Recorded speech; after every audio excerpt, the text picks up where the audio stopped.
Chapter 775. The Myth of Ancestor Master Wuxia. Indeed, it has dissipated. The demon-suppressing Great True Emperor spoke, the light emanating from his divine armor revealing the complex emotions on his face. The celestial spirit god Tai, Immortal Monarch, and other immortal gods speculated that it was Guan who acted. But how long had it been? They hadn't even felt the disturbance or aura of the great battle, and the dark god was gone? The demon-suppressing Great True Emperor glanced at the immortals and asked, "It seems there is a great power hidden within the celestial spirit great world. Do you know who it is?" These words made some immortal gods look a bit unnatural. Being immortals yet serving mortal spirits, even if the other's cultivation level was profound and unfathomable, if word got to the celestial court, trouble might arise. Tai, Immortal Monarch, shook his head and said, "If we knew, we wouldn't have sought aid from the celestial court." Speaking of, the eternal life Venerable once visited, perhaps he came to see this great power. Eternal life Venerable. The demon-suppressing Great True Emperor's eyes changed slightly. He and the eternal life Venerable were both supreme immortals. Although they were not close, they had interacted. For the supreme immortal to visit, whether that great power had ties to the celestial court or not, it was best not to get involved. Having stayed in the celestial court for countless years, he knew one thing. Immortal gods should only perform their immortal duties. Once they get involved in matters beyond their duties, trouble easily follows. Since the calamity has ended, there is no need for me to act. The demon-suppressing Great True Emperor left these words, then turned and walked into the world gate. The immortal gods all saluted him, respectfully seeing him off. Before leaving, the demon-suppressing Great True Emperor's divine sense swept across the celestial spirit great world, but he did not find the location of the Daoist field of the beginningless. However, the words of the masses got his attention. Ancestor Master Wuxia? Interesting. After the strong light within the world gate faded, the immortal gods finally breathed a sigh of relief. The celestial spirit god looked at Tai, Immortal Monarch, and sighed, "Immortal Monarch, you remain composed." Tai, Immortal Monarch, smiled and said, "The higher the immortal position, the more an immortal god fears trouble. Only a few take risks. I am an example. Greed almost led me to eternal doom." The 72 immortals of Jin Dong and Emperor Tianhong both nodded, very agreeing with this perception. The heavenly court immortal gods disdain mortal spirits, but those who may attract immortal god attention often have intricate connections with the celestial court. Sar the Novel Fire. Net website on Google to access chapters of novels early and in the highest quality. Even Guan is no exception. He is the mentor of the Son of Heaven. Let's cover the cause and effect of this realm first. At least don't let the name of the elder spread to other great thousand worlds, just let the beings of this realm remember. Tai, Immortal Monarch, ordered. Unconsciously, he had already become the backbone of this group of immortal gods. The 72 immortals of Jin Dong were originally his subordinates, and the celestial spirit god also respected him over time. As for Emperor Tianhong, he always prioritized Guan, supporting anything beneficial to Guan. The news that the dark god was exterminated by the ancestor Master Wuxia spread wildly across the land, shocking all who heard it. The dark divine sect had overshadowed the celestial spirit great world for too long, so long that the beings believed them to be invincible. The immortal cultivation realm was even more shaken, understanding better the strength of the dark divine sect. Many versions of the ancestor Master Wuxia's extermination of the dark god were disseminated. Some said the ancestor Master Wuxia killed the dark god with a single sword, some said they fought tens of thousands of rounds, with the dark god ultimately suffering a crushing defeat, and some said the dark god turned to ash upon a mere glare from the ancestor Master Wuxia. In these legends, Liya and the demon emperor were repeatedly mentioned. Liya was the first to blockade the dark heavenly god from summoning the dark god. Even though he did not ultimately succeed, he was worthy of the title of the world's greatest sword cultivator. The demon emperor, being within the dark divine sect, chose to sacrifice himself, his spirit and courage shaking the beings of the world. Even the 9 major sects no longer had the face to slander him. They ceased entangling with the demon emperor. The demon race was greatly invigorated. In the past salvational legends, there was no trace of demons, but this time the demon emperor brought glory to the demon race. Some even said the demon emperor moved the ancestor Master Wuxia to take action. Within the beginningless there were humans and demons. The beginningless never participated in struggles, only taking action when the world was in peril, recognized as a holy land. The world became lively. With the dissolution of the Dark Divine Sect, various sects and dynasties began reclaiming lost lands, expanding territories. Great powers from various sects emerged to preach, often recounting the stories of the supporting Dao Sword Venerable, increasing the reverence and yearning among cultivators for the ancestor Master Wuxia. As the stories of the supporting Dao Sword Venerable were unearthed, the status of the beginningless in the minds of the beings rose higher and higher. It had been 50 years since the Dark God was exterminated. This year in spring, Guan came to the Gathering Flower Sect to see Zhou Xian. During the chaotic years of the Dark Divine Sect, the Gathering Flower Sect could only barely protect its mountain gate. Now, with the disbandment of the Dark Divine Sect, the Gathering Flower Sect started establishing connections with various sects, and trades and discussions flourished, leading to a scene of prosperity. Quickly tell me what exactly happened at that time. What was the Dark God like? Did he have 3 heads and 6 arms? In a small pavilion, Zhang Qiong, while pouring wine for Guan, urged eagerly. She wore a wide white robe, her black hair freely cascading to her waist, her skin as white as solidified cream, even glowing under the sunlight. Her beauty was unmatched, combining with her aura of an enlightened master, making her seem not like a mortal woman, carrying an air of profound depth. Guan immediately began recounting the situation then. That day the sky darkened, lightning flashed and thunder roared. Those involved in the battle knelt in despair. I originally did not want to intervene, trusting that the heavens had their own destiny. Yet I couldn't bear it in my heart. Zhang Qiong listened intently, not minding Guan's embellishments but rather enjoying it greatly. When Guan mentioned that he used Li Ya's sword to kill the Dark God, Zhang Qiong burst into laughter. She knew Li Ya, aware that the world's greatest sword cultivator valued his reputation highly. Being saved by his junior again, his expression must have been spectacular. When Guan finished, Zhang Qiong still felt unsatisfied, thinking it wasn't enough. Guan began tasting the Gathering Flower Sect's snacks. Zhang Qiong suddenly asked, "What is the origin of the Dark God?" "It is said his dark heavenly gods once defeated immortal gods." To great cultivators in the immortal cultivation realm, immortal gods were not mere legends. Tai, immortal monarch and other immortal gods had wandered the human world, confirming for cultivators the existence of immortal gods. Guan pretended to ponder and said, "This involves an ancient secret history. I don't know if I should tell you, I fear bringing trouble upon you." Zhang Qiong widened her beautiful eyes and grumbled, "My mouth is tight, unlike your disciples who would travel far. I will stay in the celestial spirit great world until you decide to leave." Guan said meaningfully, "Don't speak too hastily. If the chance to ascend to immortality were really before you, you might not be able to refuse." "Unless you ascend to immortality, I will never ascend," Zhang Qiong said firmly. Guan listened and shook his head, smiling. Then he began to recount the dark heavenly court, and upon hearing the struggle between the celestial emperor and the Son of Heaven, Zhang Qiong was deeply engrossed, imagining many magnificent scenes. If you find any errors, ads pop up, ads redirect, broken links, non-standard content, etc., please let us know. Report so we can fix it as soon as possible. Chapter 776. Heavenly Spirit Dao Alliance. Guan stayed at the Gathering Flower Sect for 3 days. Accompanied by Zhang Qiong, he toured the sect and the whole process was very pleasant. When he returned to the Daoist field of the beginningless, the disciples were discussing something. It was that the demon emperor was kneeling outside the dojo, wanting to join the beginningless. The demon emperor was already famous throughout the world. Additionally, his brave stand against the Dark God had won him the world's favor. The disciples of the beginningless and the people of the 9-spirit dynasty all admired him, so they let him in. Of course, there was another reason. The demon emperor's rise was so legendary that it was incomprehensible. He had no famous teacher, no significant background, and yet he became the great emperor of the demon race.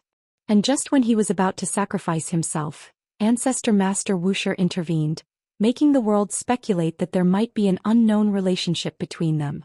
As for the demon emperor, Guan did not plan to take him in. When Zizai came to ask for his opinion, he frankly said, "I don't plan on taking disciples for now. If he wants to cultivate at the beginningless, he can stay." If he has other plans, he should give up on those ideas early. He is destined not to belong to the beginningless because he is the demon emperor. Upon hearing this, Zhou suddenly understood. Yes, the title of demon emperor was not given lightly. As the leader of his race, he would have to return to the demon race sooner or later, which did not fit the rules of the beginningless. Since founding the sword sect, Qin Chuan could no longer use the title of a disciple of the beginningless. If the sword sect encountered difficulties, the disciples of the beginningless would not assist him. However, the world knew he was taught by the beginningless, which made them somewhat wary.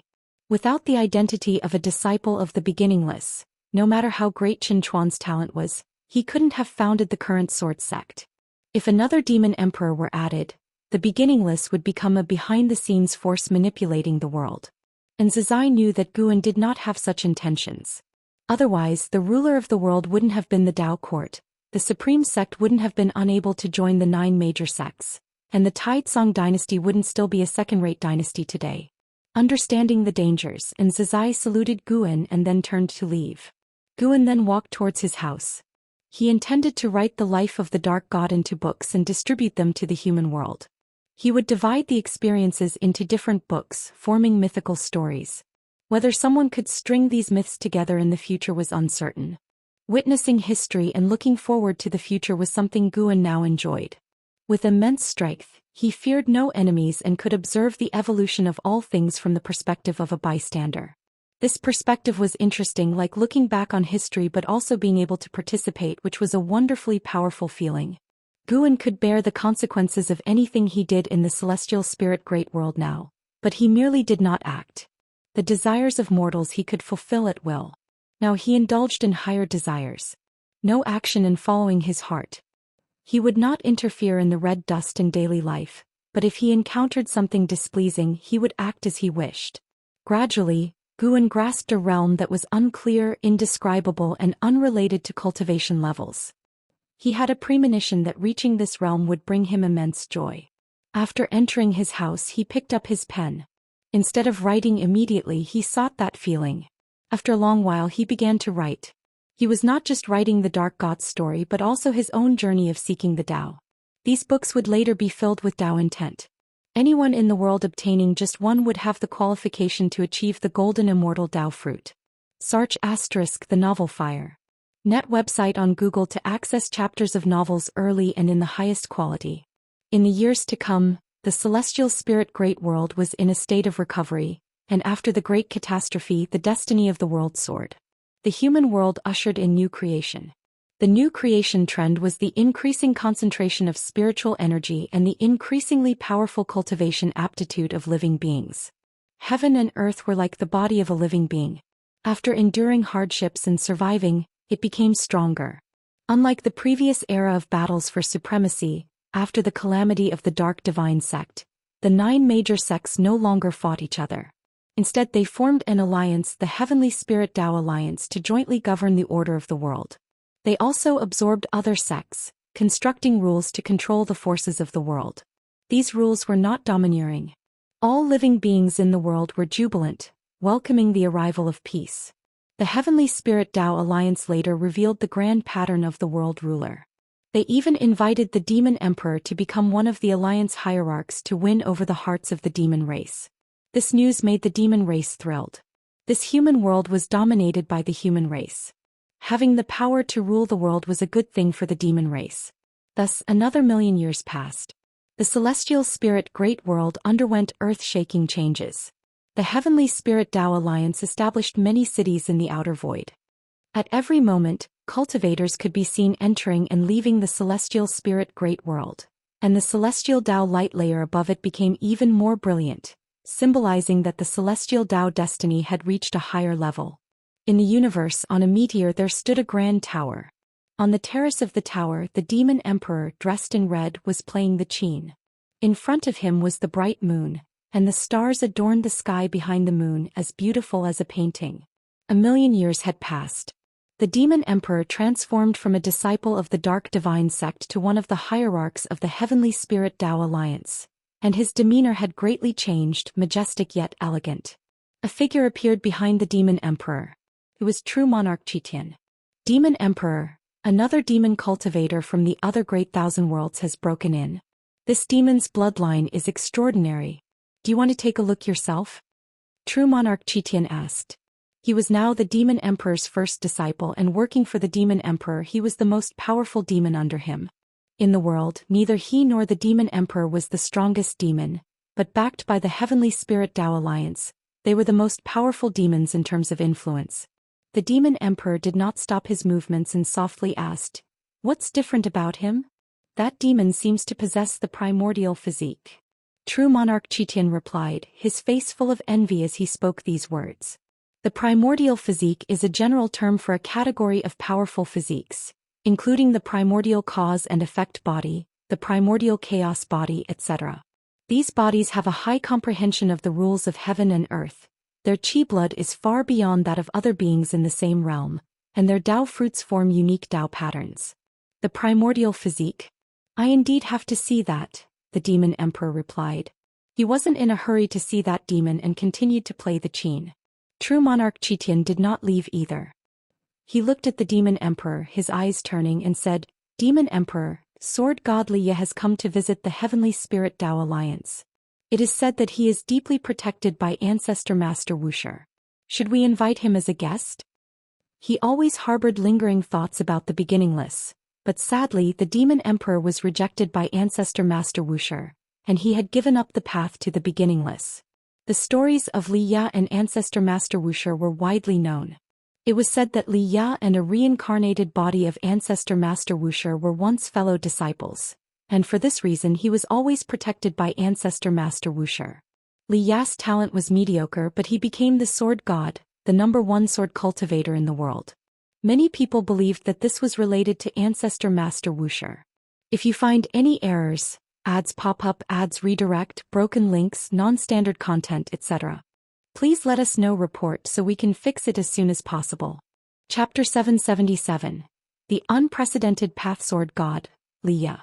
The demon emperor repeated the name in his heart, full of envy. Sar the Novelier. T website on Google to access chapters of novels early and in the highest quality. Ever since he recognized that the primordial ancestor was the one who enlightened and passed on his cultivation technique to him, he had wanted to join the Wuxia sect. Unfortunately he failed. And Zizai explained to him the reason for the primordial ancestor's refusal, and he felt it was reasonable. He couldn't give up his identity as the demon emperor because he wanted to achieve great things for the demon race. Although he understood, the demon emperor always kept the primordial ancestor in his mind. After becoming the alliance hierarch of the heavenly spirit Dao Alliance, he collected many legends and stories about Wuxia, which led him to learn about Liya. It was said that the primordial ancestor valued Liya greatly, even more than the protection of the Wuxiji disciples. How could he not be envious of such treatment? You can invite him, but don't be too insistent. Instead, invite him to visit my residence. If he is unwilling, don't force it. The demon emperor mused, and true monarch Xian's face broke into a smile. Drawing Liya to his side was more important to him than recruiting geniuses from the outer heaven demon clan. True monarch Xian didn't salute, immediately disappearing from the spot. The demon emperor was accustomed to his personality. Although they were master and disciple, they were more like friends without many formalities between them. The melodious sound of the zither echoed again, and the demon emperor's thoughts floated back to a long time ago. At that time he was just a little black dog, trembling as he followed behind the primordial ancestor. As time passed, he now stood at the pinnacle of power in the celestial spirit great world. He was thinking about how he could satisfy the primordial ancestor. The sun was shining brightly and a gentle breeze was blowing. In a courtyard, Guan and Xiaolon were sitting opposite each other, drinking tea. Xiaolon was recounting her recent experiences. The Heavenly Spirit Dao Alliance invited me to be the alliance hierarch. At first I was surprised. Am I really qualified? But guess what? The Heavenly Spirit Dao Alliance has 108 hierarchs.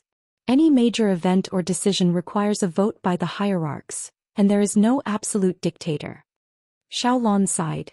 As a prodigy once supported by the Dao court, she was still well known among the upper echelons of various major sections. If she could join the Heavenly Spirit Dao Alliance, the alliance could claim to be inheriting the Dao court's legacy, which would help the alliance better govern the world. Unfortunately, Xiaolan only wanted to seek the Dao now and no longer wanted to participate in power struggles. The Heavenly Spirit Dao Alliance is built on the rules of the Dao Court, even more refined. I think they have a good future. The human world doesn't have to be in constant conflict. After speaking, Xiaolan looked at Guan. She knew Guan could see the future and wanted to know his opinion of the Heavenly Spirit Dao Alliance.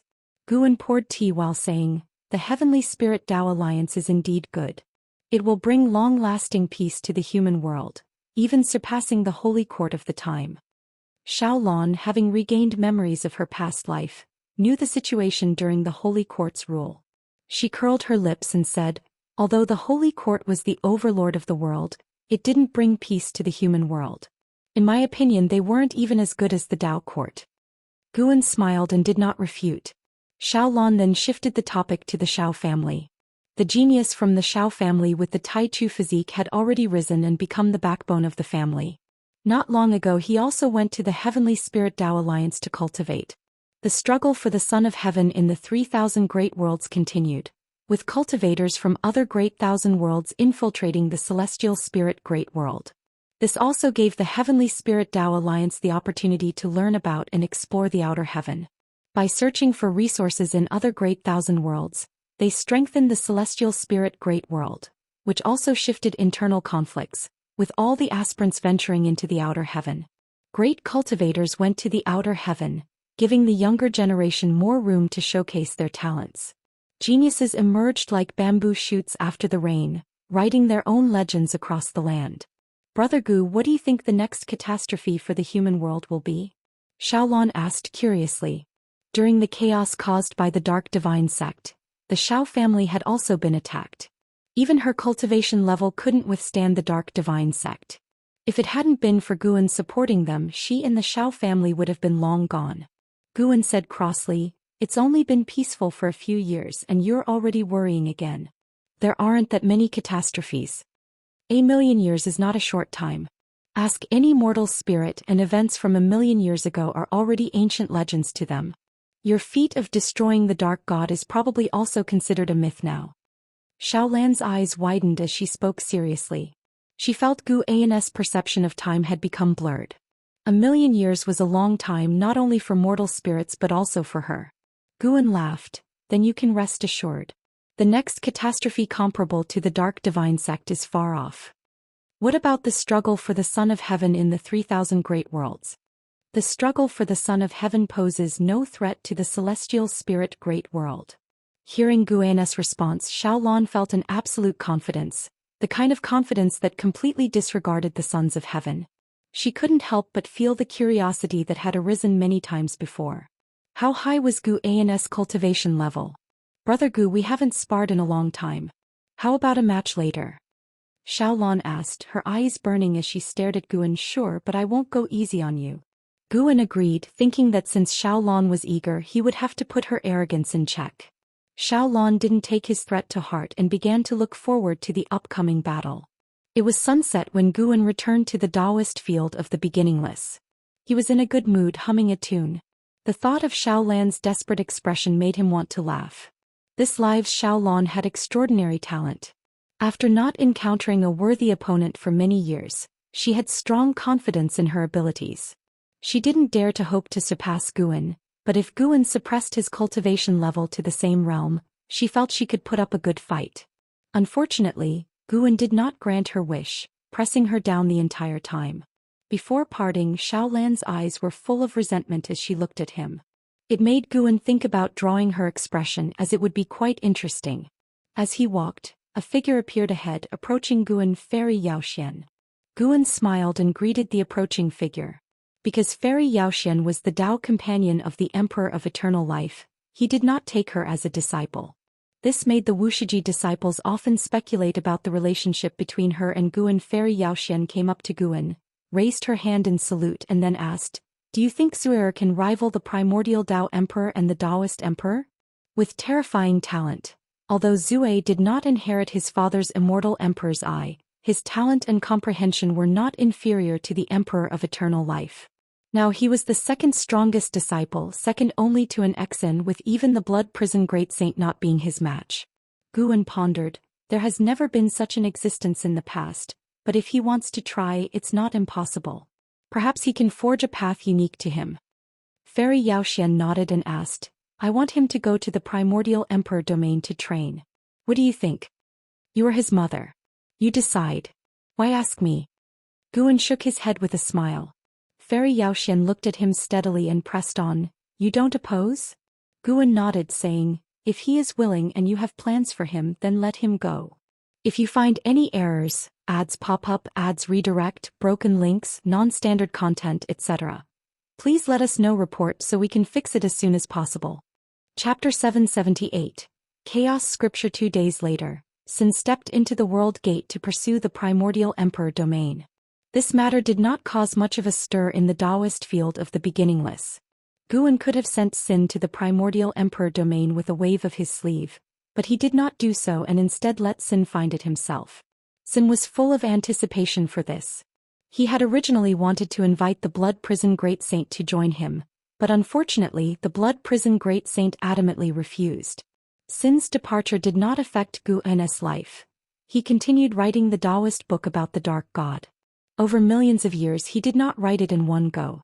He wrote when he felt like it, and when he didn't feel like writing he took breaks, traveled the human world and cultivated his temperament. He originally intended to only write about the Dark God, but as he wrote he included the mythological stories of the Dark Heavenly Court from the Dark God's memories, making the work increasingly voluminous. He was already looking forward to spreading these Daoist books throughout the human world. His casual gifts could greatly change the structure of the world. In fact, many of the top great cultivators in the human world had received his guidance and inheritance.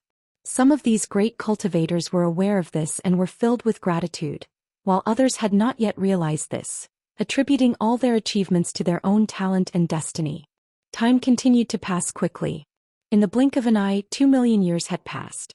2 million years were enough to change the world, but for the struggle for the Son of Heaven in the 3,000 great worlds, it was not a long time. The struggle for the Son of Heaven continued, and it was still unclear who had the hope of winning. In such a war situation, countless living beings perished. On the summit of Human World Peak, the heaven-defining peak, Guan was reminiscing with his old friend Baizia. Back then, when Guan first ventured into outer heaven, he met Baizia, who, like Hongya of the Misty Immortal Court, was very enthusiastic and even invited him to join Human World Peak. Before becoming invincible in the celestial spirit great world, Human World Peak had given Guan much help. Being nostalgic, he never severed ties with Human World Peak. Human World Peak did not know that he was the supporting Dao Sword Venerable, which made his stay very pleasant. For the past hundreds of thousands of years, Baizia had roamed outer heaven and gained much. Now he was already a divine thought true immortal, capable of protecting himself in the outer void.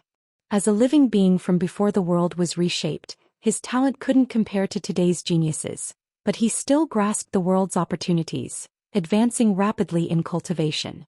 Before the world was reshaped, with his talent, reaching the level of a divine thought true immortal would have taken much more than millions of years. That senior told me that other great thousand worlds are in unprecedented turmoil with battles everywhere. Even beings beyond free immortals are like cannon fodder in such wars. Baizia sighed, having learned about the struggle for the Son of Heaven from a cultivator he befriended in the outer void, who had escaped from another great thousand world. Of course, he hadn't yet encountered the struggle for the Son of Heaven himself. He had only heard about the chaos it caused. Guan listened intently, feigning curiosity. Baizia, coming back to his senses, looked at Guan curiously and asked, Fellow Daoist Meng, even though we've known each other for over 10 million years, I still don't know your true cultivation level and origin. Could you be from another great thousand world, having long foreseen today's catastrophe, and thus stayed in this human world? Though they hadn't been very familiar, Baizia trusted Guan because Guan had been very responsible for heaven-defining peak, helping it rise to prominence, earning a great reputation. Guan shook his head and laughed. I'm not as formidable as you think. My cultivation is just one great realm higher than yours. I have no enemies and nothing to avoid. It's just my nature. I'm not fond of conflict, and life at Human World Peak is pleasant to me. Is that so? Baizia was half believing, half doubting. Guan took out a blue-covered book from his sleeve and said, I obtained this book during my travels overseas. It was given to me by a cultivator who called himself the Immortal Seeker Daoist. He said I would meet someone who was destined for this book. I've studied it for a long time and haven't found any clues. Why don't you take it and try? Wuxia accepted the book, looked at the cover and read aloud, Chaos Scripture? Just the name sounded extraordinary. He immediately opened it to look inside and quickly frowned. He looked up at Guan and asked, why does this seem like a story rather than a cultivation technique or divine skill? Indeed, I found it puzzling as well. Anyway, I've remembered the stories inside, so I'll give you this book. If you also can't make sense of it, you can pass it on to someone else in the future. Guan replied. The Chaos Scripture was the Daoist book Guan had written based on the experiences of the Dark God. Although it seemed to be mere stories, it contained the Dark God's insights and Dao intent at various stages. In other words, the Chaos Scripture was equivalent to the lifetime insights of a Dao Extreme Daoyuo Immortal. Such an opportunity was difficult to come by, even for a celestial god. There were over 10,000 volumes of the Chaos Scripture, most of which had already been distributed by Guan in the human world. These Chaos Scriptures had already changed the future of the celestial spirit great world, leading to the birth of many beings who would surpass the heaven-encompassing free immortal and help the celestial spirit great world to reach the top level of great thousand worlds, comparable to the Taiwei great world and the Taiqing great world. Guan wasn't looking for anything in return. He just found it interesting and did what he wanted to do. When he met Wuxia by chance, he handed him one of the volumes. Whether Wuxia could grasp it depended on his own destiny. If he passed the Chaos Scripture on to someone else, it would mean that he wasn't destined for the opportunity. After flipping through a few pages, Wuxia put the Chaos Scripture into his storage pouch, looked at Guan and smiled. Anyway, thank you for your gift. I will study it seriously when I return. He didn't think Guan had been fooled by the immortal seeker Daoist, as Guan was a free immortal. Guan smiled and nodded. The two chatted for another hour before Wuxia took his leave. Shortly after he left, Zhou Xian, the first disciple of heaven-defining peak, came into Guan's courtyard. The Heavenly Spirit Dao Alliance had invited Human World Peak to be guests and attend a grand Dao lecture assembly covering the celestial spirit great world, with dozens of profound Yuan free immortals invited. It was said that even heaven-encompassing free immortals would appear. After receiving the invitation, Daoist monarch Yongyan, the master of Human World Peak, invited the masters of various peaks to join him. Guan had no interest in this and asked Zhou Xian to go in his place. Search * the novel, F. Ire. Net website on Google to access chapters of novels early and in the highest quality. Zhou Xian wasn't surprised. Guan had refused many such opportunities, silently wondering if his master even took heaven-encompassing free immortals seriously. Having been together for so many years, Zhou Xian always felt that his master had an extraordinary origin. Of course, he wasn't the only one. Daoist monarch Yongyan thought the same, which was why they tried hard to win Guan over, afraid he might leave. But they never connected Guan to the supporting Dao Sword Venerable, as everyone knew the supporting Dao Sword Venerable was in seclusion at the Daoist field of the Beginningless. Little did they know they had once suspected this, but Guan had erased their thoughts through invisible means and they hadn't even noticed. After Zhou Xian left, Guan did not leave heaven-defining peak and began to gaze at the celestial vault. Son of heaven, I hope you have some sense. Guan thought silently, seeing a son of heaven heading towards the celestial spirit great world. If you find any errors, ads pop up, ads redirect, broken links, non-standard content, etc., please let us know. Report so we can fix it as soon as possible. Chapter 779. Xianyuan Human Venerable Merciful Hanging Old Immortal. In the dim turbulence of the great Tao, a majestic fire phoenix was flapping its wings forward, and atop the phoenix's head stood two figures. One of them was Emperor Xianyuan Human Venerable. He wore a golden robe emblazoned with a divine beast similar to a qilin, and a curtain pearl golden crown on his head, appearing like an emperor. Yet with the fluttering of his robe, the air of transcendence and immortality was undeniable. His features were both handsome and elegant, and his brows exuded an aura of unrivaled arrogance, his posture equally imposing. Beside Xianyuan Human Venerable stood an aged immortal in a white robe, his back hunched, holding a peachwood staff with a peach blossom hanging from its top, emanating an aura of immortality and wisdom. Stroking his beard with narrowed eyes, he stared ahead.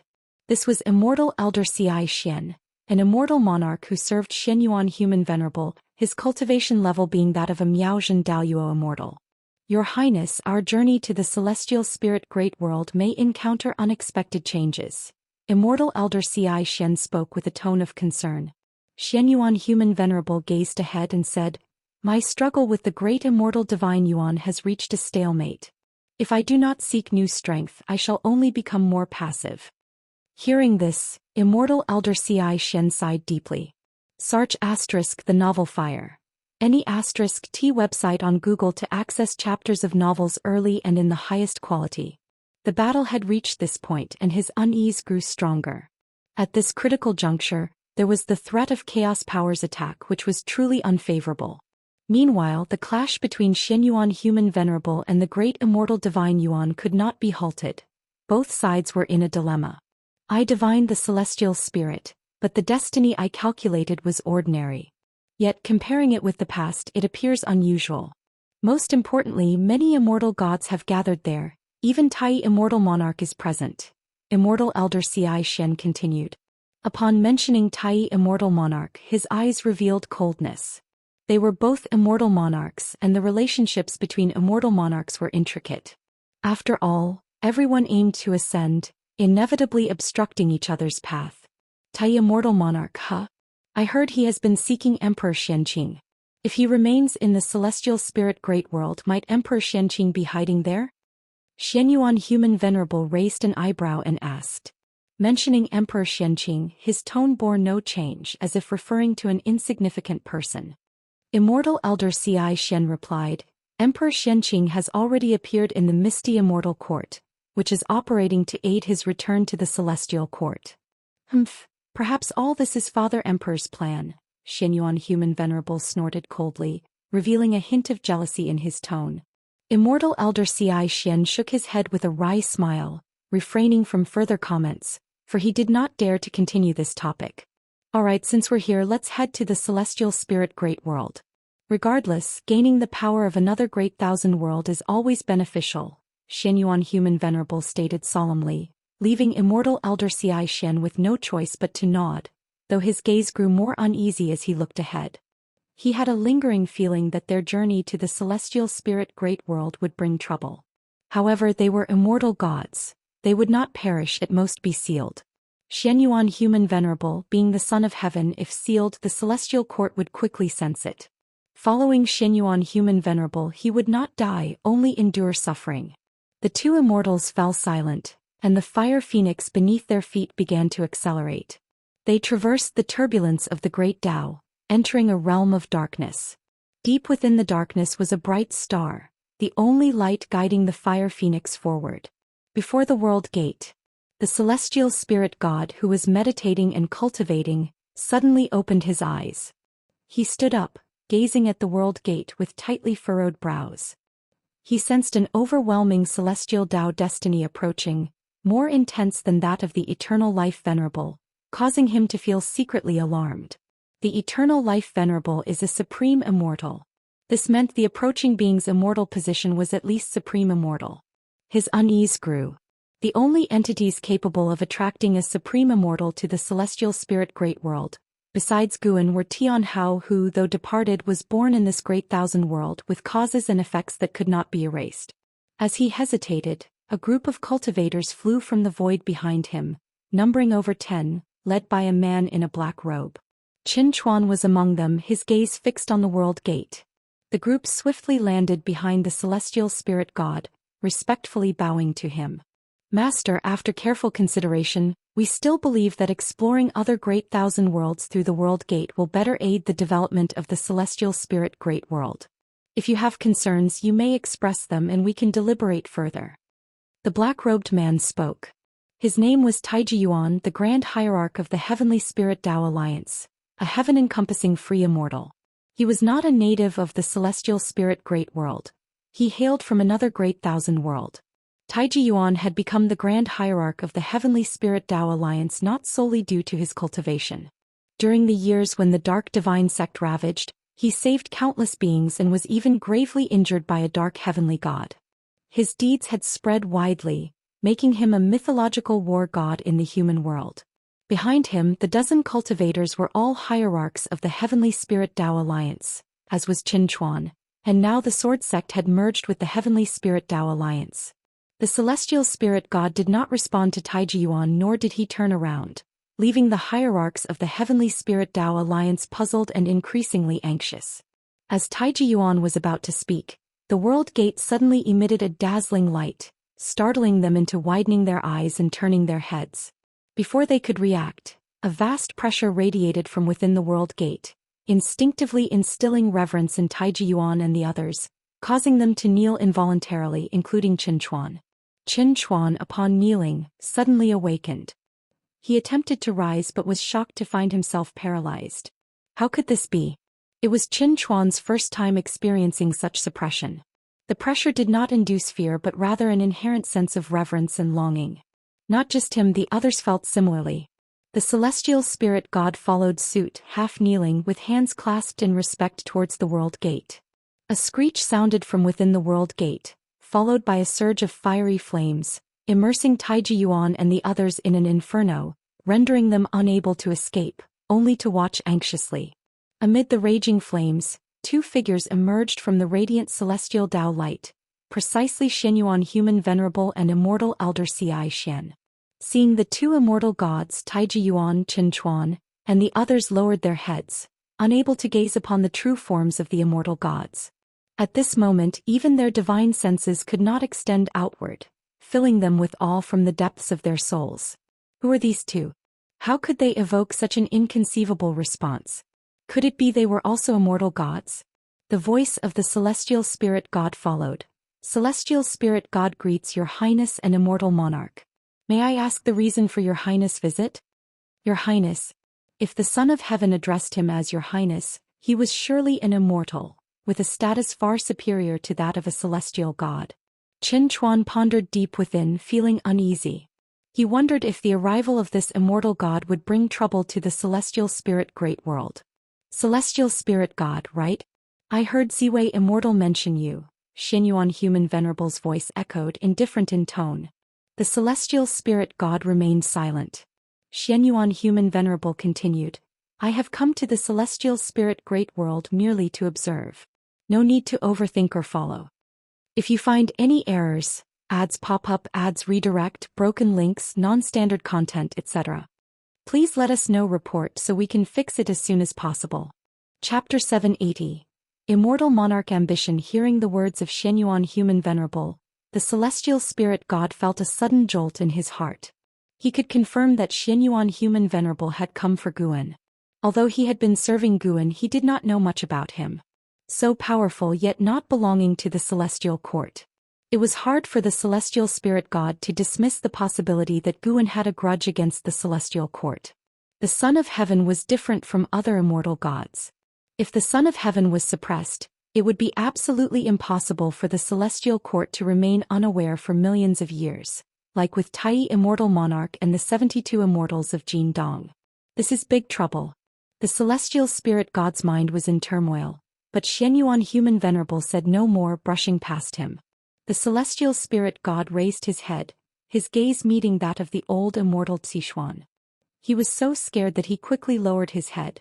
The old immortal Zixuan cast a meaningful glance at the celestial spirit god, then silently followed Xianyuan human venerable. Taiji Yuan, Qin Chuan and the others still could not raise their heads.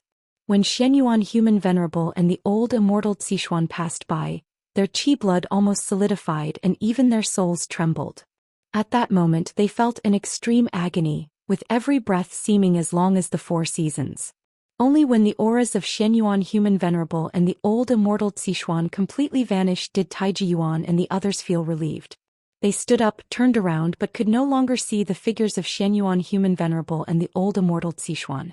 Taiji Yuan looked at the celestial spirit god who had his back to them and asked, Celestial god, who were those two just now?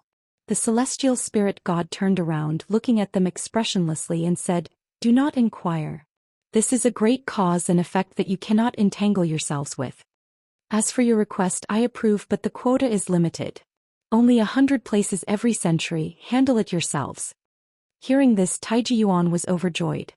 He immediately bowed to the celestial spirit god and then took his leave. Qin Chuan and the others followed suit, quickly catching up with Taiji Yuan. The celestial spirit god stood still watching them leave. At this moment his heart was in great torment. He wanted to go and inform, but he knew that if he dared to leave the world gate, Xianyuan human venerable and the old immortal Zixuan would surely notice. However, on second thought, with Gu An's cultivation level, he would surely be aware of the arrival of these two immortal gods. His gaze fell upon the celestial spirit great world, which appeared so peaceful. The cause and effect and destiny of heaven and earth showed no changes. Everything seemed so eerie. Zar the Ovalfire. Net website on Google to access chapters of novels early and in the highest quality. The celestial spirit god sighed and then sat down to meditate. Meanwhile, in a group of pavilions among the mountains of the human world, Tai Immortal Monarch appeared out of thin air. The purple dragon star monarch followed, appearing by his side. This aura cannot be mistaken. The Son of Heaven has arrived. The purple dragon star monarch said solemnly, his face grim. Tai Immortal Monarch's eyes flickered but remained silent. The purple dragon star monarch looked at him and asked, "Don't we need to go see him? Not seeing the Son of Heaven will surely bring great trouble." Tai Immortal Monarch replied, "We can't go. Whether he's asking about the Emperor Xianxia or our Lord, it's not good to answer. He probably isn't here for us. Let's wait and see." He thought of Guan and his heart immediately settled down. Intuition told him that Gu An's cultivation level and origins were unfathomable.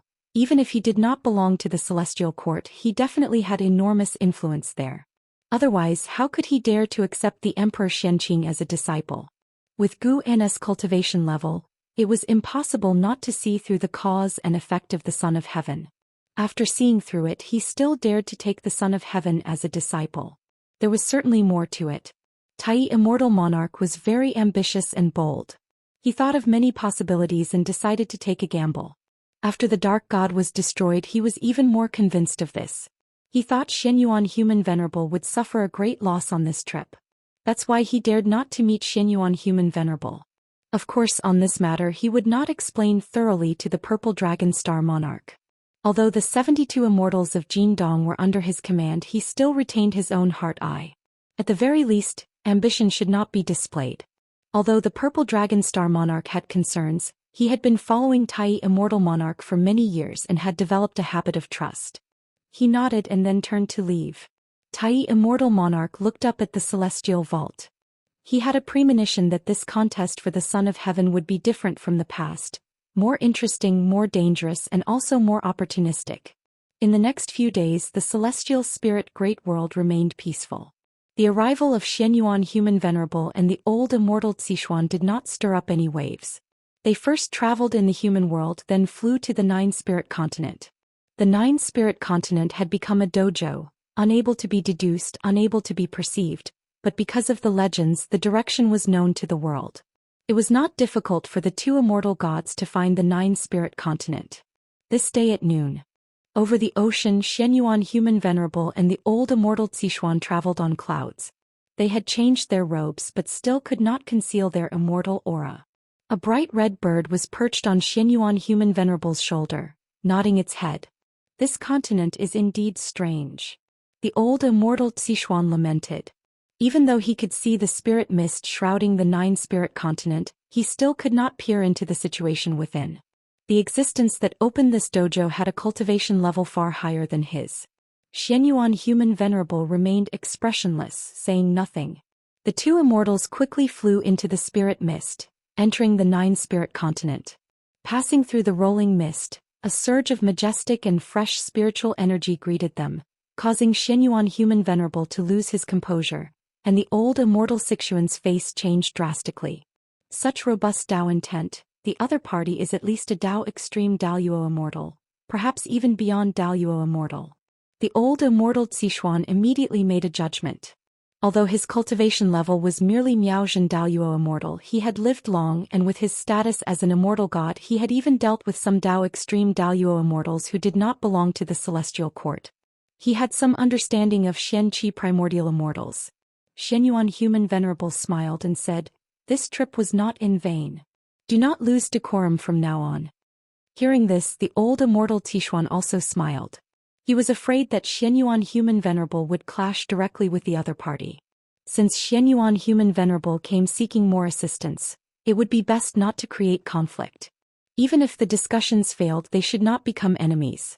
Suddenly, a figure flew toward them. It was an Exin. Seeing an Exin, both Xianyuan Human Venerable and the old Immortal Zixuan were surprised. This woman's cultivation level was very low, yet she could detect them immediately. What did this imply? It implied that an Exin had come in advance. It also implied that an Exin had a very close relationship with the master of the dojo. I am an Exin, the chief disciple of Wuxia. My master sent me to invite the Son of Heaven and the Immortal Monarch to be our guests. An Exin arrived in front of the two immortals, raising her hand to salute them, speaking neither humbly nor arrogantly. She seemed very calm, but inside she was filled with curiosity. The Son of Heaven, the protagonist of the chaos in the 3,000 Great Worlds, had actually come to Wuxia. Whether this was a good thing or a bad thing. However, even if the visitor had ill intentions, she believed that her master could handle it. She even somewhat looked forward to seeing the Son of Heaven suffer in front of her master. The old Immortal Zixuan smiled and said, "Then please lead the way."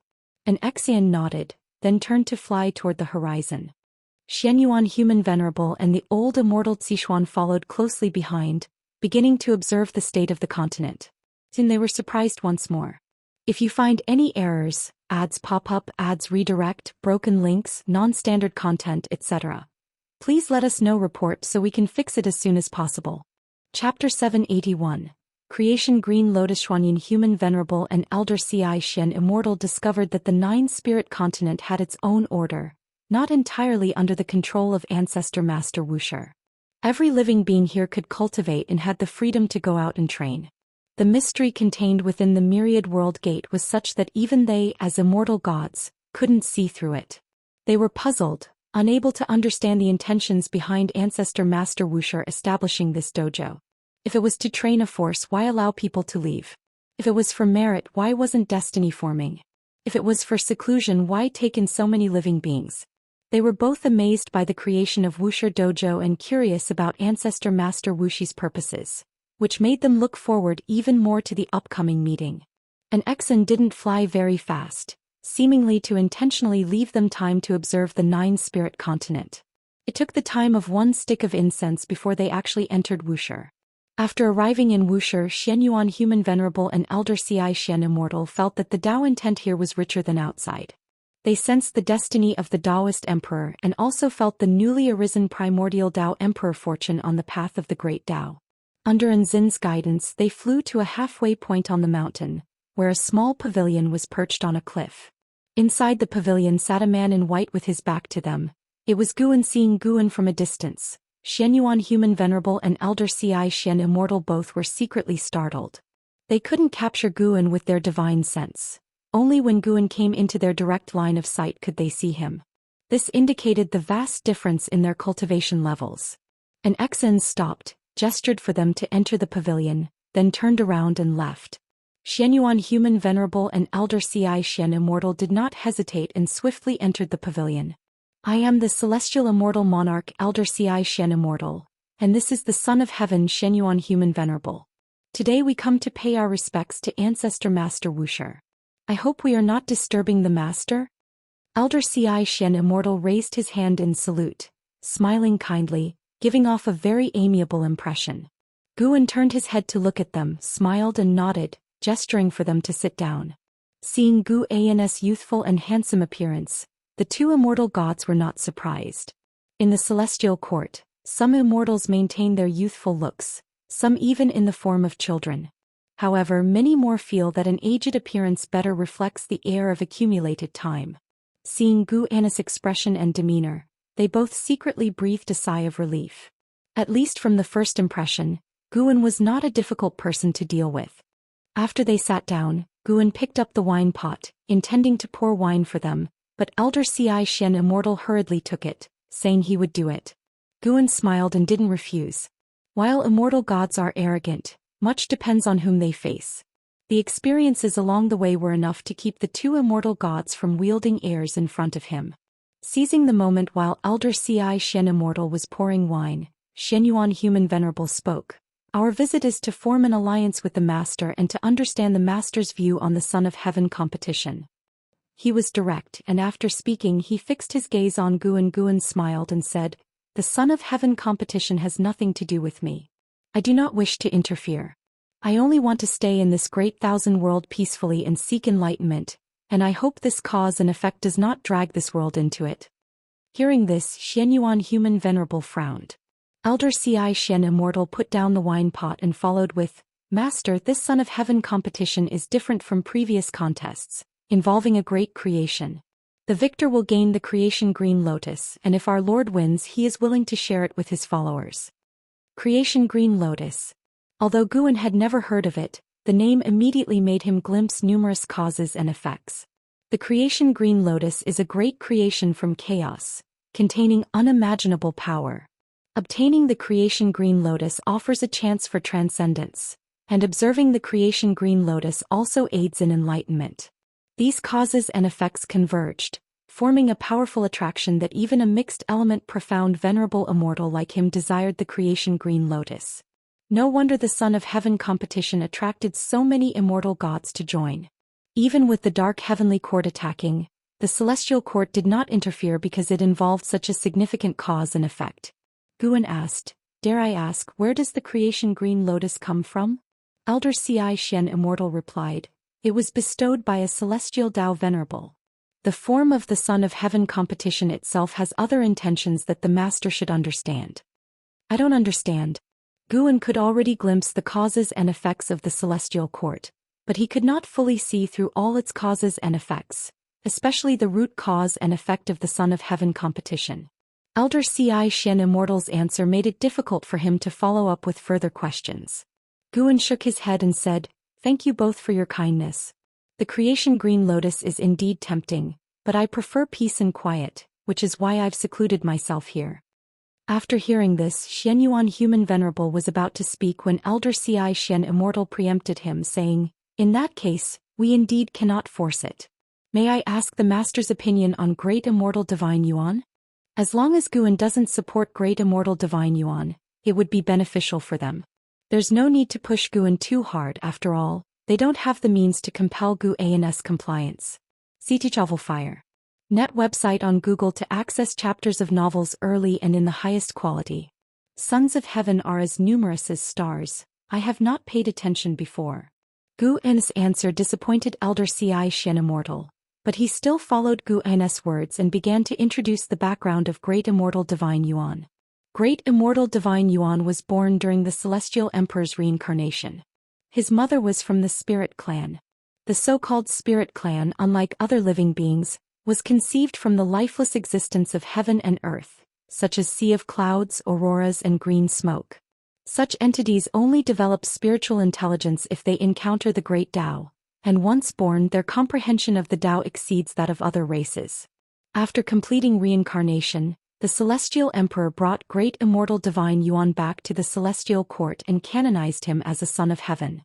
Before entering the Celestial Court, Great Immortal Divine Yuan was already 100,000 years old, enduring many hardships.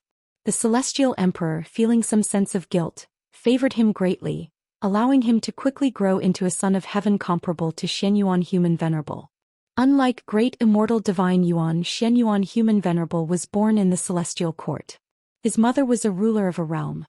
He had a distinguished birth, but to satisfy the Celestial Emperor he underwent reincarnation in the human world. The so-called Human Venerable refers to his achievements. Every time he reincarnated he unified the human race and led various worlds' human race to prosperity. He faced failures and successes, and after countless reincarnations he earned the title of Xianyuan Human Venerable. This Son of Heaven competition was initiated by Great Immortal Divine Yuan challenging Xianyuan Human Venerable, which Xianyuan Human Venerable found offensive, arousing the indignation of his supporting immortal gods. Great Immortal Divine Yuan has no achievements, relying on His Majesty's favoritism to initiate the Son of Heaven competition. He believes he can gain the Celestial Dao Venerable's recognition, but he underestimates the complexity. Elder Zhou Xian Immortal said seriously. These words pleased Xianyuan Human Venerable and he slightly lifted his chin. Guan suddenly asked, Since Great Immortal Divine Yuan has the Celestial Emperor's favor, how do you have confidence in facing this challenge? Even if you win, will he really lose? Upon hearing this, Xianyuan Human Venerable's face turned grim. Elder Xian Immortal's expression also became somewhat awkward. He followed up. His Majesty is currently in seclusion. This might be an opportunity to bring Great Immortal Divine Yuan down to the mortal realm, an opportunity that has appeared before. Emperor Xianqing was abandoned by His Majesty under similar circumstances. If you find any errors, ads pop up, ads redirect, broken links, non-standard content, etc., please let us know report so we can fix it as soon as possible. Chapter 782. A doomed ending. Upon hearing the elderly immortal mention Emperor Xianqing, who is in Hao's true identity, Gu Anna's expression did not change in the slightest. Since you guys have made up your mind, then I wish you all good luck. Guan raised his wine cup and said with a soft smile. As long as Xianyuan Human Venerable did not force him, he would treat him as a friend. If compelled, Guan wouldn't mind teaching him a lesson. In the Celestial Court, apart from the court itself, only a few Celestial Dao Venerables can reach the rank of Primordial Profound Venerable Immortal. This was Gu Anna's confidence source. Even if the Celestial Court were to invade, he could move the 9-spirit continent away with a single thought. If he desired, he could even take the Celestial Spirit Great World with him and flee to the depths of chaos.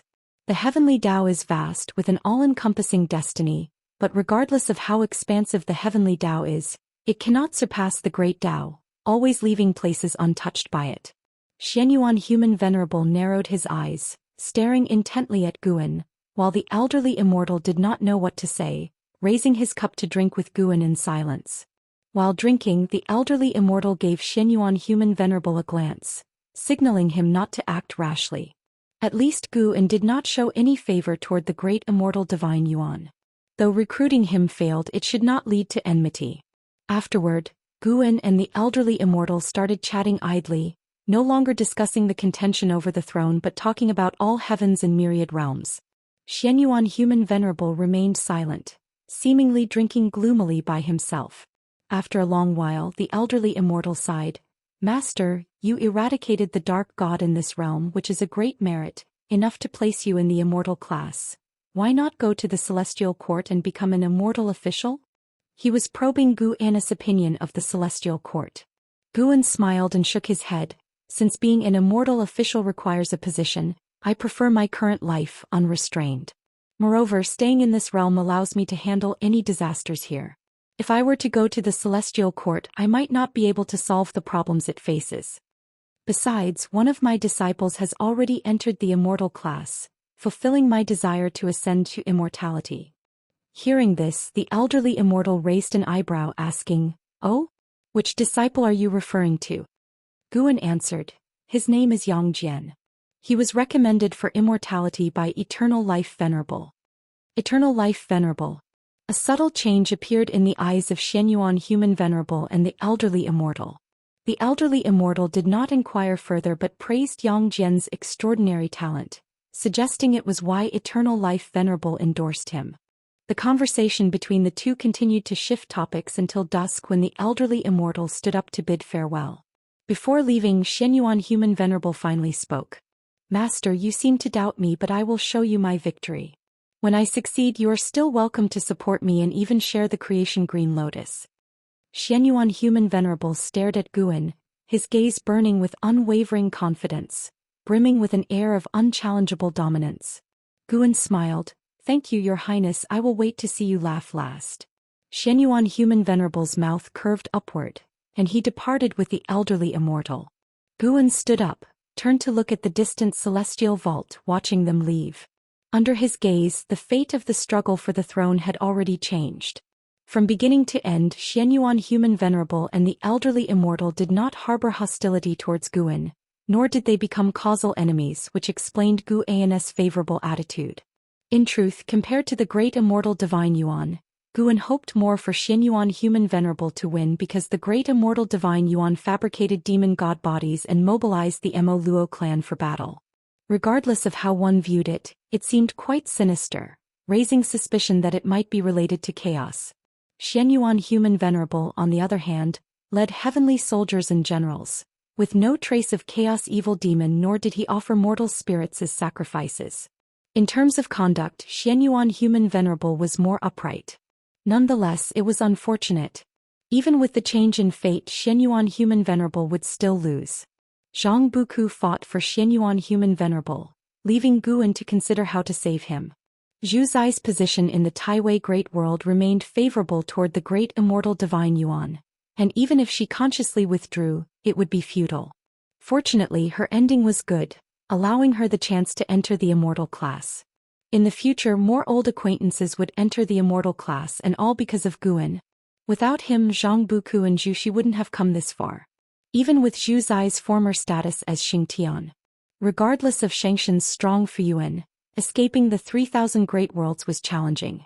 Guan did not find these matters troublesome, as he also gained insights into the path of cause and effect throughout this process. Next comes the projection. The path of enlightenment must not be halted. Guan pondered silently with a smile on his face. Allowing the 3,000 Great Worlds to remain in constant turmoil while quietly growing stronger amidst the celestial court's indifference. This feeling, even after tens of thousands of years, remained wondrous. No one knew his true strength, underlying his continuous growth without limits, savored only by him. On the other side, Xianyuan Human Venerable and the elderly Immortal arrived in outer heaven, flying toward the world gate. Your Highness, do you really intend to recruit him? The elderly Immortal asked curiously. Xianyuan Human Venerable gazed ahead, replying, Indeed, the creation of 9 spirit continent and the condition of celestial spirit great world have given me a good impression of him. He is a truly enlightened person, seeing through red dust, controlling his desires. Such a person is more suited for immortality. The current celestial court is tainted with too many unscrupulous immortals, tarnishing its image, which I am very dissatisfied with. Unfortunately, my abilities are insufficient to change this. The elderly Immortal sighed. Ancestor Master Wuxia certainly has the demeanor of an enlightened one, but even with your victory, I believe he would not come, nor be swayed by the creation green lotus. Xianyuan Human Venerable did not dispute, nor did he respond further. The 2 immortal gods quickly vanished into the depths of the void. Their arrival and departure went unnoticed by the masses. Taiji Yuan, Qin Chuan, and others knew but were unaware of their identities, marking this encounter with a mysterious touch in their hearts. Time flows like a great river. It rushes forward, never to return. The 3,000 Great Worlds remain embroiled in constant battles, whereas the celestial spirit Great World continues in peace. The celestial Tao light layer enveloping the Great World continuously expands, symbolizing the strengthening trend of immortal cultivation in this realm. See novel. Net website on Google to access chapters of novels early and in the highest quality. Besides the celestial spirit Great World, many other planes remain peaceful, even silent. For instance, the river of Great Tao, where each of the 3,000 Great Tao has its own river, existing independently from the worlds, only discovered through enlightenment. In the darkness, the river of destiny radiates 7-colored glow, dazzlingly beautiful, threads of Tao Qi traversing its surface. Deep within the river of destiny, a figure emitting silver light was seated in meditation. Suddenly he opened his eyes, revealing a pair of cold eyes with countless stars subtly flickering within. He was Zhou Xian, trapped in the river of destiny. Zhou Xian slowly spoke. You're here again. Do you think you have the strength to defeat me now? If you find any errors, ads pop up, ads redirect, broken links, non-standard content, etc., please let us know. Report so we can fix it as soon as possible. Chapter 783. Eternal Tao Extreme. As Lu Xian's voice fell, a figure slowly emerged from the mist of the great Tao ahead. This figure was extremely tall and imposing, towering over Zhou Xian like a mountain. From its shape, it seemed to be draped in a large robe, the embroidered robe fluttering like blazing flames. Zhou Xian, your will has already become an obsession that limits you. A voice echoed from the mist of the great Tao, loud and reverberating without end. Zhou Xian looked at the figure and asked, What? Joining the Eternal Tao Extreme will rid me of this obsession? The Eternal Tao Extreme is the future, the belonging of the great Tao. It's your only path. If you refuse to submit, how will you find your reincarnated father while you stay in the river of destiny? Upon hearing this, A cold gleam flashed in Lu Xian's eyes. At this moment the majestic figure stepped out from the mist of the great Tao. It was a burly man dressed in a dark red robe, his black hair flowing freely, his face stern and his gaze oppressive. Standing at the edge of the great Tao mist, he resembled an embodiment of darkness, oppressive and terrifying. Facing his gaze, Lu Xian's expression did not change. He slowly stood up and a powerful aura erupted from within him. Emperor Zhou, let me see if you can escape from my grasp again. As soon as Lu Xian spoke, thousands of sword qi burst forth, dispersing the surrounding mist of the great Tao. However, a protective shield appeared around Emperor Zhou, blocking the sword qi attacking from all directions, and the residual sword qi in the air seemed to shatter the space around him. Seeing Emperor Zhou easily deflect his attack, a change flickered in Lu Xian's eyes. He could sense that Emperor Zhou had already transformed, making him feel unfathomable. It seems a fierce battle awaits. 50,000 years had passed in the human world since the departure of Xianyuan human venerable and elder Zixuan. The number of free immortals in the celestial spirit great world increased by nearly 30%, with more Daoist Zhangzizai immortals and profound Yuan free immortals. While no new heaven-encompassing free immortals had been born, it was close. On this day, on a mountaintop in the Daoist field of the beginningless, Guan stood at the peak gazing into outer heaven. He witnessed a world-shattering battle in the River of Destiny, where Lu Xian and Emperor Zhou battled for days before Lu Xian was captured by Emperor Zhou. As Emperor Zhou left along the River of Destiny, Guan saw a path he had never discovered before. This path was magical, leading to the 3,000 Great Tao River. It did not always exist, appearing intermittently and hard to capture. Following this path to its end, Guan's vision was blocked by a layer of dense destiny, making him feel as if he was facing the celestial court. Could such a powerful force really hide within the great Tao? From Guan's perspective of Tao practice, the end of this path did not belong to chaos or the heavenly Tao but existed independently, extremely complex. Just as Emperor Zhou was about to fly into the temporal brilliance at the end of the path, Guan took a step, crossing countless universes and arriving behind Emperor Zhou along the River of Destiny. But a hand landed on Emperor Zhou's shoulder, forcing him to stop. His eyes widened as he instinctively turned to see Guan from the corner of his eye. Emperor Zhou's figure was 10,000 feet tall, but Guan did not seem small behind him. Guan's body shone with silver light just like Lu Xian. Even so close, Emperor Zhou could not clearly see his true form. "Who are you?" Emperor Zhou asked in a deep voice. However, Guan did not answer him. An extremely terrifying divine sense burst into his mind, blanking his consciousness and scattering his gaze. While performing a soul search, Guan seized the white jade gourd from his hand. The gourd contained many beings, with Lu Xian just one of them, all of whom roamed the river of the great Tao. Suddenly Guan's divine sense encountered a powerful resistance, abruptly destroying Emperor Zhou's soul and obliterating his life force, preventing Guan from extracting his lifespan. He withdrew his divine sense, watching Emperor Zhou turn to ashes before him. He looked ahead at the temporal brilliance, feeling apprehensive. Through the novel Fire. Net ** website on Google to access chapters of novels early and in the highest quality. The Eternal Tao Extreme is truly extraordinary. At 10,000 feet tall, he appeared tiny before the temporal brilliance, like a grain of sand. He took a deep look ahead and then turned, stepping along the River of Destiny and disappearing within a few steps. Not long after he left, the temporal brilliance began to shrink until it disappeared. Guan arrived at the place where Lu Xian used to meditate and opened the white jade gourd, releasing Lu Xian first. A silver light flew out from the gourd's mouth, landing in front of Guan and manifesting into Lu Xian's figure. Lu Xian opened his eyes, stunned upon seeing Guan. He had never met Guan, but for some reason he felt a sense of familiarity. He had once talked to Guan while standing in the River of Destiny and during his time in the celestial spirit great world. At that time, Guan was still weak, merely piquing his curiosity. Now, standing before Lu Xian, Guan's true form was indiscernible to him, filling Lu Xian with caution. Guan tossed the white jade gourd in his hand to Lu Xian and said, "The Eternal Tao Extreme will come again. I can give you a chance to break free from the River of Destiny." He had long wanted to help Lu Xian, once making the primordial crystal symbolizing the primordial Dao Emperor appear before him. Unfortunately, Lu Xian did not care at all. Lu Xian did not respond but instead asked, "Who are you and why do you want to help me? Is it important?" "Of course it's important." Lu Xian's words rendered Guan silent. He had thought of saying he was a friend of Lu Han, but Lu Han died early, having no chance to meet such a powerful being. No matter how much a friendship might mature, such an answer was unconvincing. "Breaking free from the river of destiny may help you better pursue your obsession," Guan urged once more. Lu Xian shook his head and said, "Only by staying here can I fulfill my obsession." For some reason, the sense of familiarity in his heart grew stronger, causing ripples in his state of mind.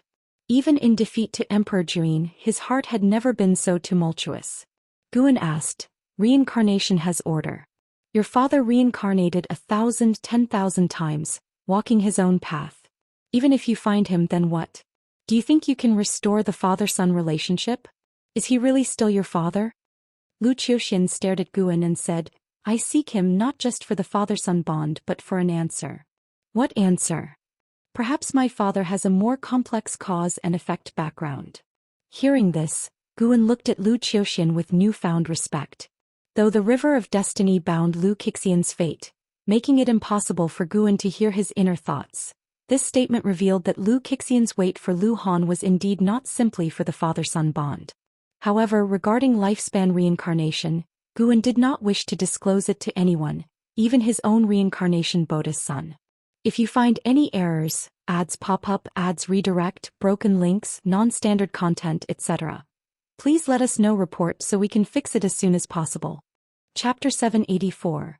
Enlightenment in the Red Dust. This gourd belongs to the one named Emperor Zhou, and it is now yours. See Teach Novel Fire. Net website on Google to access chapters of novels early and in the highest quality. Guan remained silent for a moment before throwing away these words and turning to leave. Lu Xian did not question further, only stared at his retreating figure, seeing him off. As Guan's figure disappeared, the silver light around Lu Xian gradually faded, revealing his true form. He was dressed in a cyan Daoist robe, his face young and handsome, despite his full head of white hair, still looking like a youth, bearing some resemblance to Guan. A smile appeared on his face as he murmured to himself, "Just as I thought." He grasped the white jade gourd in his hand and turned to leave. At the same time, Guan had already returned to the Daoist field of the beginningless, hearing Lu Xian's words, but he didn't think much of it. As long as he did not admit it, no one could know about the existence of lifespan reincarnation. At most, they would think he was just undergoing a regular reincarnation. In a normal reincarnation, the soul must enter the 6 paths. No matter how high the cultivation level, if not using the true self, one must split the soul, but lifespan reincarnation is different. Guan didn't need the true self to be present. He could complete a reincarnation and influence reality within a mere hour. If this were to get out, there would definitely be big trouble. Guan was quite curious as to how the Celestial Emperor reincarnated, and where his true self was. He made his way back to his room, sat at a desk and took out a pen and paper, writing down the 4 characters for Eternal Dao Extreme. Emperor Zhou died quickly, but Guan still managed to capture some intelligence about the Eternal Dao Extreme. Eternal Venerable. Before the Great Dao. The origins of this Eternal Dao Extreme must be extremely frightening. It's unknown whether the Celestial Court is aware of it. Guan only wrote the 4 characters for Eternal Dao Extreme, avoiding writing Eternal Venerable to avoid invoking great cause and effect. He looked at the 4 characters for Eternal Dao Extreme, recalling the spacetime of powerful light previously encountered, feeling the vast destiny of Eternal Dao Extreme. Upon closer inspection, he felt that this force of destiny bore a resemblance to that of the Daoist Emperor, yet from the manifestation of destiny alone, it was not the Daoist Emperor. This is interesting. For Guan, the Eternal Dao Extreme was just a force to keep an eye on. When dealing with Emperor Zhou, he left no trace, the entire process isolated from cause and effect. Even Lu Xian didn't know his true identity. Since then, Guan noticed Lu Xian's ties with the River of Destiny were severing, as he was becoming an independent existence. Seeing that Lu Xian had no intention of seeking him, he was reassured. No matter how Lu Xian guessed, as long as it didn't affect Guan, it was fine. He could consider favorably protecting Lu Xian, due to their father-son bond in reincarnation, but would never acknowledge him. In truth, he owed nothing to Zhou Xian. Lu Han had already revived Zhou Xian at the cost of his life. The only reason he continued to pay attention was to resolve Lu Han's regret. By integrating Lu Han's memories, it was as if he had truly lived through Lu Han's life, experiencing all of Lu Han's emotions. Time marched forward like the river of the great Tao, endlessly flowing forward, never stopping, never looking back. In his spare time, Guan would observe the struggle for the Son of Heaven. The great immortal divine Yuan faction occupied more and more of the great thousand world, while the strength of the Mo Luo clan and the demon god body intensely intimidated all worlds, even birthing shocking legends of immortal gods being torn apart by demon gods. This battle, which had lasted millions of years, finally began to tilt, but it was still early to conclude. Xianyuan human venerable would not sit idly by. Once one side of the great thousand world was completely devoured, it would be the battle for the Son of Heaven. In a power struggle, the call and strategy of the Son of Heaven were tested, while the final battle for the Son of Heaven was a testament to one's own strength. According to Elder Zixuan, a power struggle determined victory and defeat. Even if one's personal strength was lacking, winning still counted. However, if the Son of Heaven fought personally, it was a matter of dignity. Should both sides lose, the loser would face eternal doom. Over the long years, the celestial spirit great world developed steadily. Although there were conflicts and wars, the overall world order remained peaceful. Each generation of cultivators surpassed the previous ones in talent. A blink of an eye. 3 million years passed. Gu An's lifespan income grew steadily every year, reaching over 1.4 trillion years of lifespan.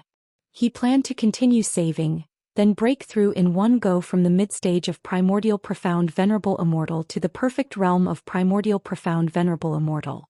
In these years, Zhu Xian, Zhou Xian and others encountered troubles, but he would step in. Zhang Buku had become a heavenly soldier, his ability to revive after death saving Gu and a lot of worry. Zhou Xian, Chen Chuan, and others were drawn into the struggle for the Son of Heaven after leaving the celestial spirit great world, while Sin wandered in the primordial emperor domain for years, having his own entanglements. Their lives were all very exciting and Guan found it quite interesting to watch. Compared to the life of immortal cultivation, Guan preferred experiencing the life of immortal.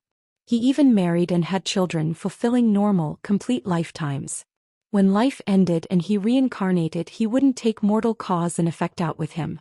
It was a rule he set before entering the mortal world. On this day, after picking medicinal herbs, Guan returned to his mortal life. He walked along the streets towards his courtyard. In this life he was a constable with a leisurely job, leading a peaceful life. He was not a justice-driven, ever-enthusiastic chivalrous hero, just an ordinary constable earning a living to support his family. Along the way, acquaintances greeted him from time to time, making life look no different from that of a mortal. He enjoyed this feeling, which allowed his mind to find peace. Though it seemed he was experiencing the red dust, he was actually observing heaven and earth from the minutiae, thereby attaining enlightenment. Just as he arrived at the courtyard gate, a young woman ran out, taking his arm and smiling, "Husband, I am pregnant." "Really?" Guan pretended to be pleasantly surprised, then reached out to touch the young woman's belly. In the red dust he had taken many wives and concubines. Cause and effect could dissipate in reincarnation, but as he experienced the red dust with his true body, it wasn't suitable for him to leave bloodlines. After all, the cause and effect of bloodlines could continue. Therefore, each lifetime's children were new souls created by the path of creation. Creating the souls of mortal spirits was not difficult for Guan now. He made sure these children didn't inherit his bloodline and soul's cause and effect. They were just children of his current identity in each lifetime. These children were essentially in their first lifetime, destined to enter the cycle of reincarnation. Gu An's understanding of the path of creation deepened. The couple was very happy, and Guan decided to cook personally to celebrate his wife's pregnancy. Besides them, there was his wife's old father, also Gu An's master, a former old constable who had lost a leg in the process of driving out a demon entering the city. Now he could only stay in the yard. Due to his own experience, the old constable often advised Guan not to be too headstrong. He had lost a leg for his duty back then. The government office abandoned him directly, and the family he saved moved away the next day without even thanking him out of fear. Just as smoke rose from the courtyard's hearth, a meteor streaked across the celestial vault, falling into the distance. Standing by the stove, Guan raised an eyebrow and muttered to himself, "Have they traced it to this world?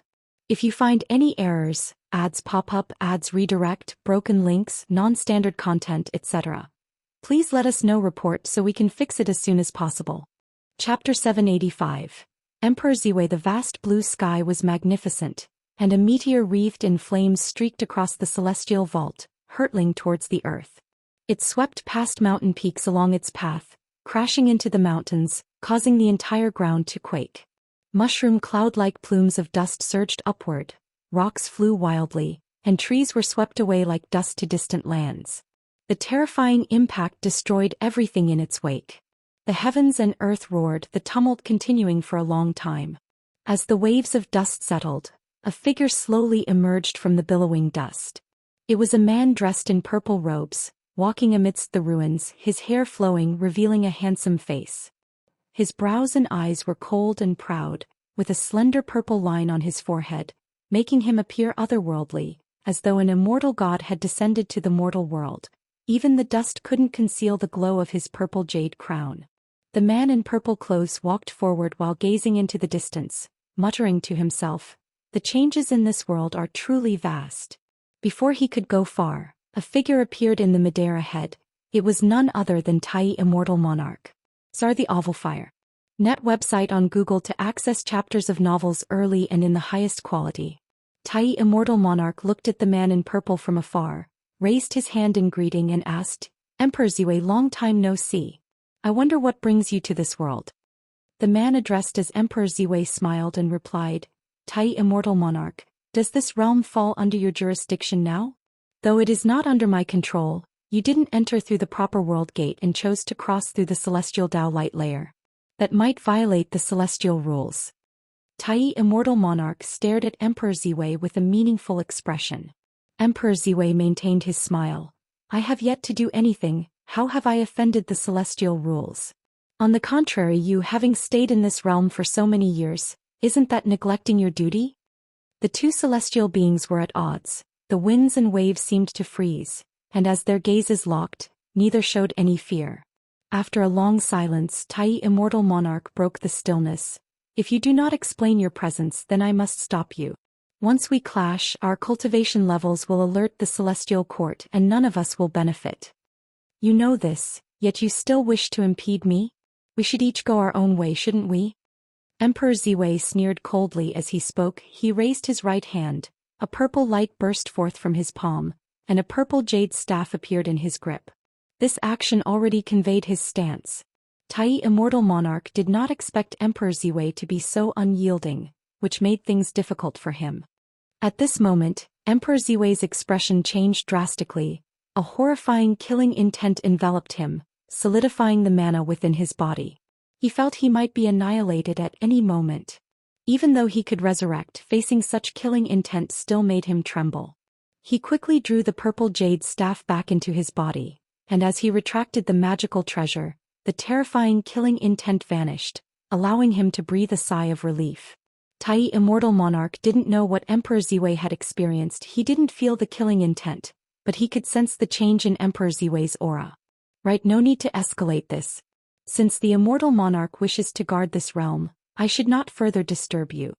Emperor Ziwei smiled again, bowed to Tai Immortal Monarch and then turned to leave. As he lifted his right foot, he disappeared from sight. Tai Immortal Monarch sensed Emperor Ziwei entering the celestial Dao light layer toward outer heaven. Emperor Ziwei's departure seemed even quicker than his arrival.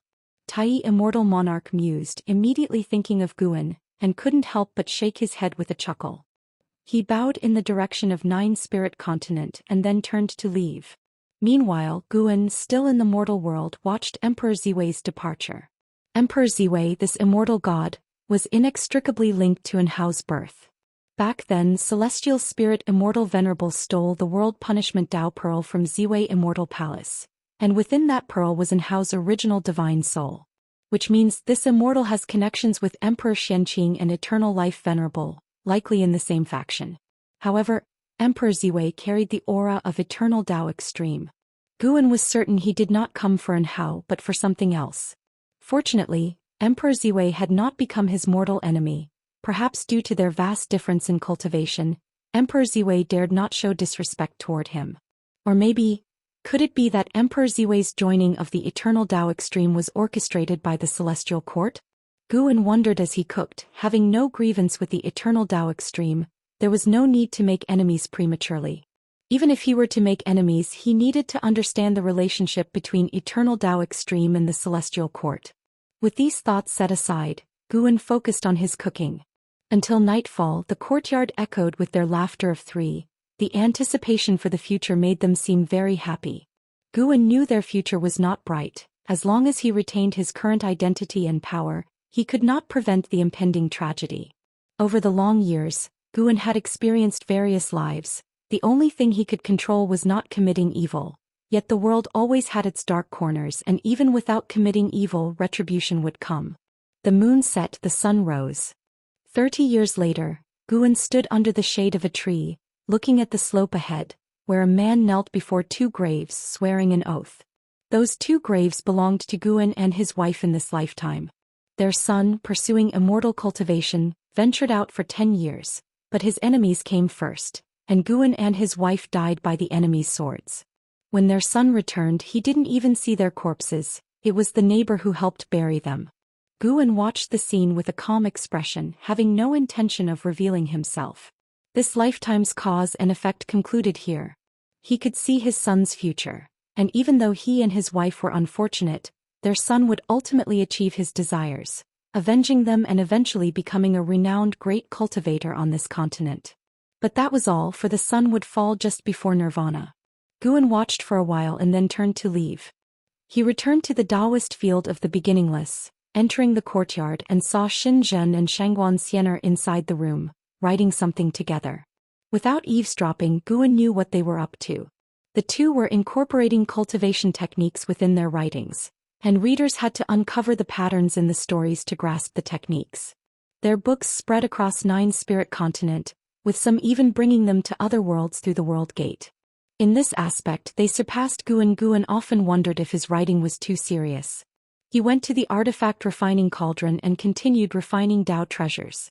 Currently, he didn't create new Tao treasures, but refined his disciples' existing ones to enhance them. Taken Zin's 6 Paths mirror, it now possessed the ability to contend with an innate golden immortal. This was Gu An's favor towards his close disciples. Among the 3rd-generation disciples, only a few possessed Tao treasures and none below them had any.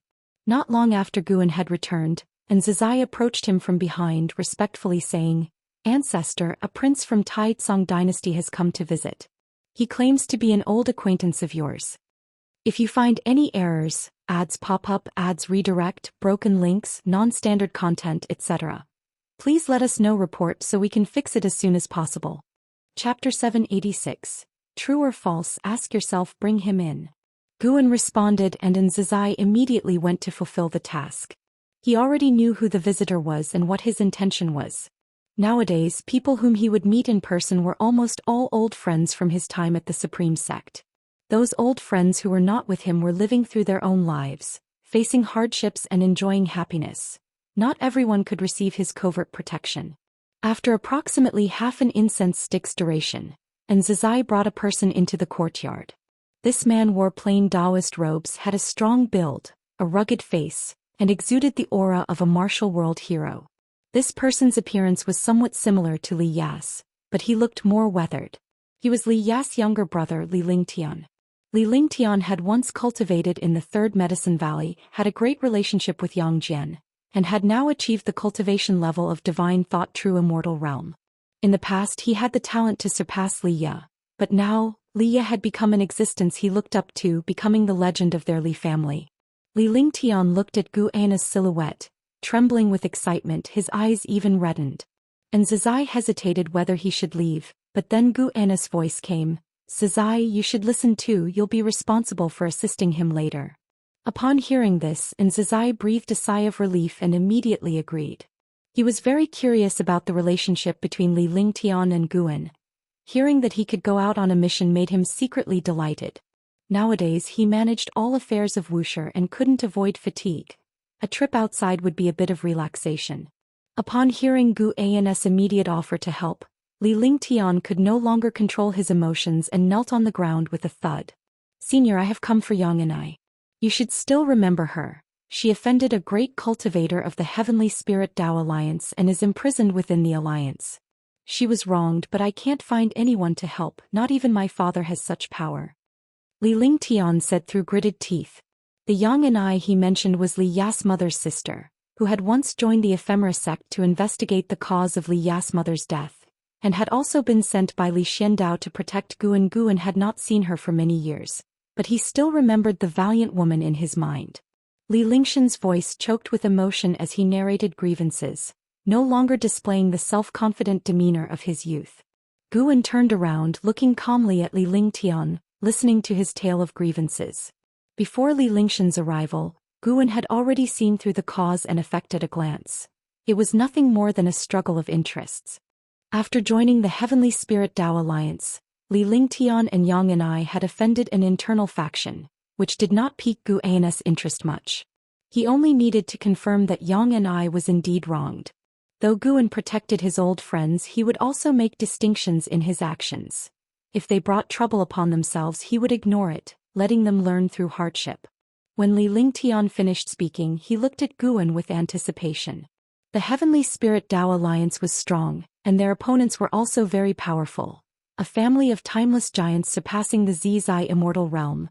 But Li Lingtian believed no family was a match before Guan. Guan smiled, helping Li Lingtian to his feet and said with emotion, "How old were you when you first came to me? Now you can manage things on your own. Truly how much things have changed." These words made Li Lingtian burst into tears. In his heart, Guan had always been a senior. Although he hadn't seen him for many years, restraint held him back. In his mind, Gu An's appearance and personality had blurred, and before coming he had imagined various possibilities, but never expected Guan to treat him so kindly. Even his father, who once doted on him, now felt distant. Guan began reminiscing about the past, and his words drew Li Lingtian back to bygone days. And Zizai was also very curious about Gu An's past, standing by and listening attentively. Later Xinzhen and Xianxia joined in. Xinzhen still remembered Li Lingtian. Seeing him so downcast now, she sighed deeply. The best decision she had ever made in her life was to follow Guan. At first she only wanted to escape from her sect, and due to her compatibility with Guan, she cut off all ties and solely followed him. Unexpectedly, Guan turned out to be the supporting Dao Sword Venerable. Over time, Xinzhen couldn't distinguish why she initially followed Guan. Occasionally she doubted whether she had seen something extraordinary in Guan that led her to him. Either way, the outcome was good, and she felt herself to be the luckiest person in the world, even more fortunate than an Xian celestial demon child and others. Until dusk, and Zizai left with Li Lingtian. He planned to gather several Wuxia disciples and personally go to Heavenly Spirit Tao Alliance to rescue Yang and I. Xianxia also followed, leaving Guan and Xinzhen alone in the courtyard. Xinzhen looked at Gu An's profile, lost in thought. What kind of trouble could make this man frown? In his eyes, how did he view this world? How did he perceive those around him? Li Lingxian's appearance triggered Xinzhen's memories of the past and sparked numerous puzzles and curiosity within her. Guan looked at the sky and said, "Do you think a life without longevity matters?" Xinzhen recovered from her thoughts and responded, "Of course it matters. To walk through the human world, whether in suffering or in joy, at least one has lived, hasn't one? But for many people, living is not as good as dying. That's because they faced hardships. Before those hardships, they surely also enjoyed their lives. Once a person dies, what meaning does everything before their death hold? Just like the supreme sect of the past, too many people have already died, even forgotten by us, leaving no trace in this human world." After Guan finished speaking, he turned his head to look at Xinzhen. Xinzhen pondered for a moment and said, "Why does everything have to be meaningful? Living is living, and everything we experience is our own feeling. Why should we pursue leaving something in this world?" Guan smiled and said, "Indeed, one's own feelings are what matter most. Why worry about other things and add unnecessary worries?" Upon hearing this, Xinzhen was momentarily stunned, then glared at Guan and asked, "Be honest, can you hear others' thoughts?" "I'm not that powerful." Really? Xianxia the Novel Fire. Net website on Google to access chapters of novels early and in the highest quality. Really? Xianxia smiled. After Gu Anna's counsel, she felt her confusion was meaningless. As long as she was living well and carefree and Guan did not reject her, wasn't that enough? Guan continued, actually, over the years I often went to the mortal world experiencing different lives. I would marry and have children, I would also be someone's child, but I made those wives believe we had shared something, giving them memories including those parents, relationships I imposed upon them. Of course, these identities were what they wanted, and the children I supposedly had were created by me out of thin air. Even if their souls condensed in reincarnation into real beings, I still felt something. From my perspective, everything was fake, but to them it was real. Everything that happened with them was their real experience. They would never know my identity was false. They would even forget their lives in reincarnation. Xianxia stayed silent while listening to his words. Guan looked at her, raising a question. This is the different view brought by the realm gap. I can make all living beings unable to distinguish truth from falsehood, but do you think there's an existence that can make even you and me unable to tell the difference? Is the so-called heavenly Tao, great Tao, truly real? He thought Xianxia would ponder for a long time, but she answered without hesitation. Whether it's true or false, we cultivate. The so-called quest for Tao is to ask oneself, asking about one's existence's meaning, asking oneself what one wants. If you want truth with effort, even falsehood has hope of becoming truth, doesn't it? Even if everything is false to me now, I still thank you, cherish everything now and enjoy every day. After saying this, she looked up at Guan, fixing her gaze on him. If you find any errors, ads pop up, ads redirect, broken links, non-standard content, etc., please let us know, report so we can fix it as soon as possible. Chapter 787. Profound Abyss Divine Pool. Guan's questioning of Xianxia was a reflection of his years of pondering. Besides increasing his mana and Tao practice, he felt there was an indescribable realm that required his contemplation. Xianxia's truthful response, however, left Guan sensing a glimpse of the great Tao within it. He smiled and replied, at the very least I feel that everything now is real. Xianxia heard this and also broke into a smile. Afterwards, Guan began to talk about past events, touching on the bygone days, which evoked many emotions in Xianxia. The setting sun lengthened their shadows. In the years that followed, Guan no longer trained in the mortal world. He decided that in the future, if he wanted to re-enter the red dust, he would assume his identity in the immortal cultivation realm, cultivating like Zhou Xian, growing with extraordinary talent and temperament. These two reincarnated bodies were not the strongest, but their temperament and way of handling matters pleased Guan the most, making him feel they lived with a unique flair. Above the sea of clouds, a giant round fan was flying, with more than a dozen people sitting cross-legged on it. Yang and I sat at the back watching the Wuxia disciples ahead who were chatting and laughing, feeling a mix of emotions. Ancient memories resurfaced in her mind, filling her with deep sentiments. Although she already knew that Guan had become the greatest power in the world, seeing Gu Anna's disciples and grand-disciples standing strong and becoming great cultivators she looked up to was a shocking experience.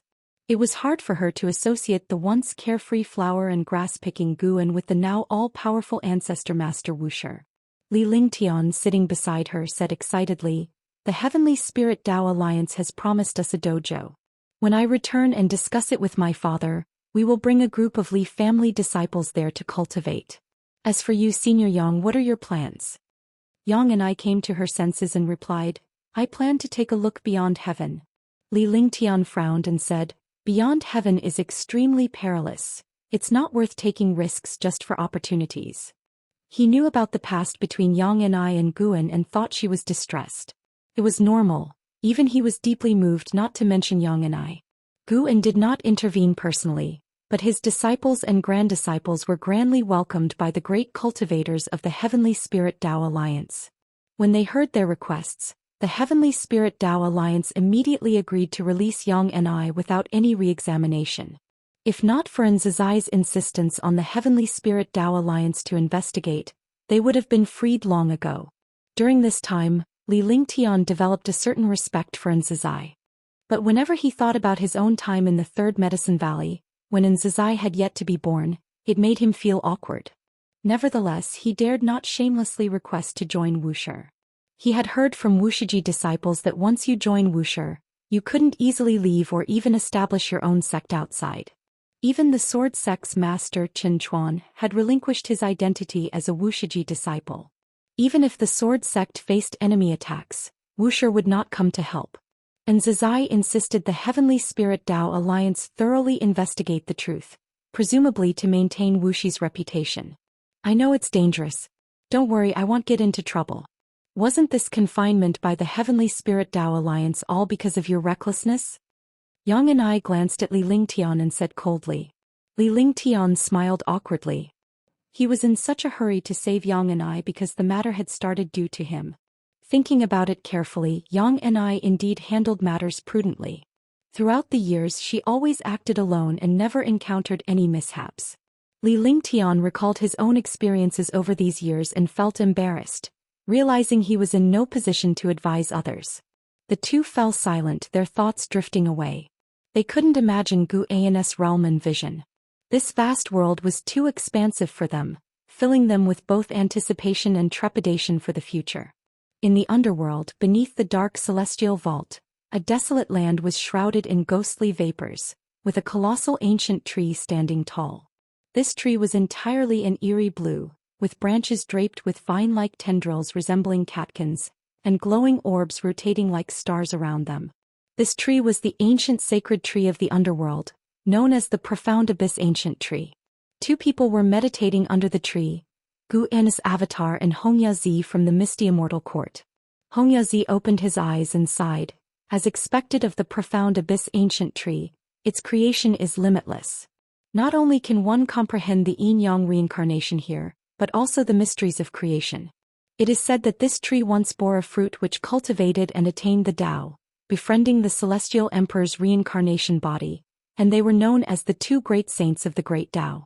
Unfortunately, he rebelled against the celestial court and finally perished together with the celestial emperor's reincarnation body. Guan opened his eyes and asked, "Is this story true? Where did you hear it from?" "Of course it's true. It was brought back by the predecessors of the misty Immortal court from the celestial court. However, there are many such stories in the celestial court," Hongyazi replied. "The celestial emperor is the most powerful existence.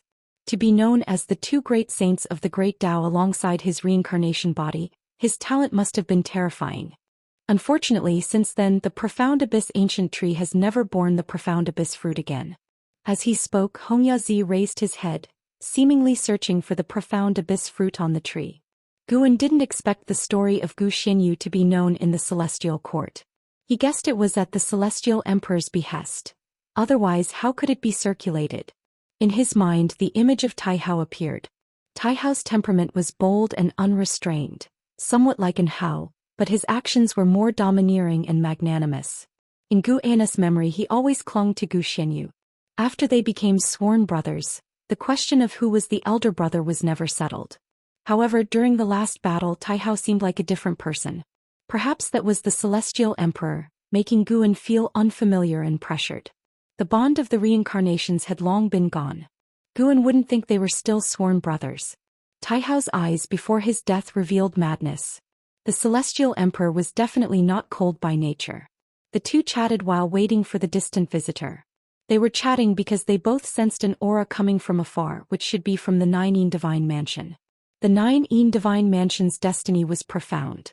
The aura of its cultivators differed from that of ghost souls and ghost gods, making it easily identifiable. A white-haired man in a black robe, resembling a specter, swiftly approached and landed 10 steps in front of them. Guan immediately recognized his origins. This person was named Zhu Luocha, possessing cultivation at the heaven-balancing golden immortal realm, originally a soul of the snake demon. Zhu Luocha looked at Guan and Hongyazi, raised his hand in salute and said, "The pavilion master has something to discuss with you both." Hongyazi's expression remained indifferent as he asked, "Which pavilion master?" "The second pavilion master, to discuss the matter of the Profound Abyss Divine Pool. The Profound Abyss Divine Pool is about to open, and you two must be waiting for this opportunity, so the second pavilion master sent me to invite you," Zhu Luocha replied. Hearing this, Hongyazi's eyes sparkled with joy. He exchanged a glance with Guan, then stood up and said, "Lead the way." Zhu Luocha immediately turned and began to lead the way, with Hongyazi following closely behind. Guan lagged slightly, watching Hongyazi's back. He secretly sighed. This is not an opportunity but an abyss of destruction. Sia the Novel Fire. Net website on Google to access chapters of novels early and in the highest quality. If you find any errors, ads pop up, ads redirect, broken links, non-standard content, etc., please let us know. Report so we can fix it as soon as possible. Chapter 788. Beneath the Sage, all are as ants. When Gu An's doppelganger and Hongyazi headed to the profound abyss divine pool, Gu An's true self remained within the Daoist field of the beginningless. Gradually Guan left less and less.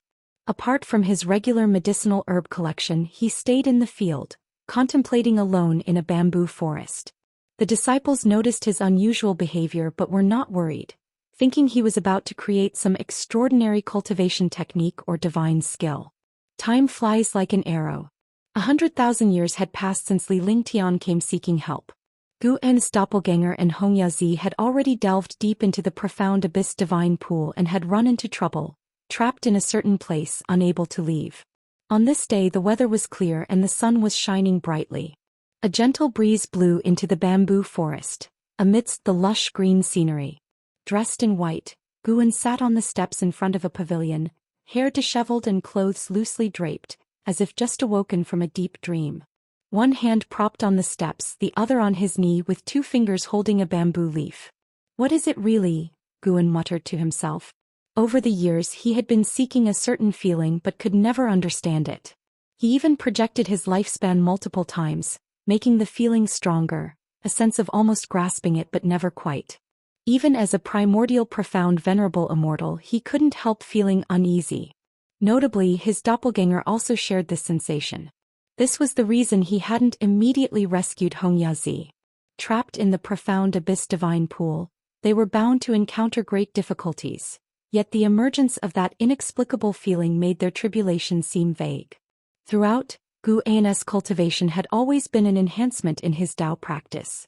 Although he refined his Tao heart and used various methods to deepen his understanding of the great Tao, he had never before felt the presence of his mental state like now. In the unseen, it seemed a mental state awaited his breakthrough. After breaking through, it might not make him stronger, but he still yearned to achieve it. This feeling appeared after reaching the primordial, profound, venerable immortal realm. It seemed a power was guiding the primordial Tao fruit, thereby affecting Guan. At this moment, a figure walked out from the forest, approached Guan and bowed. "Master, my immortal emperor's eye has been unsettled recently, causing my Tao heart to become aggressive. Why is this? I haven't encountered any stimuli." An Exan asked Guan, her face full of worry. Since handing the affairs of the beginningless to Nzizai, she had dedicated herself entirely to cultivation. Now she had reached the cultivation level of the heaven-encompassing free immortal, leading all disciples of the beginningless. Gu An's gaze didn't leave the bamboo leaf in his hand.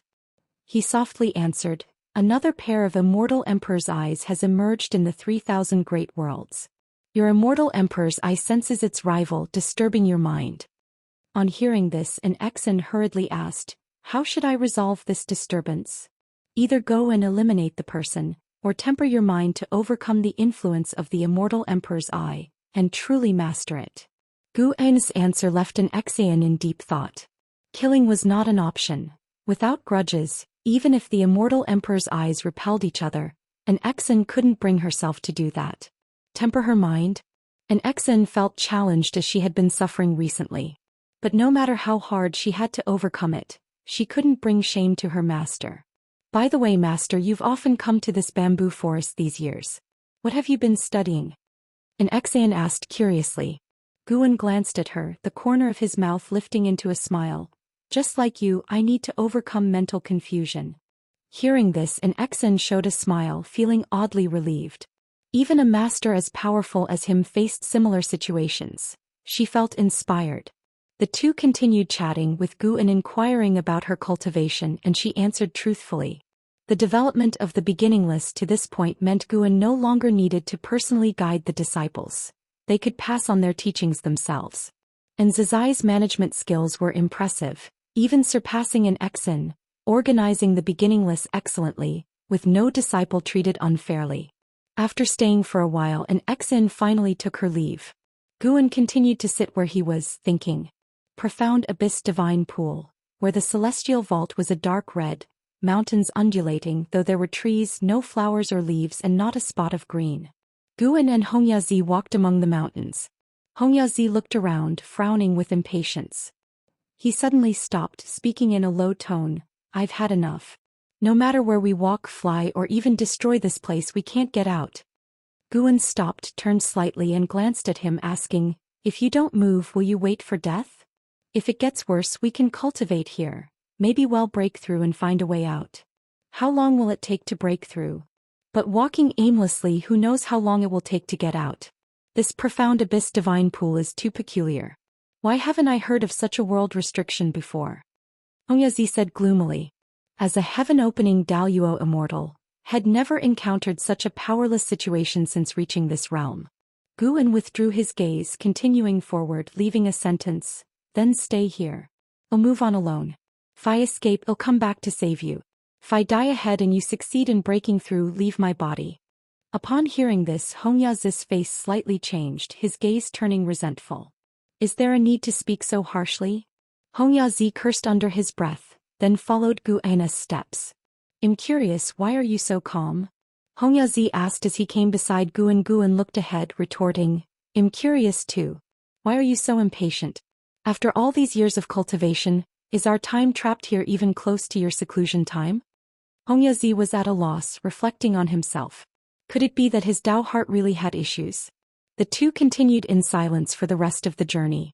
It's unclear how long they walked, maybe half a day or decades, centuries, even millennia. Guan's eyes changed, following his gaze. Ahead, on a slope, steels of various sizes were planted, inscribed with strange characters and obscure patterns. The previously numb Hongyazi was also attracted to the scene, taking out his horsetail whisk, wary of any abnormalities. The two continued forward, reaching the foot of the slope. They didn't rush up but observed from a distance. Their gaze was involuntarily drawn to the largest stele on the slope. Xianxia the Novel Fire. NT website on Google to access chapters of novels early and in the highest quality. That seems like old Celestial Court script, Hongyazi muttered. Guan asked in surprise, Old Celestial Court? There used to be other Celestial Courts? Hongyazi shook his head. The ancient heavenly court belongs to the previous Celestial Emperor, who lived longer than all beings of the heavenly Dao. So, earlier celestial courts became mere legends, known as the ancient heavenly court. An immortal god from the misty immortal court once obtained a cultivation technique from it. I was taught some and recognized the script. What does the stele say? Guan asked. Hongyazi's expression turned peculiar. After hesitating for a moment, he said, It says, without becoming a saint, all is ephemeral. Beneath saints, all are ants. If you find any errors, ads pop up, ads redirect, broken links, non-standard content, etc., please let us know. Report so we can fix it as soon as possible. Chapter 789. Hongmeng Immortal Ancestor. If one does not become a saint, all is illusion. Beneath the saints, all are as insects. Saint. Guan heard this realm's name again, his intuition telling him that becoming a saint is not something achieved by simply accumulating Dao practice. Looking far and wide within and beyond the great Dao, not to mention saints, even the primordial profound venerable immortal is as rare as phoenix feathers and unicorn horns, hard to encounter. As for those who surpass the primordial profound venerable immortal, Guan could only be certain that the celestial emperor was one such being. Hongyazi was also pondering this sentence, equally curious about what it meant to be a saint. As a heaven-opening Daoist immortal, how far was he from becoming a saint? The two men were each deep in thought, staring blankly at the steles scattered across the mountain before them. The realm of saints had greatly impacted them. Although Hongyazi's realm was lacking, he understood something of the ancient heavenly court. Seeing the words on those steles, he vaguely sensed that the being who left that sentence had an extremely deep Dao practice and a high immortal position. After a long while, Hongyazi snapped back to reality and said, These steles seem like the last words left by the immortal gods, filled with regret, despair, and anger. Who knows what they encountered? Guan spoke up, Let's keep moving forward. With that he took the lead, heading uphill towards the mountaintop with Hongyazi following closely behind. The two of them passed through the steels. Hongyazi remained vigilant, looking around cautiously while Guan carefully felt the steels. These steels were not simple, containing many Dao intents, which were very subtle and completely imperceptible to Hongyazi. The Dao intents of the steels did not seem innate but rather clues left by the cultivators of the ancient heavenly court. When Gu An's divine sense connected with these Dao intents, he saw many scenes. Immortal gods fighting fiercely. No demons, no monsters, no ghosts. All were immortals exuding celestial Dao destiny. These scenes were merely fragments, not continuous. Guan patiently explored, hoping to see the figure of the celestial emperor. Unfortunately, after they crossed this hillside and looked ahead, the uneven slopes in the distance still had many steels standing, but these steels were much more sparsely distributed than those behind them. Hongyazi quickened his pace, having seemingly discovered something, becoming more interested in these steels. Guan felt the same.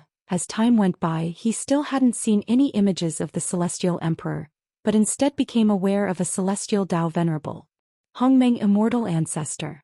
This Hongmeng Immortal Ancestor was the enemy of the immortal gods in the images, and his might was the source of many immortal gods' despair. It's uncertain whether this Hongmeng Immortal Ancestor is still the celestial Dao venerable of the heavenly court today. So, doesn't that mean the Hongmeng Immortal Ancestor lived even longer than the celestial emperor? After all, according to Hongyazi, the ancient heavenly court was presided over by the previous celestial emperor. Guan held many speculations in his mind, but his steps never ceased. In the darkness of the night, hundreds of cultivators gathered on the wasteland, all meditating to heal, Liya among them. Liya was still dressed in black, a treasure sword imbued with a silvery blue aura floating behind him. His pale complexion made it clear he suffered from severe internal injuries. He slowly opened his eyes, gazing upwards. Amidst the night, few stars were visible, making the celestial vault unsettlingly oppressive. He turned his head, his eyes betraying a look of fear. Following his gaze, at the edge of the world loomed an enormous figure, like a giant shadow encompassing half of heaven and earth. The place he stood was not the world but the palm of a giant hand. The vast wasteland below was just a small part of the palm. In the dim, oppressive void, a figure enshrouded in black mist moved slowly, its form humanoid, seemingly clad in heavy armor, adorned with menacing and sharp spikes. In its right hand, at first glance, the palm seemed empty, but in reality, Liya and hundreds of cultivators were within, appearing even smaller than dust. This terrifying figure walked through the void, its steps unhurried. Just seeing the figure caused a chill to run through Liya. His gaze drifted to the distance, amid the clustered people, where a yellow-robed elder sat meditating, his complexion also grim. Not only Liya but many others were watching this yellow-robed elder. The yellow-robed elder was the most powerful existence among these cultivators, with a cultivation level reaching the heaven-balancing golden immortal realm. Previously in the profound yuan-free immortal realm, Liya couldn't even imagine how strong a heaven-balancing golden immortal could be. It was said to be comparable to the cultivation level of a celestial god. The yellow-robed elder possessed not only profound cultivation but was also the patriarch of a sect from a great thousand world, establishing a dojo in the great Dao void. Liya originally went to hear the Dao, but during the session he and other attendees were captured by mysterious evil demons. While listening to the Dao, the yellow-robed elder's Dao intent felt unfathomably profound to him, incomparable even to Gu'an's level at the time. When the evil demons attacked, the yellow-robed elder wielded a magical treasure, displaying great divine skills, shaking the entire universe, with myriad dharma aspects emerging endlessly, broadening his horizons. Yet with a single counter, the evil demons suppressed the elder and the Dao listeners entirely. The mighty heaven-balancing golden immortal had no power to resist. Liya couldn't fathom the extent of this evil demon's Dao practice level. He couldn't help but think of what the Golden Crow Divine Sovereign once told Guan when faced with him. Miaozhen Daoyuo Immortal Realm Perfection. This was Gu'an's realm. Afterward he traveled the world, never hearing the words Miaozhen Daoyuo Immortal anywhere, not even in outer heaven. Bringing up this realm's name caused him inexplicable trepidation, so much so that he dared not inquire further. Junior brother Gu, if you were here with such a realm of Miaozhen Daoyuo Immortal, Could you defeat this demon? Liya thought silently. Even with utmost trust in Guan, he lacked the confidence to say Guan would surely surpass this demon. The yellow-robed elder's divine skills were vast, seemingly mobilizing the power of the 3,000 great Dao. Recalling that scene still left him incredulous. Yet the evil demon's one move ended everything. The evil demon seemed to respond as casually as Guan did when dealing with the dark god. Liya longed for Guan to appear yet feared that his arrival might only ensnare him in trouble. Liya, oh Liya, when will you truly stand on your own? How long will you rely on junior brother Gu? Why haven't you considered how junior brother Gu reached this point? Liya gritted his teeth, internally resenting his weakness. At this critical moment he still longed for Gu Anna's intervention. At that moment, in the darkness ahead, a beam of light like sunshine burst forth, dispelling the darkness, illuminating Liya and the hundreds of cultivators. Everyone looked up, their faces lit up. Quickly some became excited. Within the strong light, a figure approached them, appearing like an immortal god, exuding an aura of invincibility from its mere stance. Immortal monarch Xuanmiao of the celestial court is here. Demon, submit now without resistance. A powerful and domineering voice resounded through the void, stirring the emotions of the hundreds of cultivators. Liya, however, felt a sense of confusion. This voice sounded somewhat familiar. Profound mystery? Sir the Null Fire. NT website on Google to access chapters of novels early and in the highest quality. If you find any errors, ads pop up, ads redirect, broken links, non-standard content, etc., please let us know. Report so we can fix it as soon as possible. Chapter 790. Unbelievably powerful immortal monarch Xuanmiao.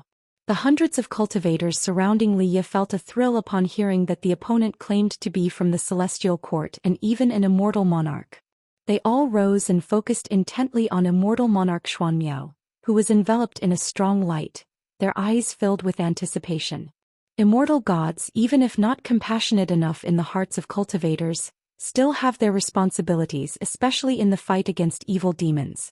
Since ancient times, immortal gods have never been lenient in opposing outer heaven demons, which is also why the 3,000 great worlds still aspire to ascend to immortality.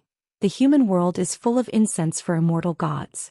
The mysterious evil demon holding the hundreds of cultivators didn't respond. He raised his left hand and rolling demonic chi appeared out of thin air, surging continuously, finally condensing into a long weapon, much like a spear, only the spearhead resembled the head and neck of a fierce beast, terribly frightening. Sarch * the novel Fire.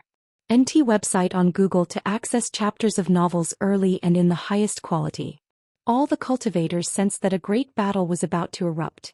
Even the heaven-balancing golden immortal realm yellow-robed elder held his breath in concentration.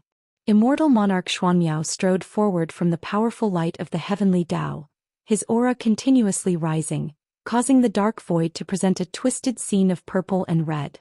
Even though being suppressed in the palm of the evil demon, the cultivators could feel the powerful aura of immortal monarch Xuanmiao, which was not even inferior to that of the evil demon.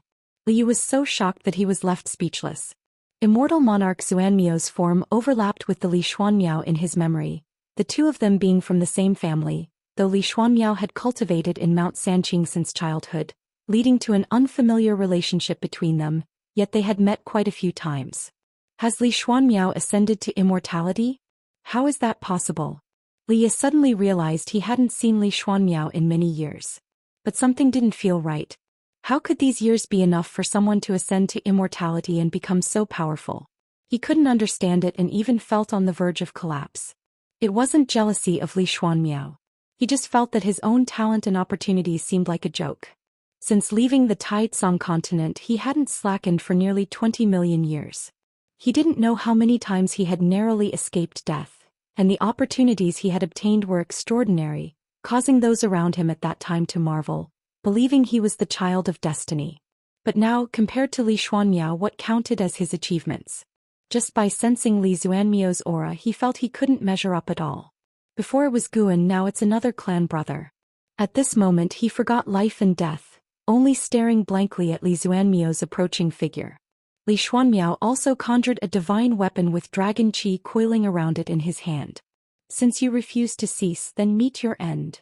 Li Xuanmiao's voice rang out again, and as his words fell, he fiercely thrust forward with his spear. A terrifying torrent of mana exploded, lighting up the entire void, depriving hundreds of cultivators of color in their vision. Li Ya instinctively closed his eyes. His divine sense couldn't extend as it felt scorching pain once it left his body, frightening him into hastily retracting it. Unable to see, he felt the world spinning and the ground beneath him trembled violently. After a good while, Li Ya heard a rumbling sound in his ears, gradually able to open his eyes. What he saw was a magnificent battle scene reflected in his eyes, making him open his mouth unconsciously. Not only him but the other cultivators were experiencing the same. They were all bound to the ground, unable to detach from it, which prevented them from falling. In their vision, the external void rotated quickly, causing dizziness, with demonic qi and golden flames interweaving, forming various spectacular scenes like a kaleidoscope. Li Xuanmiao and the mysterious evil demon had already started battling. Li Xuanmiao displayed his Dharma aspect, his form not inferior to the mysterious evil demon in the slightest. Both wielded their divine weapons with incredible speed, divine skills moving effortlessly without the need to cast a spell. Various Dharma aspects and divine skills collided, shaking the void. Soon, the void shattered and the surging wind of the great Tao swept them into deeper darkness. The heavenly Tao's strong light on Li Xuanmiao was so bright, illuminating the cultivators, none of whom spoke, engrossed in watching the battle nervously. Powerful, inconceivable. This was everyone's impression. The momentum of those divine skills was not only magnificent but also incomprehensible to them. As Li Xuanmiao swung his spear, it spun, causing slices of heaven and earth to shoot out along the spear's body, colliding with the mysterious evil demon. The mysterious evil demon seemed to have invisible clones, causing the Jin Qi around Li Xuanmiao to be continuously impacted. In the midst of battle, the mysterious evil demon would sometimes open its mouth, releasing countless demons that charged forward one after another toward Li Xuanmiao. They were actually able to penetrate the celestial Tao flame and land on Li Xuanmiao's armor. Li Xuanmiao frowned slightly. Although he could disperse the demons on his body, he could feel a power of cause and effect eroding his mana. While he hadn't fallen into a disadvantaged position, he couldn't suppress the mysterious evil demon in a short time either. This was his first battle after ascending to immortality. The dark heavenly court had invaded. He was responsible for roaming the 3,000 great worlds, eradicating the dark demons that infiltrated, and the reason he arrived in time was that he calculated Li Ya's peril. He wasn't familiar with Li Ya, but the bloodline cause and effect was there and he could feel it. Saving Li Ya was merely a convenient act, unrelated to anyone's relationship. Now, Li Xuanmiao only wanted to defeat the dark demon in front of him. Even though he was not obedient to the will of the celestial court at this moment, he had to defend the dignity of the heavenly court immortals and must not disappoint his master's expectations. Li Xuanmiao's gaze sharpened, blood-red Tao patterns surfaced on his forehead as he swept across with his spear single-handedly. A terrifying and vast golden rainbow erupted, pushing back the mysterious evil demon. The golden rainbow pierced through the darkness, as if cleaving everything in two. Immediately, countless golden chains emerged from within the golden rainbow, quickly binding the mysterious evil demon. The mysterious evil demon struggled madly, unable to break free in a short time. They continued descending, below appearing a vast river of qi, a long river of the great Tao. Li Xuanmiao paid no mind to where they had arrived, continuing to cast his spells. Over the mysterious evil demon's head appeared layers of golden wheels, from which a golden giant cauldron descended, directly falling and enshrouding the mysterious evil demon. A strange and ear-piercing chant echoed, as if countless people were chanting together, causing Li Ya and the other cultivators to feel their divine souls turn upside down. Fortunately, the feeling came swiftly and dissipated just as quickly. Once they had cleared their minds, they looked up to see the world enveloped by a golden screen of light, within which were densely packed exotic characters and patterns, immersing them in the true meaning of heaven and earth, overwhelming them at first glance. At the same time, far away in the Daoist field of the beginningless, Guan was observing this battle. His avatar was in the profound abyss divine pool, seeking more information about the saint, and Li Xuanmiao was engaged in the battle. What a coincidence indeed. Li Xuanmiao's current cultivation level had already reached the Taiqing Golden Immortal realm, while the mysterious evil demon was also a Taiqing Golden Immortal. However, compared to the mysterious evil demon, Li Xuanmiao's realm was forcibly elevated by the celestial Dao destiny, resulting in a certain disparity in strength between them. Guan also heard Li Ya's inner voice. Senior brother, the demon before you is nothing. Even Hong Yazi, who surpasses him by 100,000 times, is just as confused. Guan thought with a smile on his lips. If you find any errors, ads pop up, ads redirect, broken links, non-standard content, etc., please let us know. Report so we can fix it as soon as possible. Chapter 791. Persistence. Guan didn't make a move immediately, but continued watching Li Xuanmiao battle the evil demon. Although Li Xuanmiao was not a match, this fight could temper him. After watching for a while, he shifted his gaze to Li Ya. Although he would tease Li Ya about always getting beaten when they met, in reality he greatly admired Li Ya. His nurturing of Li Ya was far less than that of his disciples, yet Li Ya's growth, despite being full of hardships, saw an undoubtedly fast increase in his cultivation level. Among his peers, how many could compare? Li Ya's fate was constantly changing. Even without Gu Anna's interference, he could change his destiny through opportunities. Once his fate was to become the #1 great cultivator in the world, but now his fate was no longer confined to the celestial spirit great world. This perilous encounter also altered Li Ya's destiny. Li Ya surprisingly had a cause and effect destiny line for ascending to immortality. After this battle, ascending to immortality would become his obsession. Once Li Ya had an obsession, he would exert all his strength to achieve his goal. It was precisely this personality that had supported him to this day. In some sense, Li Ya resembled the protagonist in novels from his past life on Earth. In his spare time, Guan would often focus on him as if following a thrilling drama series. Until dusk fell, the battle between Li Xuanmiao and the evil demon had not yet concluded, and they had fallen into a great river of the great Dao, fortuitously the river of destiny. Zhou Xian, although still in the river of destiny, was already able to detach from it. He was obtaining enlightenment deep within, seemingly creating a great divine power about the path of destiny. Li Xuanmiao's battle had been noticed by Zhou Xian, yet he was unconcerned.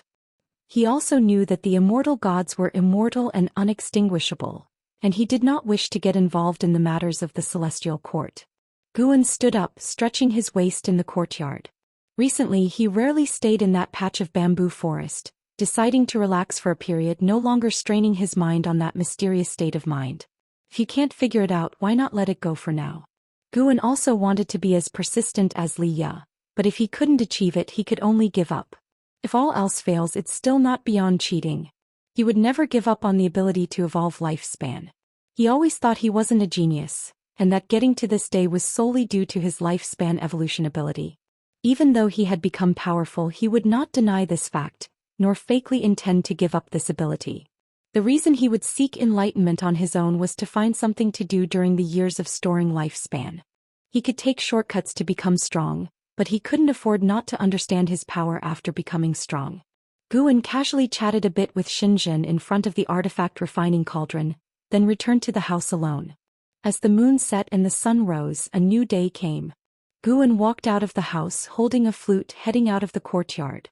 The dojo was filled with rolling mountains, the green hills and waters grand and picturesque. The floating spirit mist made the world seem more like an immortal realm.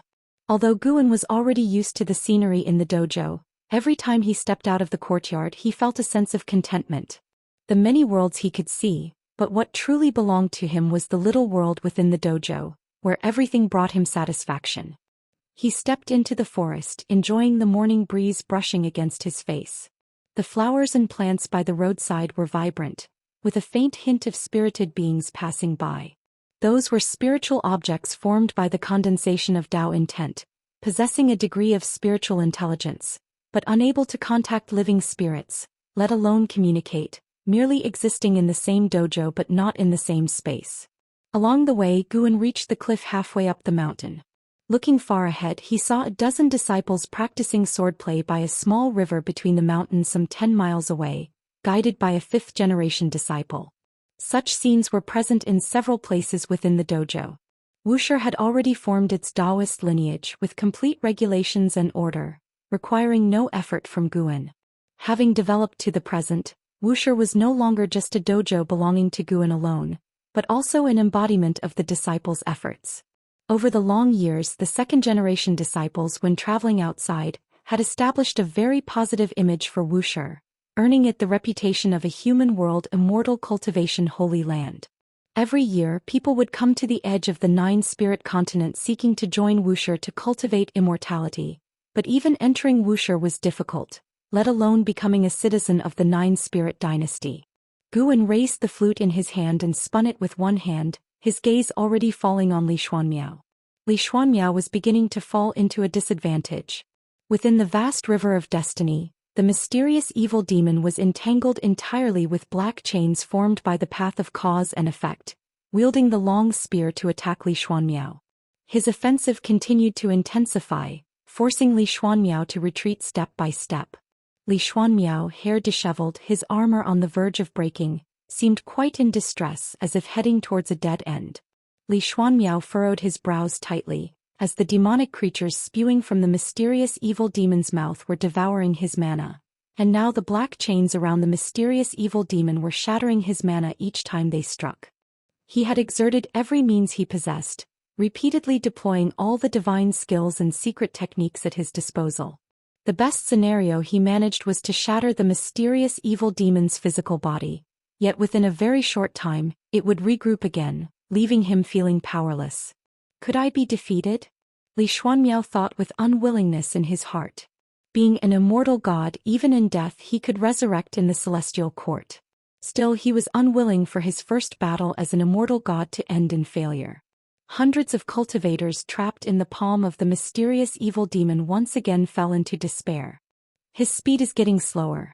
I can barely make out some of his moves. If even the celestial immortal monarch can't deal with this demon, then we're really doomed. Rumor has it that the celestial court is the gathering place for immortal gods. Surely they wouldn't dispatch only one immortal god, right? Do you know what an immortal monarch represents? Currently, all the immortal gods campaigning across the 3,000 great worlds are of a lower immortal position tier than him.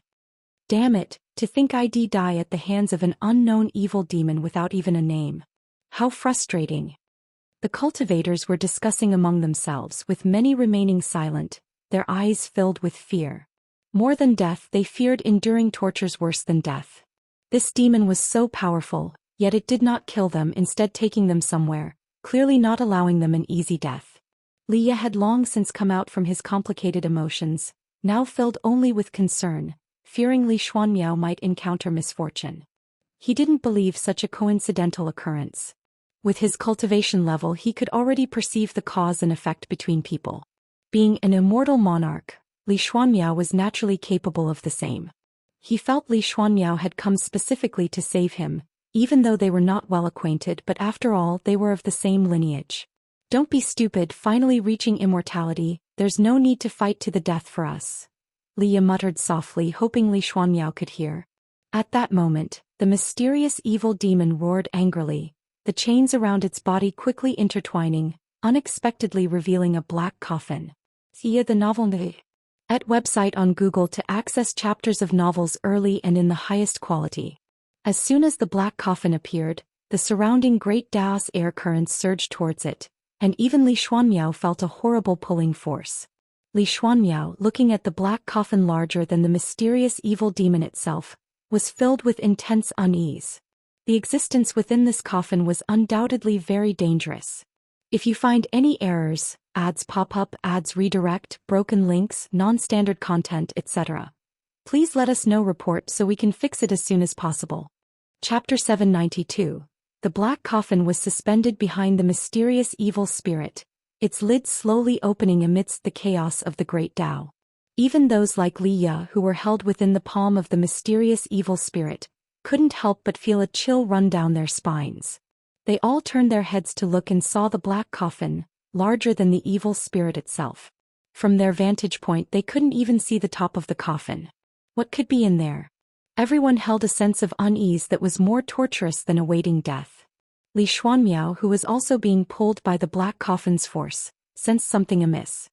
His intuition told him that if he were to come into contact with that black coffin, It would certainly lead to a bad ending. The lid of the black coffin opened a crack, revealing a darkness even blacker than the void, which upon a single glance, seemed to draw one's mind into a never-ending oppressiveness. Li Xuanmiao forcibly withdrew his gaze and glanced toward the right arm of the mysterious evil spirit. He decided to first save those people before his imminent death. His expression suddenly changed, becoming cold and fierce. A gate of light manifested out of thin air behind him, pouring forth an immense amount of celestial Dao destiny, which then flowed into his body, granting him temporary strength to escape the pull of the black coffin. He leapt into the air, moving agilely to the side of the mysterious evil spirit. In his hand he wielded a divine spear, gathering his most powerful mana, intending to thrust it toward the right arm of the mysterious demon. At that moment, Li Xuanmiao's face changed dramatically. He suddenly found himself in a place of absolute darkness, without the mysterious evil spirit around him and without the river of destiny beneath his feet. To his horror he realized he couldn't move.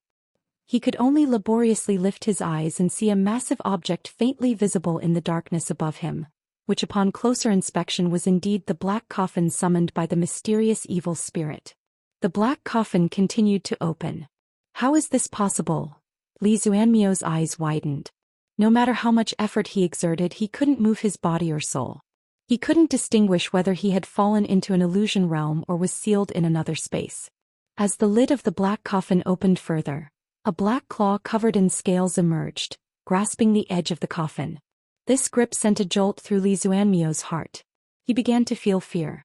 This emotion was beyond his control, swiftly spreading and occupying his entire heart. At this moment his mind went blank and he could only gaze dazedly at that black claw. Suddenly, a melodious flute sound came from afar, growing clearer, gradually dispelling the fear in Li Xuanmiao's heart. Li Xuanmiao turned his head to look but saw nothing. All around was extreme darkness, yet the flute music brought him a sense of peace. Is it you? Li Xuanmiao's gaze became complex. Immortal gods are immortal and indestructible, and Venerable Guangfa Taiguang certainly wouldn't take action. The only one who might is his master in the mortal realm. He immediately relaxed, and when looking again at the black coffin and the emerging black claw, he felt no fear. The darkness was larger than the world itself, and in its presence, Li Xuanmiao was extremely small. But now he feared nothing and even showed a playful expression. Even after joining the celestial court and witnessing worlds of higher realms, in his heart, Guan remained the strongest. Even the legendary celestial Dao Venerable or celestial emperor might not be stronger than his master. He knew that expressing such thoughts would make him a laughingstock, but he firmly believed it. Guan did not exude an aura more formidable than Venerable Guangfa Taiguang, but Guan's demeanor was so calm and mysterious, giving an impression of profound enigma that no one else could. Boom!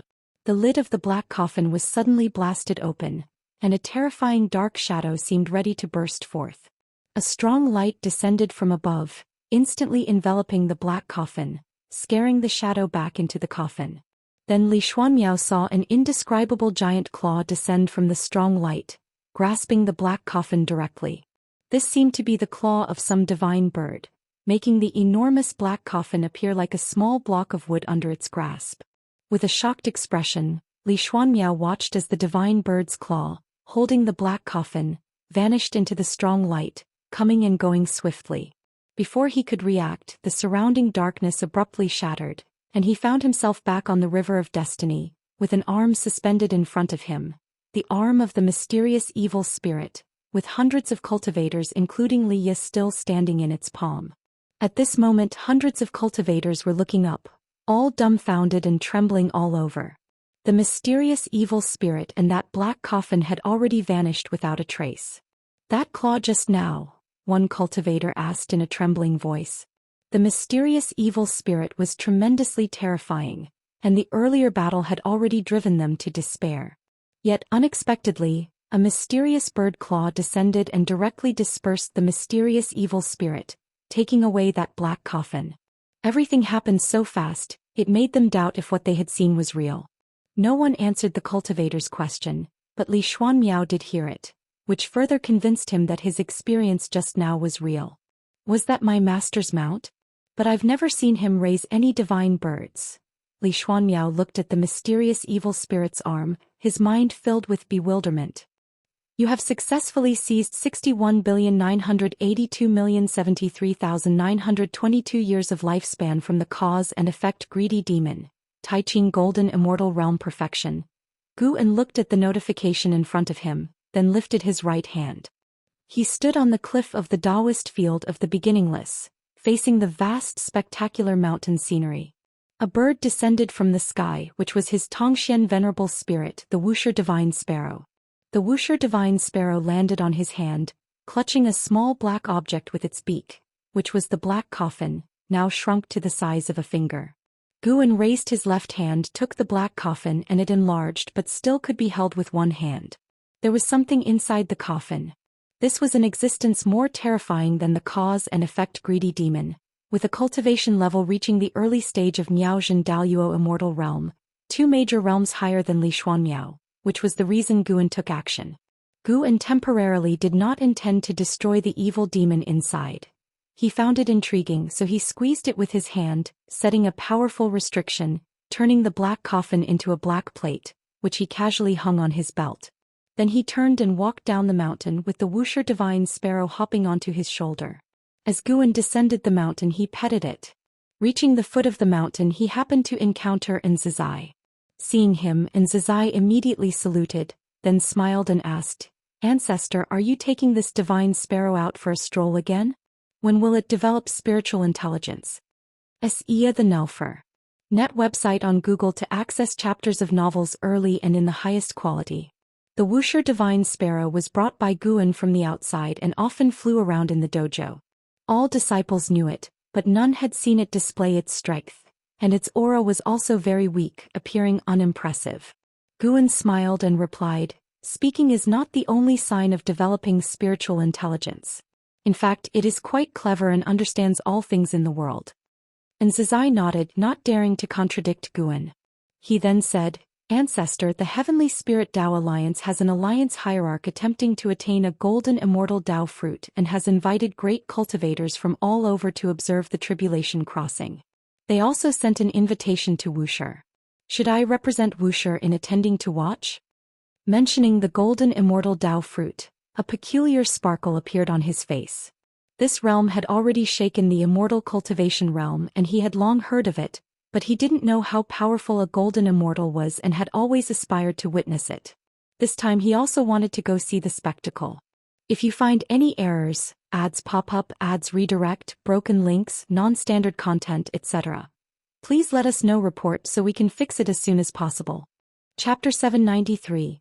Perfection Realm. The celestial spirit great world is about to birth an innate golden immortal.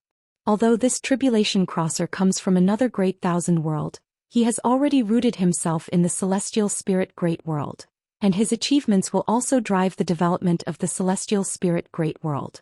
Even though Guan had foreseen this long ago, the arrival of this moment still made him somewhat emotional. In the past, the celestial spirit great world had hardly any free immortals, let alone golden immortals. At that time, the great world was divided into countless little worlds, and the Daoist Xianxia Immortal hid deep within the void, indifferent to worldly affairs. Now not only have the Daoist Xianxia Immortals appeared in the human world to establish sects or open dojos to teach the Tao, spreading their immortal name widely, even profound Yuan free immortals are doing the same. Beneath the 3,000 great worlds are countless little worlds, known as the mortal realms. The cultivators in these mortal realms, upon reaching the limits of heaven and earth, will all ascend. Many ascenders of the celestial spirit great world either merge into the world or continue to rise to legendary status. Every day, splendid events unfold across the land. During Guan's leisure, he always finds matters that pique his interest when he takes a sweeping glance at the world. Since you wish to go, then go. You may take a group of disciples. Decide the number yourself, Guan said to Xianxia with a smile. Upon hearing this, Xianxia immediately flashed a smile, quickly bowed and thanked him.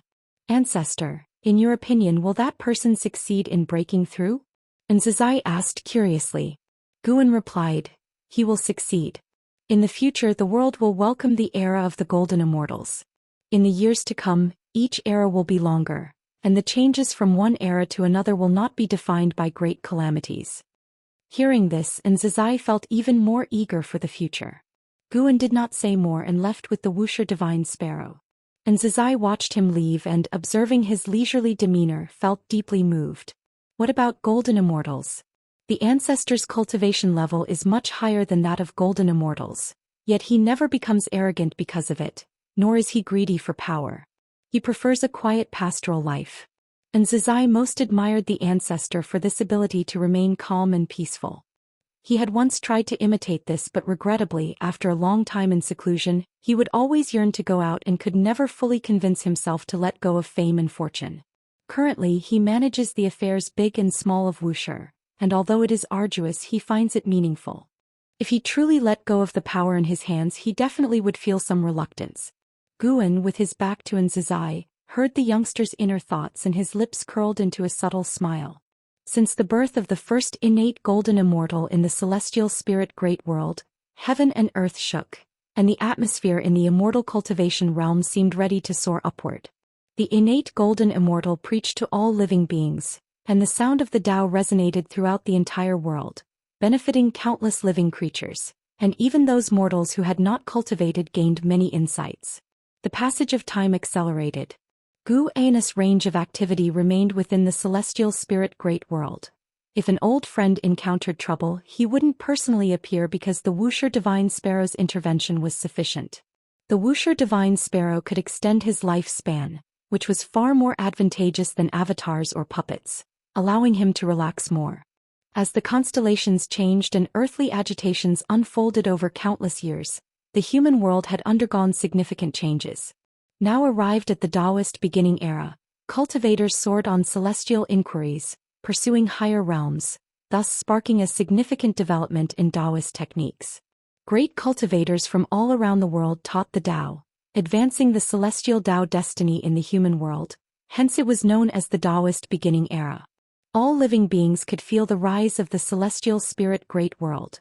The future could only become better, thus it was named beginning, symbolizing that the path toward the great Tao of this great thousand world had only just begun. That year, at the beginning of autumn nearing noon, Guan appeared out of nowhere within a bamboo forest and walked towards a pavilion among the woods. He had just gone to break through and had now reached the primordial profound venerable immortal realm perfection. The progress from the middle stage to the perfection realm took nearly 30 trillion years of lifespan, reducing his accumulated lifespan over many years to more than 15 trillion years. Although the consumption was great, the effect was significant. The higher the great realm, the greater the gap between small realms. Take the primordial profound venerable immortal for instance. A mere one-level difference in a minor realm signifies an absolute disparity in strength. Given this, striving for higher realms requires at least having an accumulated lifespan of 1 billion years. 1 billion years should indeed be called 10,000 trillion years. 10,000 trillion years can also be referred to as a quadrillion years. Guan thought about the Xuanzi algorithm of ancient Wuxia, which recorded, in the method of large numbers, 10,000 is called E, 10,000 E is a Zhao, 10,000 Zhao is a Jing, 10,000 Jing is a Gai, 10,000 Gai is a Z, 10,000 Z is a Liang, 10,000 Liang is a Go, 10,000 Go is a Jian, 10,000 Jian is a Zheng, 10,000 Zheng is a Zai. His lifespan number had not yet surpassed the imagination of the ancients of Wuxia, indicating it was still not enough. As Guan reflected, upon reaching the primordial profound venerable immortal realm perfection, his vision expanded once more, allowing him to see more unknown territories and a grander great Tao. He realized that the road ahead was still long. Fortunately, within the known range, no one could threaten him. Xia the novel, Fire. NT website on Google to access chapters of novels early and in the highest quality. As for the Celestial Emperor and a few Celestial Tao Venerables, their whereabouts were unknown. Perhaps they were exploring more vast and distant domains, having likely grown weary of everything within the Celestial Tao over the long years. Guan strolled back leisurely as usual, making people feel as if he had merely gone out for a brief distraction. Though only away for 2 hours, his power had transformed profoundly. 2 hours, even giving a primordial profound venerable immortal 10 million years, or 1 billion years, couldn't result in such progress. Guan's eyes turned toward the 3,000 great worlds. The struggle for the Son of Heaven had reached its final stages, with 90% of the Great Thousand Worlds already under the Great Immortal Divine Yuan's command. Xianyuan Human Venerable continued to resist stubbornly, but the outcome was clear, and the immortal gods under his command were restless, feeling anxious about the future. Su Yu, who often accompanied Zhang Buku, seemed to be plotting something. With him, Guan wasn't worried that Xianyuan Human Venerable's defeat would implicate Zhang Buku. Guan arrived at a small river and stopped just before crossing, looking into the distance where a giant seven-colored light shield stood amidst the mountains, forming its own barrier world. Within, two Wuxia disciples were sparring, both being free immortals. This made Guan somewhat sentimental. The ninth-generation disciples already had some reaching the free immortal realm, and though it was the two strongest of the ninth generation, it still gave Guan the sense that the era of the Holy Court had become distant. He stood in place, starting to observe intently. His relationship with his disciples and grand-disciples wasn't particularly close. He rarely guided his grand-disciples' cultivation, but he occasionally viewed their cultivation results. The time needed to achieve free immortal status was becoming increasingly shorter, but the transition from free immortal to Daoist Zongzizai immortal still remained long. The reincarnation tribulation was difficult to complete, with countless free immortals stuck at it for millions of years. To bypass the reincarnation tribulation, the only path is to become a primordial Dao Emperor. Because of this, the primordial Dao Emperor has gained high status in the celestial spirit great world, symbolizing ultimate talent. Striving to become a primordial Dao Emperor is equally challenging, but at least for the world's cultivators, it represents a possible path. If you find any errors, ads pop up, ads redirect, broken links, non-standard content, etc., please let us know. Report so we can fix it as soon as possible. Chapter 794. Turning the tide by sheer effort. Guan stood by the river for quite a while, then crossed the small river and walked toward the mountain where he resided. An hour later he entered his courtyard. Coincidentally, Xianxia was also there, discussing a major event of the world with Shenzhen. Guan had become accustomed. Although Wuxia does not intervene in worldly affairs, he is not completely detached from the world. The disciples always have exchanges with the sects, and whenever a major event occurs in the world, Wuxi's disciples will always make an appearance. Of course, this is also the thought of the sections. Having Wuxi's disciples present, whether to preach or host conferences, will bring prestige and demonstrate one's status. Although Wuxia does not seek domination, countless legends have been passed down since antiquity, and no one dares to shake Wuxi's prestige. Till now, the world has not witnessed the birth of a second innate golden immortal. Do you think the demon emperor can succeed? He is still far from the rank of innate golden immortal. But that innate golden immortal claimed he possesses the potential for golden immortal, and at this grand event of the demon race, the demon emperor will exhibit the process of breaking through to the profound yuan-free immortal. If successful, he will be the youngest profound yuan-free immortal.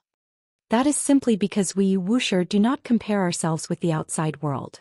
Facing Xianxia's curiosity, Shenzhen appeared calm, showing no interest in the demon emperor.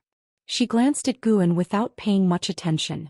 Xianxia saluted Guan, then continued chatting with Shenzhen, and those not knowing might think they were master and disciple. Guan returned inside, preparing to take a nap. With his cultivation level he could do without sleep, but recently he enjoyed experiencing the red dust in dreams. In dreams he crafted a unique life, experiencing it firsthand. He discovered he could make dreams become reality, creating the world from his dreams. However, he is not omnipotent, at least he cannot create a Dao world stronger than his cultivation level. He increasingly believed that the so-called heavens and earth were not products of the great Dao, but were opened up by powerful beings. There is no heaven or earth within the great Dao river. Even if there is, they are the fallen ones entering in without an original cause and effect relationship. Sia the Novelier. Website on Google to access chapters of novels early and in the highest quality. As Guan fell asleep, Xianxia managed to persuade Shenzhen to accompany her to the demon race's grand event. The Dao treasures in their hands had just been reforged by Guan. In this world no one could harm them. After they departed, the courtyard of Guan fell silent. The sun set, the moon rose, and the seasons changed. When the two ladies returned, half a year had passed. Guan stepped out from the house, stretched lazily under the sun. "You didn't sleep until now, did you?" Xinjin questioned with a suspicious look. Guan glanced at her, countering, "Why not?" Nowadays his medicine gardens around the region flourished anew, planted with high-tier spiritual grass. Each time he harvested he could prolong the time. High-tier cultivation herbs mature over decades, and do not much diminish lifespan. Now he not only gained ample time but also his annual income of lifespan increased to nearly 3 billion years. In Wuxi's Daoist field of the beginningless, the medicinal herbs planted were too numerous to count. Every disciple had their own medicine garden. Guan would not interfere, and if he wanted to explode in lifespan he could do it any time, but only if a crisis arrived beforehand. He would not reveal even a trace of his ability to seize lifespan. "Well, would you like to hear about our experiences at the demon race?" Xinjin walked toward Guan, asking with a smile. Guan nodded, letting her speak while reminiscing about his dream. He lived another lifetime as Xianxia, never taking innocent lives, focusing on chivalry, living a splendid life. The name of the Sword Dao Saint ancestor re-emerged. Acquiring this title is not only due to his strength but also his merits. Unaware of Guan's thoughts, Xinjin eagerly shared about the demon race's festivities. Initially she wasn't interested in the demon emperor, but seeing the demon emperor crossing the tribulation and his attitude towards people and matters, she had a change in perspective. She thought the demon emperor truly might become the second innate golden immortal. Interestingly, why did I feel the demon emperor's form and voice resembled yours somewhat? Although there's a significant difference from afar, his silhouette looks like him seeing you. Xinjin looked at Guan suspiciously, curiously asked, hoping to discern something from Guan's expression. The origin of the demon emperor has always been a mystery worldwide. Rumors once suggested a connection between the demon emperor and the ancestor master Wuxia. Even Wuxi's disciples had asked Guan, but he firmly denied it. Xinjin returned in high spirits, feeling she might have discovered the link between the demon emperor and Guan. Not only did they resemble in form, but there were also some indistinct causes and effects on the demon emperor that could not be deduced, yet indeed existed. This feeling she only detected in Guan, knowing she specialized in cause and effect. Concerning the achievement in the path of cause and effect, no Wuxia disciple could rival her, except for Fairy Zhou Xian, who was stronger but not considered a Wuxia disciple.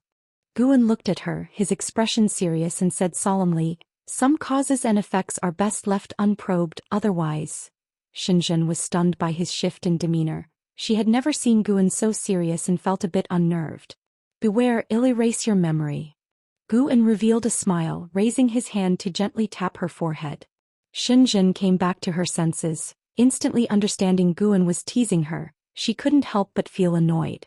As she was about to inquire further, Zhai appeared, bowing to Guan, saying, "Ancestor, 2 immortal gods have come to visit you. One calls himself Sichuan Old Immortal, and the other calls himself Tai Immortal Monarch." Seeing Zhai show up, Xinjin stopped questioning since Guan refused to disclose the connection with the demon emperor, clearly for a reason she could only ask privately. "Bring them to the mountain viewing pavilion." Guan replied, and Zhai immediately disappeared from where he stood. "All right, I have matters to attend to, you should rest first." Guan left these words behind and departed. His awakening was not merely to greet Xinjin. Watching his departing figure, Xinjin clicked her tongue in amazement.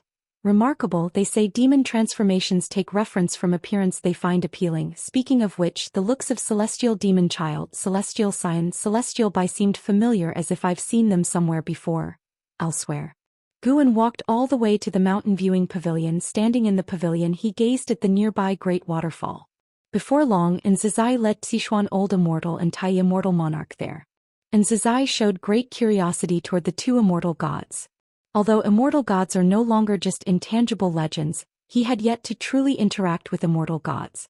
Guan nodded slightly at Zhai, indicating for him to leave. After Zhai left, Sichuan Old Immortal stood in the pavilion, bowing to Guan and saying, "Please, Ancestor Master Wuxia, intervene and save the world for human venerable." Guan turned around, looking at him expressionless. Tai Immortal Monarch stood beside Sichuan Old Immortal, saying nothing but observing Guan's expression. "I am not a celestial court immortal god, nor do I have the ambition to ascend to immortality. Why should I assist him?" Guan asked coldly. This moment his look imposed immense pressure on Sichuan Old Immortal. Compared to last meeting, Sichuan Old Immortal felt as if facing another person entirely. If you find any errors, ads pop up, ads redirect, broken links, non-standard content, etc., please let us know. Report so we can fix it as soon as possible. Chapter 795. Son of Heaven's Opportunity. Facing Gu An's inquiry and gaze, Elder Zhou Xian suppressed his inner unease and spoke. Although the patriarch does not participate in the struggle for the throne, as long as Wuxia remains in this great thousand world for a day, it is difficult to avoid the ramifications brought by the struggle. If the great immortal divine Yuan wins, the 3,000 great worlds will be destroyed and recreated into the 3,000 great worlds he desires. If Xian Yuan succeeds, he will not change the 3,000 great worlds. All he wants is to thwart the provocation from the great immortal divine Yuan. He does not need the 3,000 great worlds to transform into anything else. As Zhou Xian spoke these words, his gaze was firmly fixed on Gu, and Tai Immortal Monarch had already heard this narrative, which was also the reason for Tai Immortal Monarch's accompaniment. If the great immortal divine Yuan were victorious and became an enemy of Guan, at that time should Guan resist, he would face the entire celestial court, and Tai Immortal Monarch would also have to oppose Guan, which would be unacceptable for Tai Immortal Monarch. After all, he had invested so many years of effort and was unwilling for it all to be in vain. The rapid development of the celestial spirit great world has been supported significantly by Tai Immortal Monarch behind the scenes. Looking at Guan, Tai Immortal Monarch's eyes already indicated his stance. Guan responded to the gaze of Elder Zhou Xian, saying, "I can leave with Wuxia. I can even leave with the celestial spirit great world. The ambition of the great immortal divine Yuan poses no threat to me." Elder Zhou Xian followed up, saying, "While you are capable of departing with the celestial spirit great world, all living beings are creations of the heavenly Tao, and if the celestial court strips them of their celestial Tao destiny, they will inevitably disperse into ashes." Guan approached the table and sat down, choosing not to respond verbally. Instead, he picked up the teapot and poured himself some tea.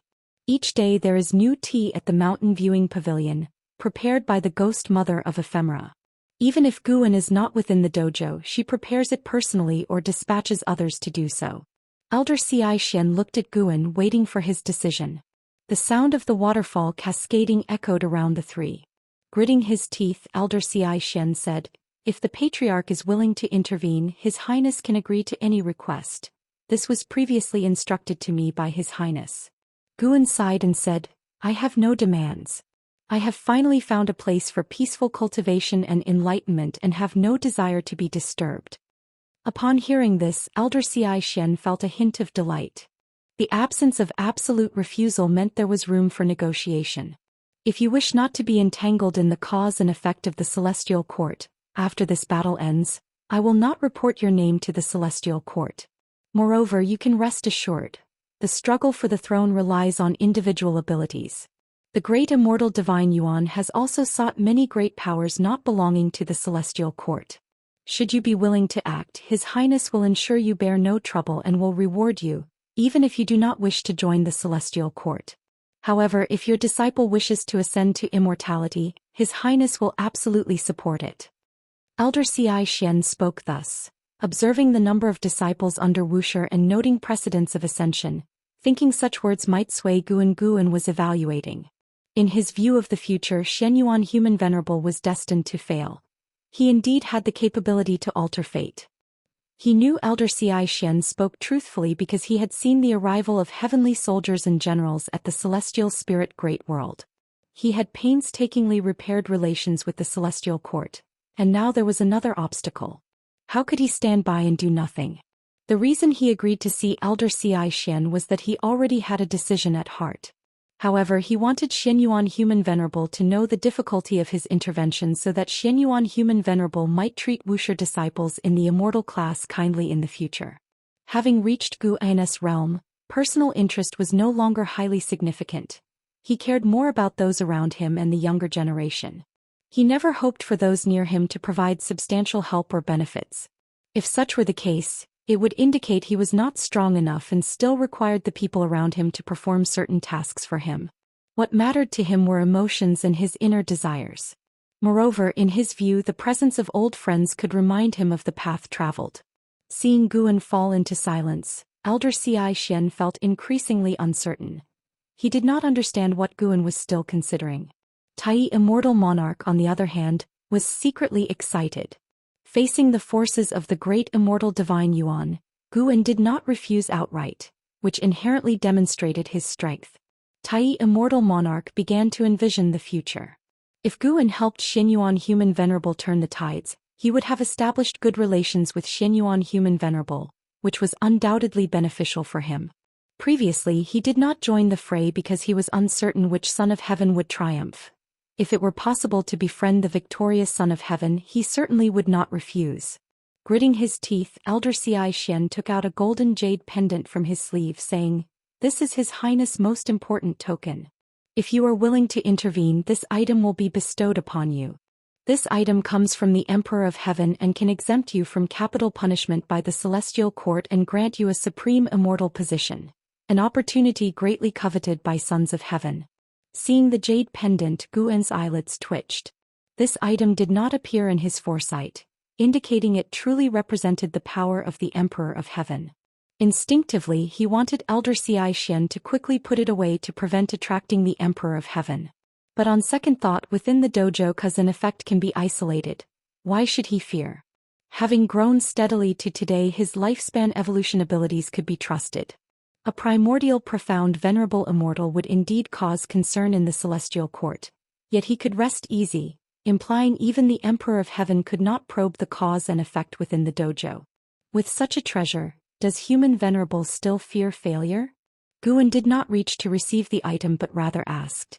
Elder Xian replied, "Human Venerable cares about victory, about the interests of all immortal spirits and mortal spirits supporting him. Rather than face utter destruction, he does not wish to disappoint all who support him." These words led Guan to regard Xianyuan Human Venerable a little higher. Guan spoke, "Since that is the case, I shall assist you, but I will not show myself, and I hope you and Human Venerable do not reveal my existence." Upon hearing this, Elder Xian was overjoyed and immediately expressed gratitude to Guan. "May I ask, Patriarch, when will you act?" Elder Xian set the golden jade pendant on the table and eagerly asked. "Just relay the message to him. I will act at the appropriate time. I will only help him resolve the battlefield of the 3,000 great worlds. As for the battle between the great immortal divine Yuan and him, I will refrain from involvement," Guan replied. Sar the Novelier. T website on Google to access chapters of novels early and in the highest quality. Naturally, the struggle for the throne cannot be interfered with by a third party. Elder Xian responded, once again paying his respects to Guan, then departed. Tai Immortal Monarch did not follow in his footsteps, as Guan gestured for him to sit down. After Elder Xian left, Tai Immortal Monarch faced Guan alone, feeling somewhat apprehensive, fearing that bringing Elder Xian might have offended Guan. "Xianyuan Human Venerable's promise is indeed trustworthy. Truly, I also hoped you wouldn't get involved, but the great immortal divine Yuan is more dangerous than Xianyuan Human Venerable." Tai Immortal Monarch spoke cautiously, carefully observing Guan's expression. "If you find any errors, ads pop up, ads redirect, broken links, non-standard content, etc., please let us know. Report so we can fix it as soon as possible." Chapter 796. Heavenly Tao Emperor Jade Guan glanced at Tai Immortal Monarch and said with a smile, "You need not worry, I am not blaming you." Hearing this, Tai Immortal Monarch felt relieved and smiled. "Over the years I've watched your actions. While some things may not matter to me, your intentions are undoubtedly earnest, whether out of ambition or for other reasons. I harbor no dissatisfaction with you," Guan said to Tai Immortal Monarch, his face graced with a warm smile, a stark contrast to his demeanor when facing the old immortal Zixuan. Tai Immortal Monarch was excited by these words and felt deeply moved. He could sense Guan's sincerity, and he didn't consider it a bad thing that his ambition had been revealed, as he indeed harbored no ill will towards Guan. In fact, after spending so many years in the celestial spirit great world, he had many insights.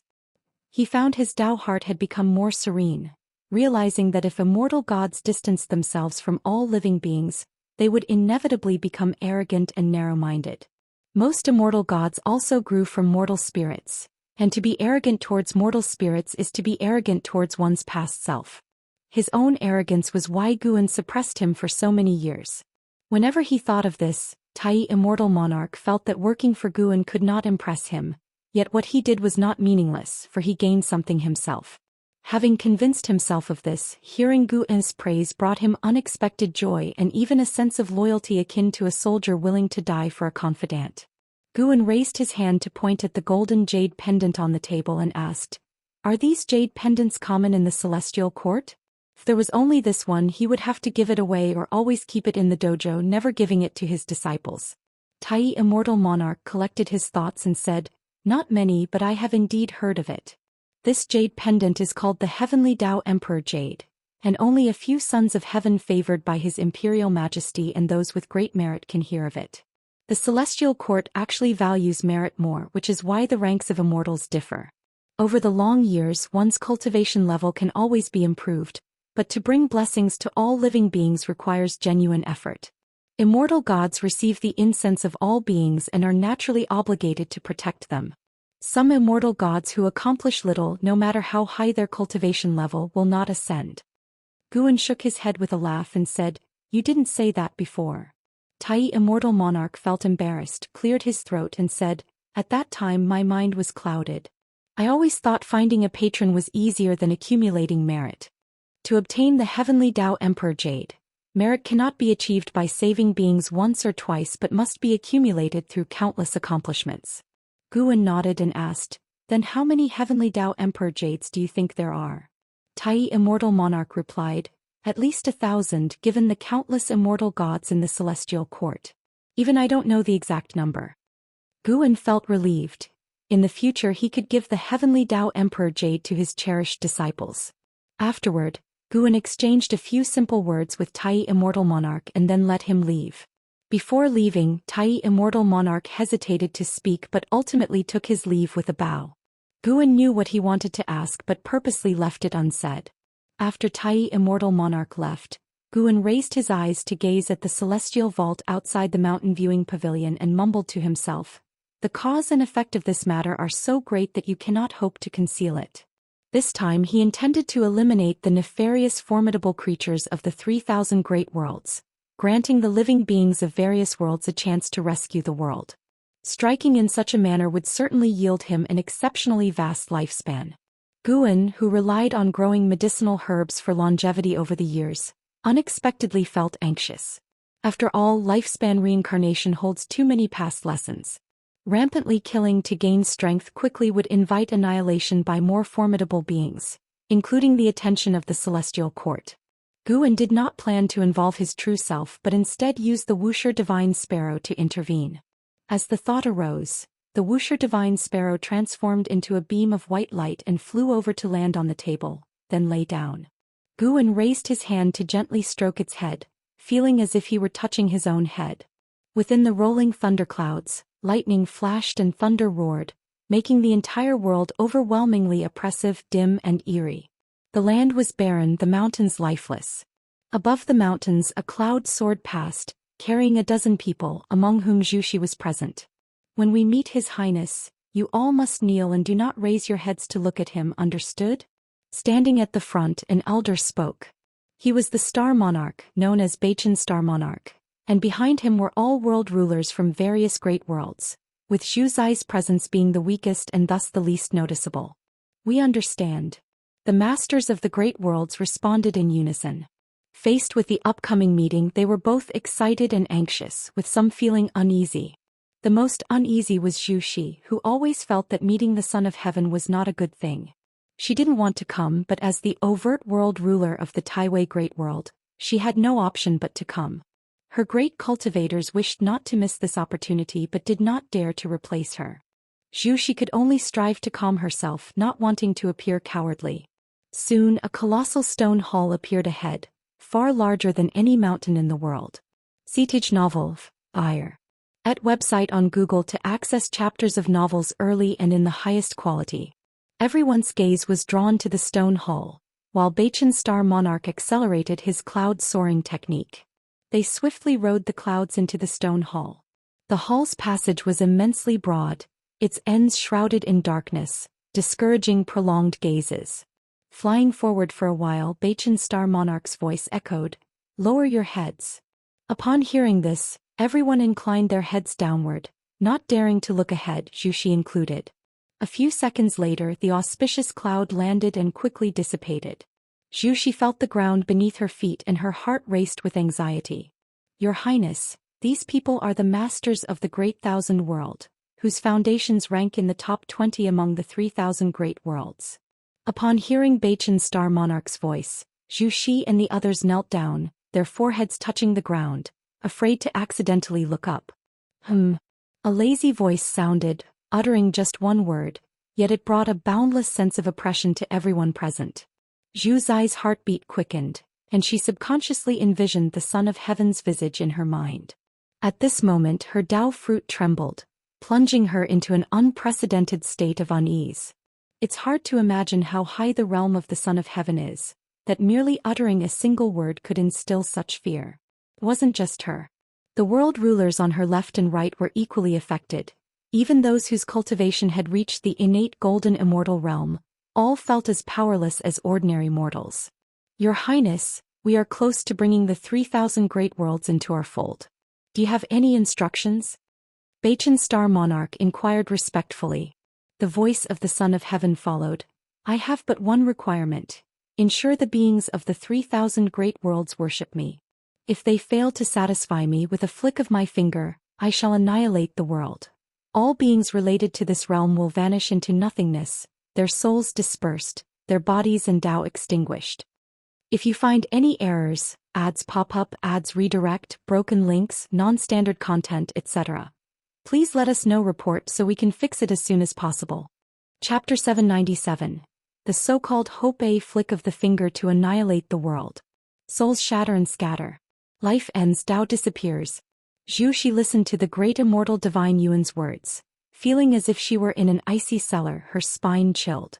This Son of Heaven was even more arrogant and brutal than she had anticipated, filling her with worry about her future.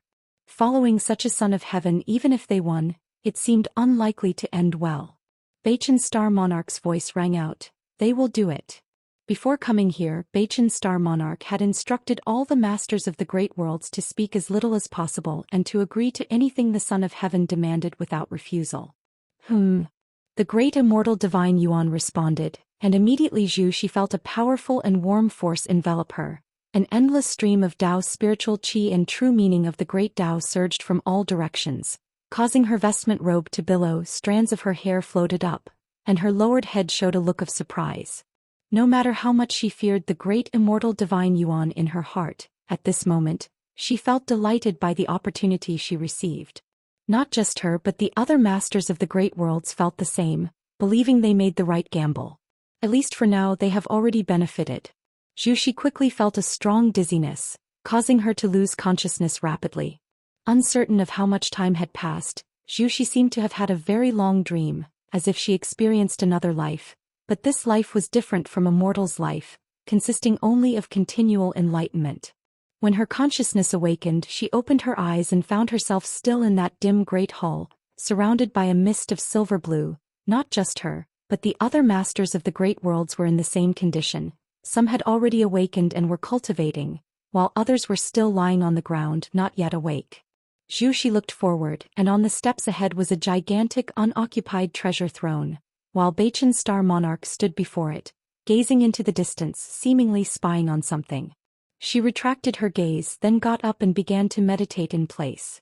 As she closed her eyes again, the insights from before erupted in her mind. Her understanding of the 3,000 great Tao was insanely enhancing, and even her cultivation level was rapidly increasing.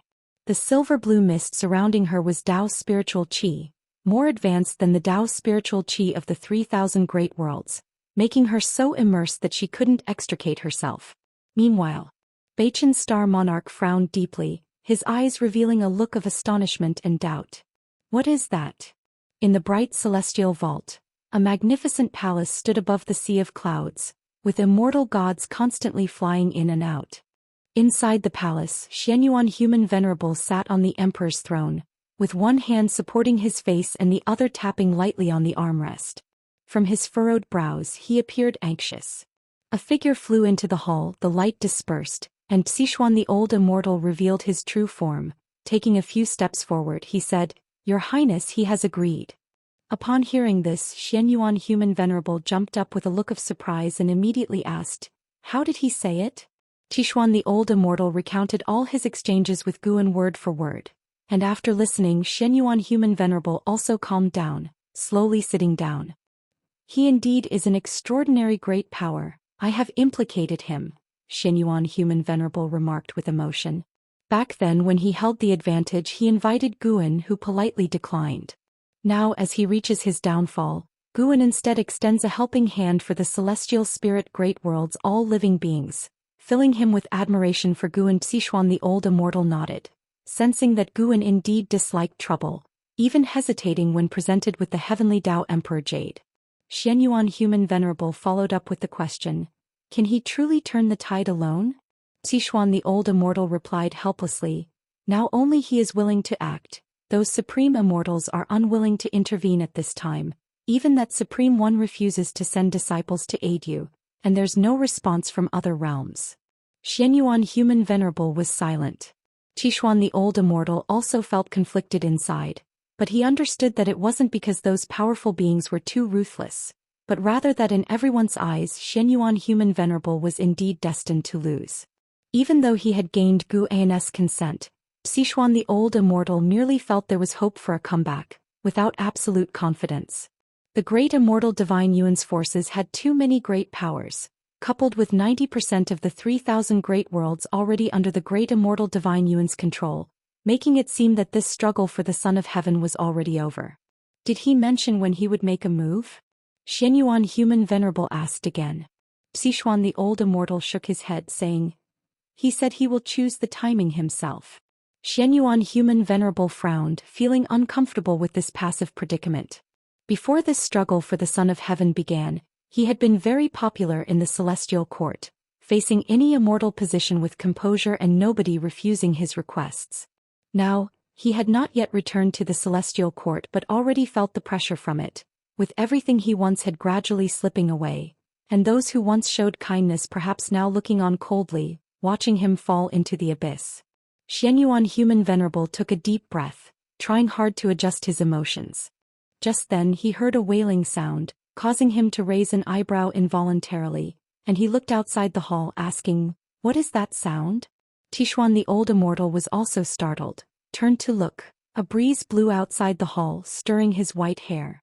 In his pupils a dim void was reflected, with a silver light cutting through the darkness. "What is that?" Sichuan the old immortal's divine sense locked onto a great thousand world captured by the great immortal divine Yuan.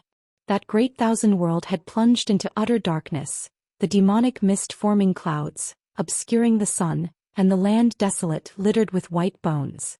A gigantic divine sparrow carrying a seven-colored glow flew into this great thousand world, dispelling the darkness. Amidst a pile of rubble, there were dozens of human race cultivators meditating and healing. The silver light sprinkled on them and they instinctively looked up, witnessing an unforgettable sight. It was a silver-white divine bird with wings spanning the sky, its long tail feathers bearing a seven-colored glow, like a rainbow unfurling. The eyes of the human race cultivators flickered with a peculiar light, and upon seeing such a majestic divine bird, hope and longing were born in their hearts involuntarily. In this dark era with demons rampant, living was so hard and all living beings yearned for hope, longing to see the light of day again. Yet the immortal gods did not aid them. Songtian showed them no favor. Under their gaze, the silver-white divine bird flew towards the horizon, in the direction where the demonic chi was the densest. Xianxia the Nephire. At website on Google to access chapters of novels early and in the highest quality. The ground began to quake. A familiar yet terrifying aura erupted from afar. Clearly, this silver-white divine bird had alarmed that demon. Could it be that the immortal gods have arrived? Nonsense, those demons are mere minions of the immortal gods. It should be a spiritual object of heaven and earth. Though the immortal gods do not pity all living beings, heaven and earth do, for those demons hail from outer heaven. I wonder if it can prevail over those demons. The human race cultivators glanced at the silver-white divine bird, whispering anxiously, fearing the shattering of hope. If you find any errors, ads pop up, ads redirect, broken links, non-standard content, etc. Please let us know report so we can fix it as soon as possible. Chapter 798. Under the gaze of dozens of cultivators, a monstrous fog rose at the end of the world, its length and width immeasurable, seemingly swallowing half the sky. In the endless darkness appeared a pair of terrifying eyes, like two blood moons, oppressive and eerie. Dozens of cultivators felt their hearts race with fear, but when the gallant silver bird's majestic form entered their sight, their terror instantly dissipated a great deal. The silver-white divine bird showed no fear. As its divine wings vibrated, it did not stir up winds, seeming not to belong to this world, making it appear all the more agile. Suddenly, the silver-white divine bird abruptly accelerated, transforming into a rainbow of 7 colors, charging into the massive black fog, causing the heavens and earth to erupt with dazzling radiance, compelling dozens of cultivators to instinctively close their eyes, unable to look directly ahead. Roar! A hysterical roar echoed in their ears, deafening, yet they were no longer afraid because within those roars they heard despair. Those unyielding, supremely cruel evil demons were in despair. What an inspiring thing! Above the grand hall, Xianyuan human venerable stood before the throne, and together with Elder Zixuan watched in the same direction.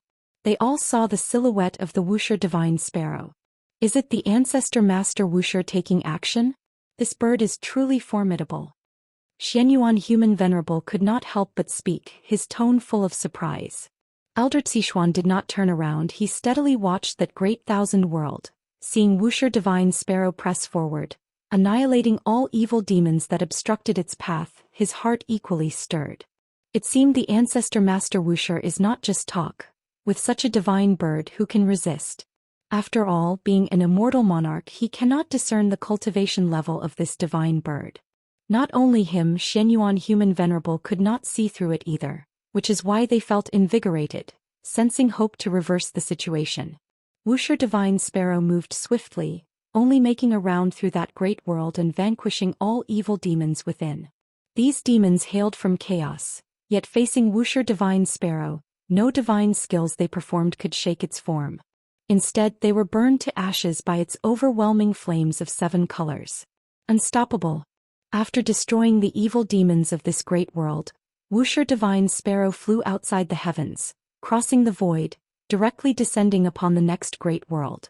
This world was likewise occupied by the great immortal divine Yuan, and all beings were in distress. The rainbow light drove away the darkness, bringing light to all beings, bringing hope to Xianyuan human venerable. However, Xianyuan human venerable and Elder Zixuan saw an endless stream of great powers, evil demons approaching Wuxia divine sparrow. The moment Wuxia divine sparrow appeared, it alarmed the immortal gods under the great immortal divine Yuan. In this contest for the celestial mandate, some immortal gods were responsible for overseeing the entire situation, immediately detecting any changes. Upon arriving at the second great thousand world, spatial black holes continuously appeared in the dark celestial vault. Mighty heavenly soldiers and generals, members of the Mo Luo clan and possessors of demon god bodies appeared, densely packed, quickly surrounding Wuxia divine sparrow. Even in the stone hall, Baichen star monarch saw this scene. He frowned, watching the magnificent Wuxia divine sparrow, feeling a sense of unease. The battle in the 3,000 great worlds was not his concern. His current responsibility was to oversee the master of the great world within the hall. What on earth is the origin of this bird? Why have I never seen it before? Baichen star monarch muttered to himself, continuing to observe, but the more he watched, the more alarmed he became. Even when encircled by 1,000,000 opponents, that divine bird did not stop. It was completely unstoppable. Those he deemed formidable could not withstand the divine bird, their attacks utterly ineffective. You successfully seized 908,762,431 years of lifespan from Night Demon Monarch, early stage of innate golden immortal realm. You successfully seized 32,870,871,107 years of lifespan from Su Qiuma, late stage of Hengtian golden immortal realm. You successfully seized 64,592,883 years of lifespan from Heavenly Falling Star, late stage of innate golden immortal realm. One prompt after another popped up before Gu Anus' eyes. He couldn't help but sigh. Indeed, those daring to participate in the celestial mandate struggle mostly have known their fate and had to take a gamble to avoid death.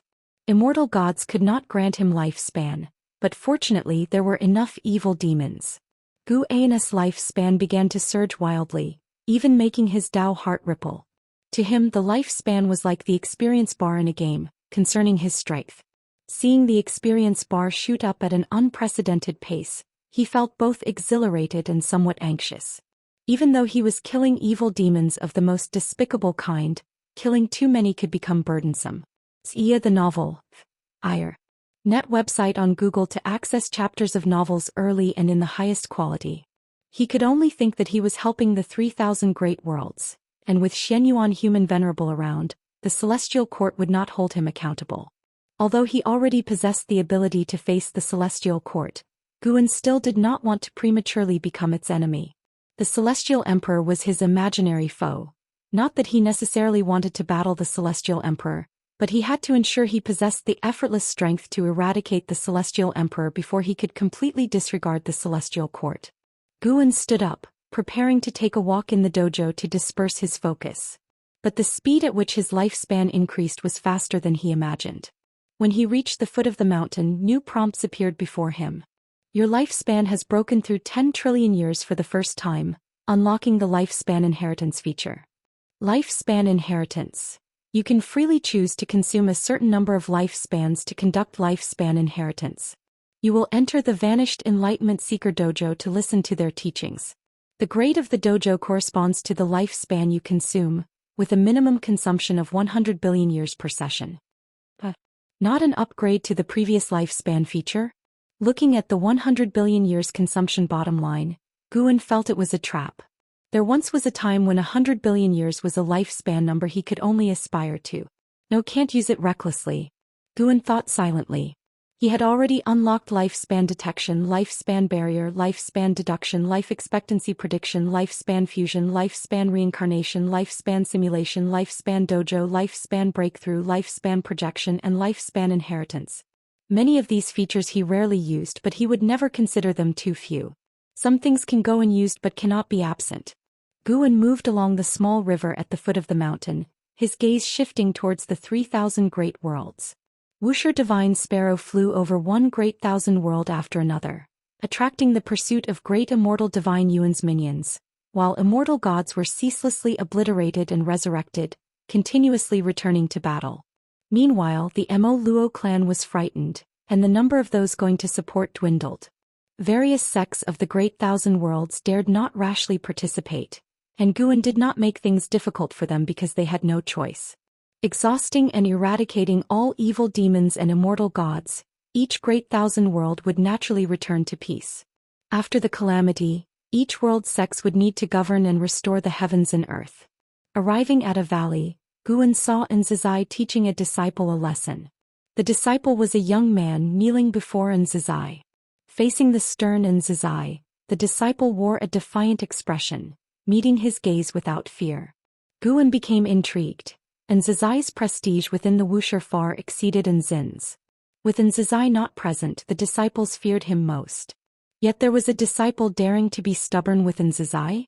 If you find any errors, ads pop up, ads redirect, broken links, non-standard content, etc., please let us know. Report so we can fix it as soon as possible. Chapter 799. Major Variables. Do you still not realize your mistake? Nzizai glared angrily at the disciple kneeling in front of him and shouted somberly. The disciple looked up, gritting his teeth, and said, "What mistake did I make?" That person relied on his family's influence to bully others. As a Wuxia disciple, I ought to take action when I see such things. Do you not know the rules of the Wuxia sect? Wuxia disciples must not interfere in the affairs and grievances on the continent. If you encounter injustice, you can report it to the officials. With your status as a Wuxia disciple, no one would dare neglect you. Reporting to the officials who merely evade responsibility, what is the point? Is my cultivation not meant to punish the wicked and eradicate evil? Are you questioning Wuxia, questioning the Nine-Spirit dynasty? I am not questioning. It's just that when I encounter it, I cannot let it go. Watching the two confront each other, Guan also understood the ins and outs of the situation and simultaneously gained a clear impression of the disciple. This disciple was named Zhou Xian, the 8th-generation disciple of Wuxia, born on the Nine-Spirit continent. His family was relatively happy. Although his talent was not the strongest, he was born with an overwhelming sense of justice, always stepping in to help when he saw injustice. This drew the attention of Duanli. Duanli inherited the destiny-defying divine skill modified by Guan, and through continuous passing of skills, his cultivation ranked among the top in Wuxia. Zhou Xian was his direct disciple, but he did not inherit the destiny-defying divine skill. Instead, he was personally taught by Zhou. Zhou treated him as his own flesh and blood, only falling short of imparting the myriad supreme palm to him. On the surface, the Nine-Spirit continent seemed harmonious, but in places with many people, injustice inevitably arises. Human nature is also unpredictable. Even at the foot of Wuxia, unjust events still happen. Whenever the suffering came to kneel before Wuxia Mountain's gate, Zhou would send people to aid them. He didn't want Wuxiji disciples to interfere too much in worldly affairs, as this would accumulate more conflicts and alter the disciples' mindset. After all, Wuxia was an immortal cultivation arena, not a product of power. Seeing Zhou Xian still stubborn, Zhou, irritated, wanted to slap him, but his right hand hovered over his head, unable to come down. "You truly want to anger me to death." Zhou scolded with glaring eyes. As he was about to speak harshly, he suddenly noticed Guan walking towards them, his anger dissipating instantly. He hurriedly sidestepped Zhou Xian and approached Guan. Zhou Xian instinctively turned to look, and when he saw Guan, his face changed dramatically. He immediately bowed his head, his heart suddenly in turmoil. He was not familiar with the ancestor but had met him a few times. Although they didn't have much interaction, he admired the ancestor the most. Thinking he might embarrass himself in front of the ancestor, threw his heart into chaos. However, he did not regret it. He believed he hadn't done anything wrong. Even if he were expelled from Wuxia, he wouldn't regret it. "Do you intend to strike your junior?" Guan came to Zhou and asked with a smile, and before his eyes, messages about seizing lifespan kept popping up, putting him in a very pleasant mood. Zhou almost broke into a cold sweat hearing this. He helplessly said, "Who told him to be so stubborn?" He narrated what Zhou Xian had done, seemingly angry, yet his tone unavoidably conveyed a sense of gratification. Zhou Xian was righteous, loved to fight against injustice and refused to yield. A disciple like this was rarely found even at the Wuxia dojo. Though Wuxiji disciples were not evil, because of countless years of transmission, most had developed a detached attitude, put harshly, indifference. Zhou understood Guan's constraints were out of fear that the disciples would become too indulgent, so he was in no position to judge whether the rules of Wuxia were right or wrong. He needed to follow Guan's established rules. He's quite good like this. Different ways should be allowed. As long as one is wholeheartedly benevolent, it's not necessarily bad. If you want to forge him, why not let him go out and train? Guan, smiling, commented. Somehow, looking at Zhou Xian reminded him of his reincarnation body, Yang Xian, who also loved to stand against injustice, unyielding though not as impetuous as Zhou Xian. Speaking of which, Liya also possessed a sense of justice, but Liya acted with more discretion, never being stubbornly fixated. He idles around every day. If he wants to cultivate to the Zizai immortal realm, he may still need some time. Zhou shook his head and sighed. "It's all right, let him go ahead, consider it an exception." Guan waved his sleeve with a generous laugh, but his words instead made Zhou hesitate. Zhou hesitated in speaking, and Guan, reading his thoughts, reproached, "I say training means training. I never beat around the bush. I also want to see if, after experiencing the red dust, he will still maintain such a pure heart. I am very much looking forward to it." With that, Guan walked towards the distant mountains and forests, his gaze gliding over Zhou Xian's back without a trace. Zhou froze, then grew delighted and promptly bent in salute towards Guan. After Guan disappeared into the forest, Zhou approached Zhou Xian.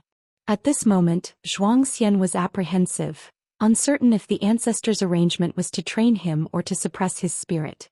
Zhou looked down at him and said, "You heard him, prepare to go out and train. As for when to return, I won't limit you, but you must stay outside for at least 1,000 years." Zhou Xian, fearless, responded loudly, "All right. I will never let you or the ancestor down. His words sounded like a promise, but his tone seemed to oppose Zhou. Zhou glared at him, urging, "Hurry up and get out of here." Zhou Xian knelt and bowed to Zhou, then stood up and left. "Be sure to inform your master first." Zhou instructed. Upon hearing this, Zhou Xian waved his hand as he walked away without looking back. Xianxia the Oval Fire. At website on Google to access chapters of novels early and in the highest quality. Watching his back, Zhou's stern expression faded, replaced by anticipation. How many years had it been? It was the first time the ancestor personally arranged for a disciple to train, also anticipating whether this boy would change his will. "I hope you truly remain as repulsed by evil as you claim. If you maintain it, you will turn the tide, which is also the good fortune a righteous heart should have." Zhou thought silently, having realized a deeper meaning. If Zhou Xian returns and earns Gu An's commendation and inheritance, it will inspire other disciples to foster a spirit of goodwill and guide them towards the direction Wuxia should take. But then again, the ancestor seemed so happy. What exactly happened? Zhou turned to watch where Guan had gone, curious about what had transpired. Meanwhile, Guan continued along the mountain path, sunlight streaming through the gaps in the leaves falling upon him. The prompts in front of him had not ceased. His lifespan had already increased to an astonishing degree. He even felt that after this battle he could pursue a higher realm. Of course, it would be best to lay low for now. If he broke through again even amidst chaos, it might alarm the entire celestial court, possibly rousing the celestial emperor from his immersion in reincarnation. At that moment, Guan raised an eyebrow. A turn of events occurred in the battle across the 3,000 great worlds. Even such beings are joining the fight. This was an occurrence never before seen in the previous fates, indicating something extraordinary lay behind the great immortal divine Yuan. If you find any errors, ads pop up, ads redirect, broken links, non-standard content, etc., please let us know. Report so we can fix it as soon as possible. Chapter 800. Not allowed to roam freely inside the dimly lit Great Hall. All the masters of the great worlds were already awake, sitting in meditation reviewing their earlier gains. Zhou Xian suddenly opened her eyes, her eyebrows knitted tightly, a look of confusion in her eyes. As she pondered, she lifted her gaze when she caught sight of Beichen's Star Monarch, and couldn't help being drawn to his expression. Beichen's Star Monarch stood on the steps, gazing at the dark celestial vault outside the palace. It was unclear what he was thinking, but his expression clearly showed he was troubled. Could it be that the Son of Heaven met with mishap? Zhou Xian instantly thought of this. She closed her eyes to avoid being noticed by Beichen's Star Monarch. But she was no longer able to cultivate peacefully. If something truly happened to the Son of Heaven, wouldn't it mean the celestial throne struggle would shift? Even though the great immortal divine Yuan had already reclaimed 90% of the great worlds, Zhou Xian always felt uneasy because no matter how she looked at it, the actions of the great immortal divine Yuan did not conform to the heavenly Tao. How could immortal gods drive evil demons into battle and allow them to devour all living beings? Although the Taiwei Great World was spared from the evil demons occupying and spreading chaos, it was only because she allied with the great immortal divine Yuan at the beginning of the celestial throne struggle. She had heard of the fate of other great thousand worlds, all of which had become human purgatories under the occupation of the great immortal divine Yuan. It was precisely because of these actions that left these auxiliary forces confused and uneasy, fearing that after the great immortal divine Yuan's victory, their meritorious deeds would be erased. If this Son of Heaven truly fails, how should the Taiwei Great World conduct itself? Zhou Xian thought with a heavy heart. Although she was an outsider, she had been in the Taiwei Great World for so many years and founded the new Holy Court. She had come to regard the Taiwei Great World as her own and did not wish for it to become yet another purgatory for evil demons. Meanwhile, in another great hall far away, Xianyuan Human Venerable and Xian Old Immortal were also observing the battle. Unlike Beichen's Star Monarch's worried expression, these two immortal gods were very excited, praising the power of the Wuxia Divine Sparrow. Even if a supreme immortal takes action, it might not stop this bird. Ancestor Master Wuxia is truly formidable to rear a divine creature like this. Xian Old Immortal stroked his beard and laughed, saying that the celestial court also had powerful divine beasts and immortal beasts, but such a mighty existence as the Wuxia Divine Sparrow was rare, and even Zhou Xian old Immortal, despite living countless years, had never seen such a majestic presence. Sainthood Fire. At website on Google to access chapters of novels early and in the highest quality.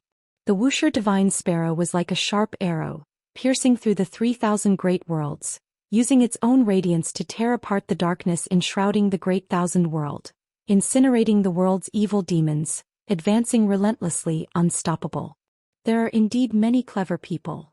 Xianyuan human venerable smirked mockingly. Those living beings and evil demons without celestial destiny from the celestial court dared not approach the Wuxia divine sparrow. Only the heavenly soldiers and generals pressed on, unafraid of death. Zhou Xian old Immortal responded, when those immortal gods die enough times, even their courage will dissipate. Immortal gods might be immortal, but they cannot be resurrected continuously.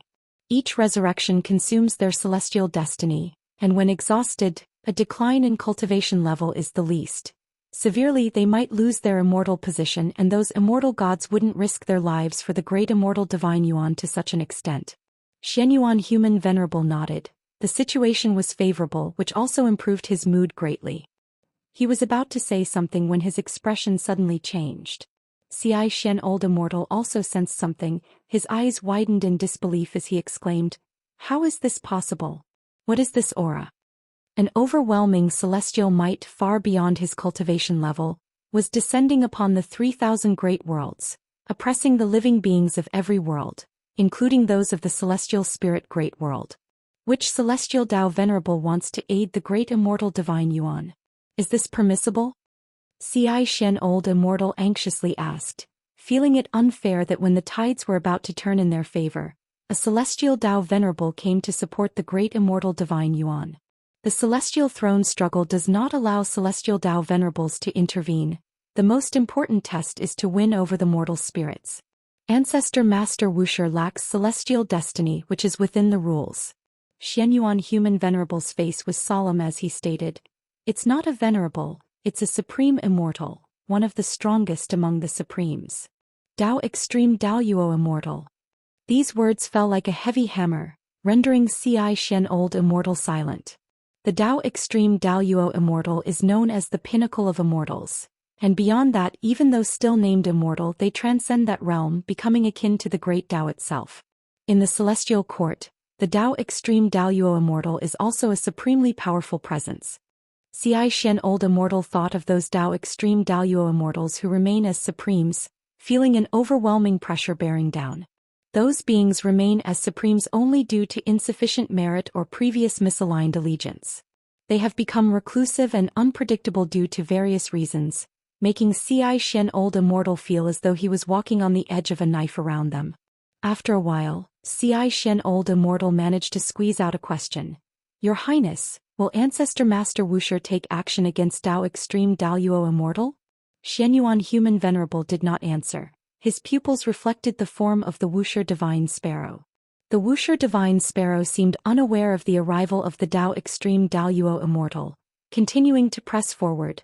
The immortal gods along the way were like countless light stars disintegrating upon contact, unable to halt its advance. Within the Daoist field of the beginningless, Guan continued to wander, no longer seeing lifespan prompts before him, as now all the enemies besieging the Wuxia divine sparrow were immortal gods, which left him slightly regretful.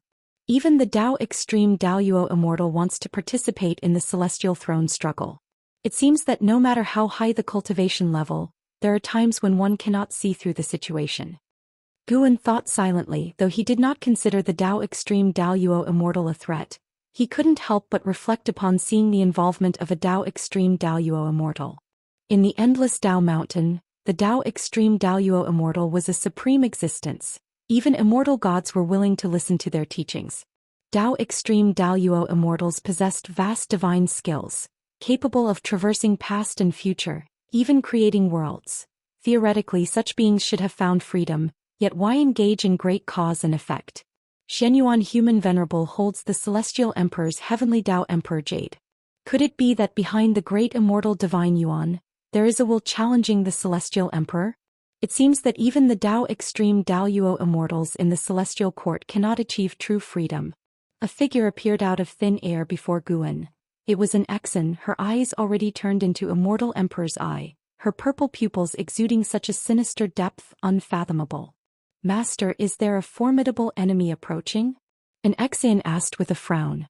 She had been in seclusion for enlightenment, but suddenly felt an unsettling aura, her divine sense dispersed, discovering that all living beings in the world felt it, some becoming uneasy, some fearful, and some confused. Guan stopped his steps, looked up, and said, "It's not aiming at the celestial spirit great world. That individual intends to seize the 3,000 great worlds." "Who is it and why do this?" "An immortal god, probably here for the celestial throne struggle." Guan's response deepened the frown on Nzin's brow. "Another celestial throne struggle? How many years has it been and why is it not over yet?"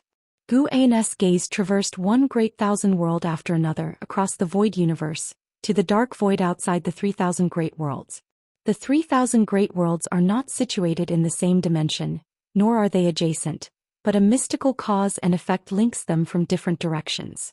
At this moment, within the darkness, a hand was raised, a white right hand with a broad and long white sleeve extending from the wrist. This hand slowly turned over, palm facing forward, beginning to advance. As its 5 fingers started to close, countless star-like lights appeared in the palm, too many to count. When this hand formed a fist, the celestial vault of the 3,000 great worlds suddenly darkened, day turned to night and night became even darker. An Exan standing next to Guan was astonished by this scene, instinctively looking towards Guan. "If you find any errors, ads pop up, ads redirect, broken links, non-standard content, etc., please let us know, report so we can fix it as soon as possible." Chapter 801. Facing Nzin's gaze, Guan remained expressionless and said nothing, which made an Exan have to look up again at the dim celestial vault. The entire world suddenly darkened. The all living beings of the 9-spirit continent were in an uproar, the noise was deafening. Even under the protection of Wuxia, it was like this, let alone the outside world. The multitudes were terrified and uneasy. Countless great cultivators came to outer heaven, discovering that the celestial Tao light layer covering the celestial spirit great world had turned dark, which was why the world was in night. Looking at the pitch-black celestial Tao light layer, all the great cultivators felt a chill on their backs, always feeling that a catastrophe was imminent, which made everyone feel oppressed. Other great thousand worlds were similarly enveloped in an atmosphere of panic. In the distant darkness, that hand slowly retracted, bringing the fist to the chest. It belonged to a man in white robes, his figure tall, white hair casually draping, with a white jade head ornament on his forehead.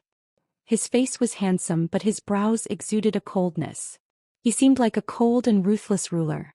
Even as he held the 3,000 great worlds in his hands, causing countless creatures to fear, his expression did not change in the slightest. Suddenly, his eyes narrowed, focusing on his right fist.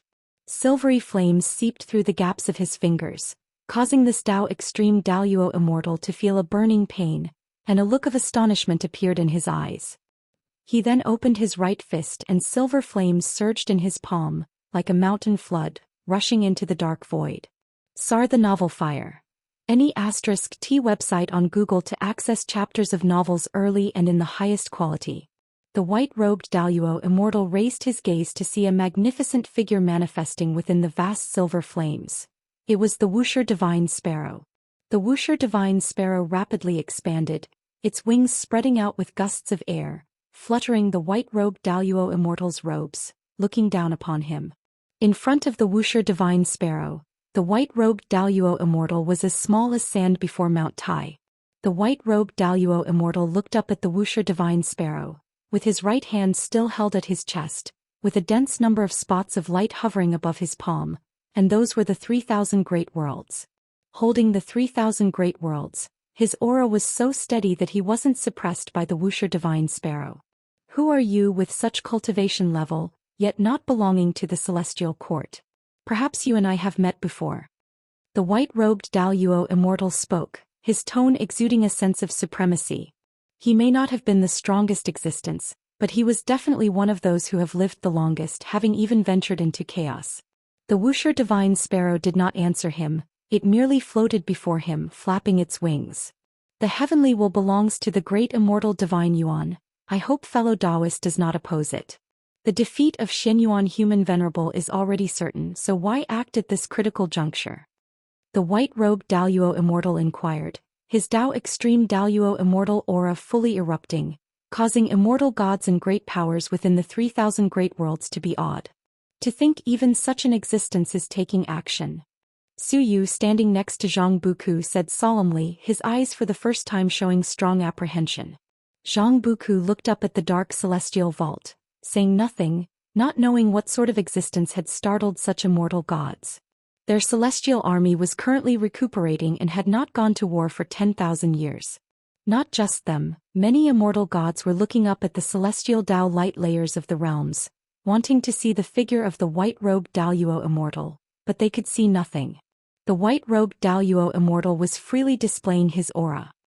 He looked at the Wuxia divine sparrow, his lips curling into an arrogant smile, a smile of supreme confidence. Even if the opponent was also a Dao Extreme Daoyuo Immortal, he was unafraid. Being of the same Dao Extreme Daoyuo Immortal realm, he hailed from the celestial court, possessing an innate advantage. Moreover, he hadn't had a hearty battle for many years, seldom fighting since stepping into the Dao Extreme Daoyuo Immortal realm. The Wuxia divine sparrow continued flapping its wings, seemingly not understanding his words, giving no response, retreating neither forward nor backward, which made a cold gleam flash in his eyes. In that case, let me personally drive you away. The white-robed Daoyuo Immortal snorted coldly, dropping his right hand, raising his left hand and grabbing in the void, miraculously forming 9 true dragons radiating brilliant light, larger than the Wuxia divine sparrow, attacking it from all directions. The 9 dragons jointly attacked, unleashing an unparalleled domineering killing pressure that enveloped the Wuxia divine sparrow, causing the silvery flames on its body to freeze. Boom! The white robe of the white-robed Daoyuo Immortal billowed violently, his gaze firmly fixed on the Wuxia divine sparrow. As soon as the 9 true dragons touched the Wuxia divine sparrow, they were instantly annihilated. The intense light illuminated the dark void, causing the white-robed Daoyuo Immortal to squint. Seeing that his formation couldn't shake the Wuxia divine sparrow, the white-robed Daoyuo Immortal was not panicked. His left hand covered with Dao extreme patterns, each containing profound true meaning of the great Dao, instantly presenting the 3,000 great Dao in the dark void, transforming into great rivers of the Dao rapidly surrounding them. The great rivers of the Dao intertwined, countless world scenes reflected in each great river of the Dao. After blocking Wuxia divine sparrow's retreat, the white-robed Daoyuo Immortal's left hand then manifested a large fan made of peacock feathers, which he waved at the Wuxia divine sparrow. A violent Dao true fire rose out of nowhere, instantly engulfing the Wuxia divine sparrow, occupying the space within the confines of the great rivers of the Dao. The firelight shone on the face of the white-robed Daoyuo Immortal, with flames burning in his pupils. Suddenly silver light burst out from the sea of fire, swiftly covering his pupils. Boom! The celestial vault of the 3,000 great worlds suddenly became bright, turning night into day and even brighter than the usual daytime. An Exan saw the celestial vault brighten suddenly. Her heart tightened even more as her immortal emperor's eye was in intense disquiet. Her intuition told her that if she leapt to outer heaven now, something terrifying surely awaited her. Guan retracted his gaze and turned to leave. And Zin's gaze followed him, and she saw the world dim down to the usual daylight brightness, but compared to before it seemed somewhat dusky. Seeing her master depart, she knew the mysterious struggle in outer heaven had concluded. The unease brought by the immortal emperor's eye quickly dissipated. She was full of confusion in her heart what had happened and what kind of existence had released the previous aura. Meanwhile, Xianyuan Human Venerable and Xianxia Elder Immortal stood in the grand hall, nervously waiting. They couldn't see the battle beyond the heavens, for the celestial Dao destiny had been severed. They suddenly felt the aura of that Dao Extreme Daoyuo Immortal disappear abruptly. The celestial Dao light layer of the 3,000 great worlds quickly returned to normal. Could it be? Xianxia Elder Immortal began excitedly, but didn't finish, fearing another mishap. Xianyuan Human Venerable was shocked, murmuring, "How is it possible? So quickly?" His mind was in turmoil. He had suspected the ancestor Master Wuxia to be strong, but he had not expected this strong. To drive off a Dao Extreme Daoyuo Immortal in such a short time? And one from the celestial court at that. He followed with a sense of awe, Such a great power was actually willing to support him. Fortunately, he hadn't been too overbearing when facing the ancestor Master Wuxia earlier. Otherwise, he feared he wouldn't have walked out of the Daoist field of the beginningless. If you find any errors, ads pop up, ads redirect, broken links, non-standard content, etc., please let us know. Report so we can fix it as soon as possible. Chapter 802. Vast life span above the layers of the cloud sea. The white-robed Daoist Immortal appeared out of thin air. He raised his right foot, seemingly wanting to step forward, but his foot hung in mid-air, unable to land for a long time. His whole body trembled, his face looked extremely bad, and in his pupils, the image of the Wuxia divine sparrow charging at him kept reflecting. His hands and his sleeves were clenched tightly, and his mood was extremely unsettled. He possessed the cultivation level of a extreme Daoist Immortal in perfection. Facing that divine bird, his immortal body was obliterated in an instant. When he resurrected and flew out from the heavenly pool, even the celestial gods guarding the pool cast surprised glances at him, which he found so ironic. How could this be? Who on earth is he? Could it be the Xianxia primordial immortal? The white-robed Daoist Immortal's face shifted between clear and gloomy. Even though he had deliberately concealed the heavenly secret before striking, preventing the celestial court from noticing this battle, once Xianyuan human venerable one, the news would undoubtedly reach the celestial court, and he would definitely become the laughingstock of heaven. He was burning with rage, yet inwardly somewhat fearful. This conflicting emotion made it difficult for him to step forward. The opponent could so easily obliterate him, their cultivation level must vastly surpass his. Going again would only be self-humiliation. But if he didn't go, then the great immortal divine Yuan would be finished. He could see Xianyuan human venerable mobilizing his troops, preparing to launch a counterattack. After this battle, the morale of the great immortal divine Yuan's side had plummeted, and in the eyes of the white-robed Daoist Immortal, he could already see the 3,000 great worlds falling entirely into Xianyuan human venerable's hands. The white-robed Daoist Immortal fell silent, standing above the cloud sea for a long time, finally choosing to return to the celestial court. After the unsettling atmosphere across the 3,000 great worlds dispersed, the clamor in various realms continued for a long time. The celestial spirit great world was the first to quiet down, while other great worlds plunged back into turmoil.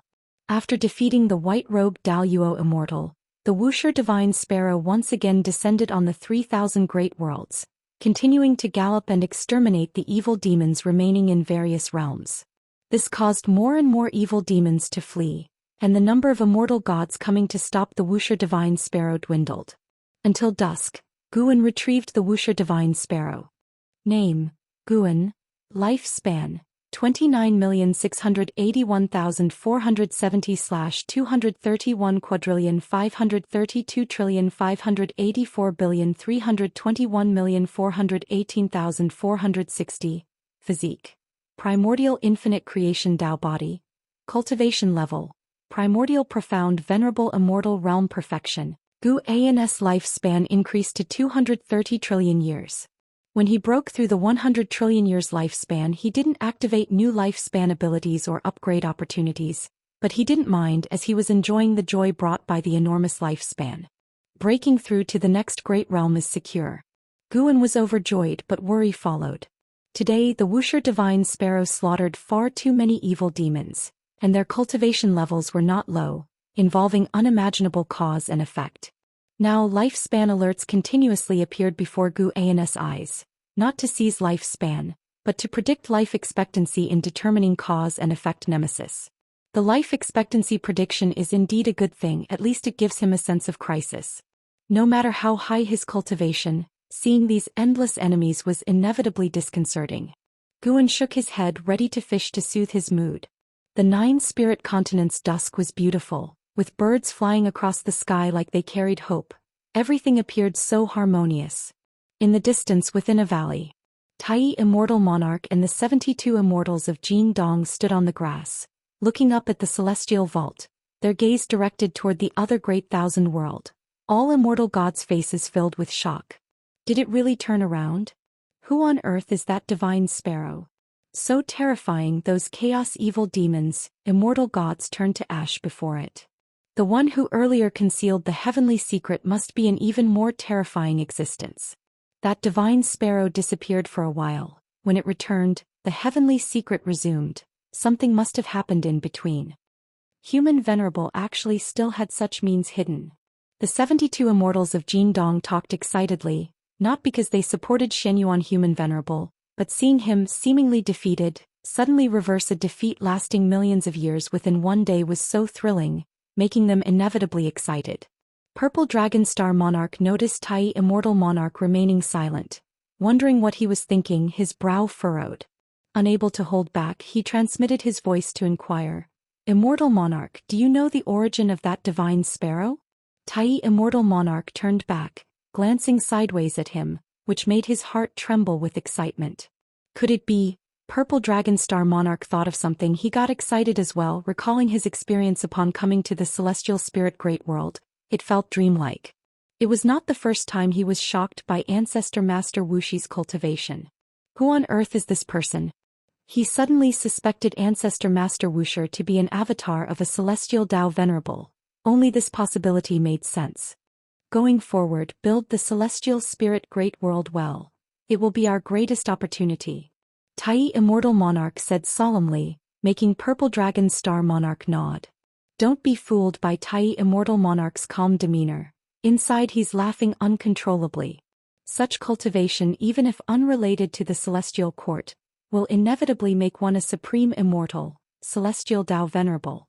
Judging by Gu and allowing his disciple to ascend to immortality, he bore no enmity toward the Celestial Court, coupled with his attitude toward all living beings. Following such a person, Tai Immortal Monarch was at ease, filled with infinite anticipation. After gambling so many times, he finally gambled right this time. In the dim great hall, the atmosphere was oppressive. All masters of the great world stood, no longer reminiscing about previous insights. Their gazes fell on Bachan's Star Monarch. Bachan's Star Monarch continued standing atop the steps, but his face was utterly sour, not hiding his terrible mood. The masters of the great world were filled with confusion and unease, yet no one dared to speak. After a long time, Bachan's Star Monarch seemed to hear something. His expression changed. He took a deep breath and looked at the crowd, saying, "Go back, reorganize your forces and prepare for battle." Without waiting for questions, he waved his sleeve, sending them out of this realm.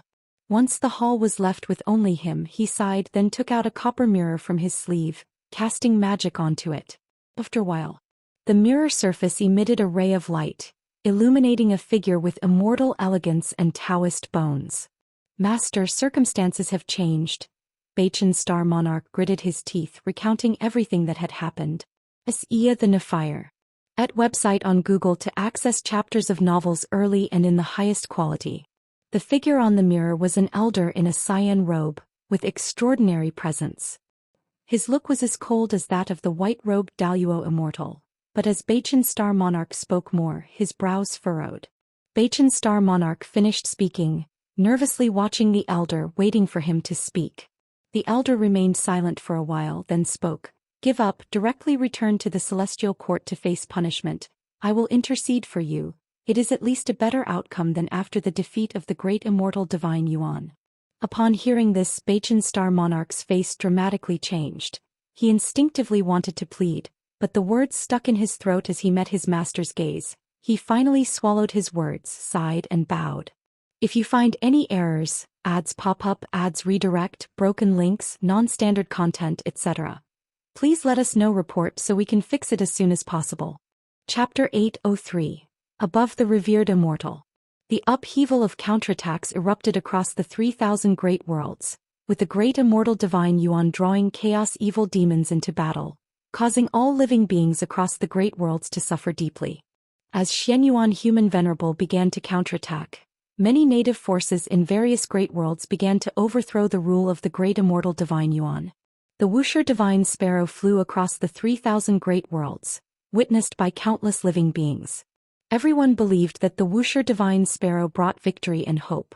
Shrines and temples dedicated to the Wuxia divine sparrow sprang up like mushrooms after rain across various realms. The Wuxia divine sparrow was bestowed numerous titles.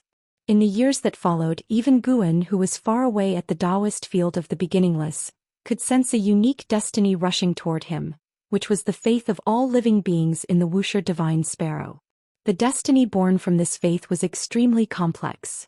It could help him enhance his cultivation level, allow him to create magical treasures, spiritual objects and more. It could be said to be omnipotent. No wonder the immortal gods desire incense from the human world. It is worth mentioning that merit does not belong to the heavenly Dao. Gu indirectly stored this merit within the Wuxia divine sparrow, keeping it for later use. He didn't intend to enhance his cultivation level with the merit, but rather saved it for any unforeseen use.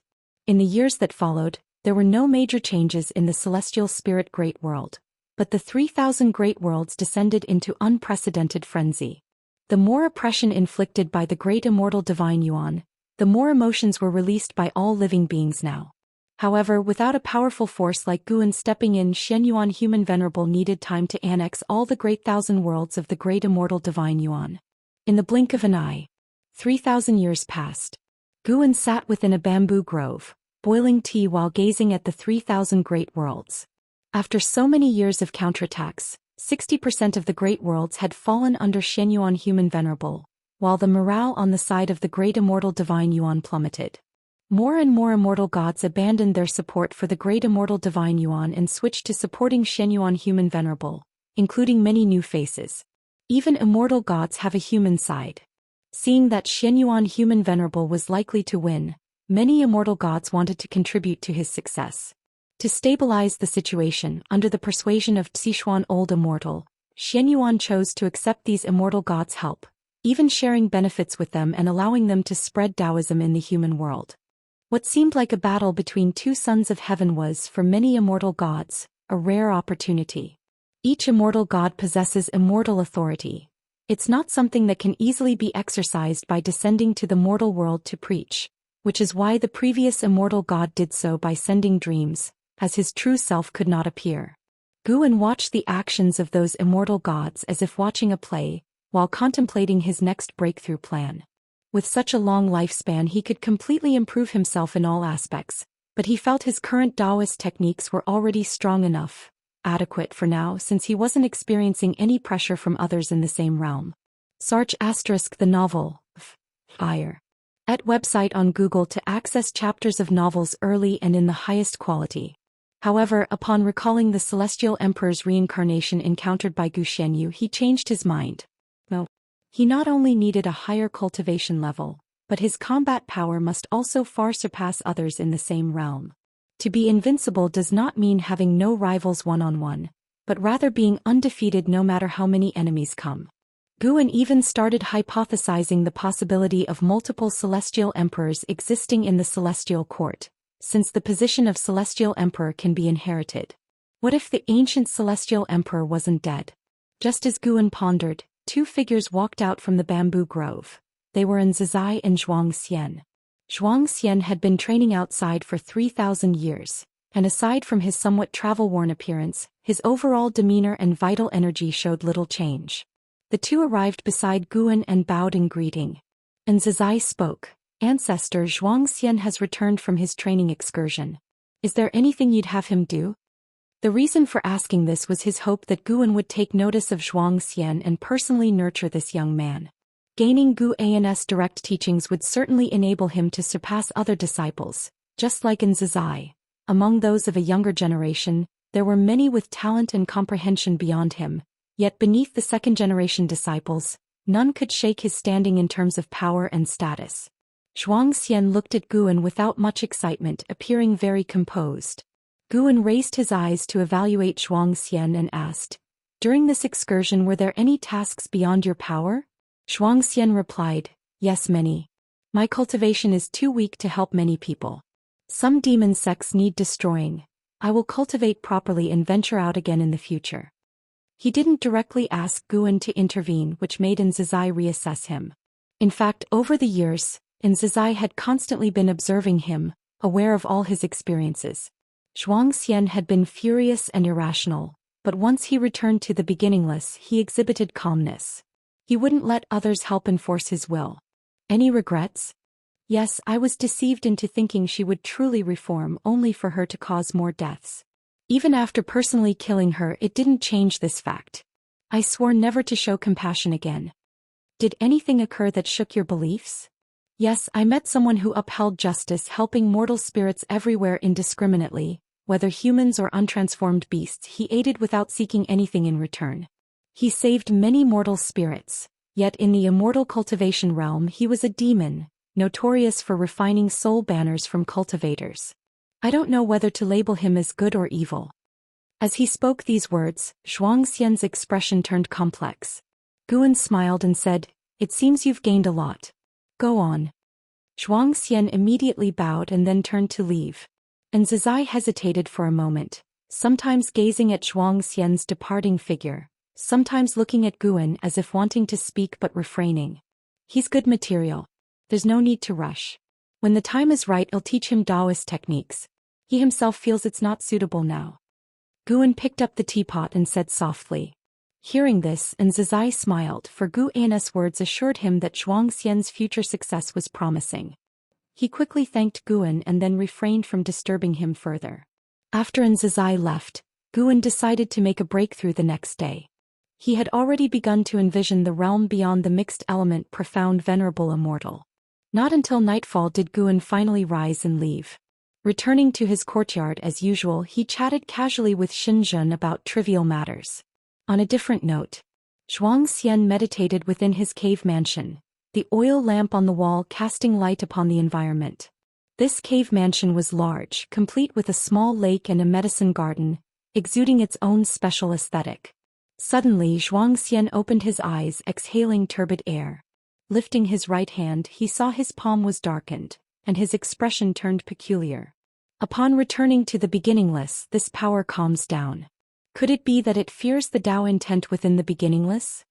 Zhou Xian murmured to himself, recalling that when facing his ancestor he could feel the mysterious power in his palm, extremely nervous, shrinking almost to a point. He had initially been distressed about how to overcome the temptation of this power. Now it seemed as long as he remained within the beginningless he need not worry about this power.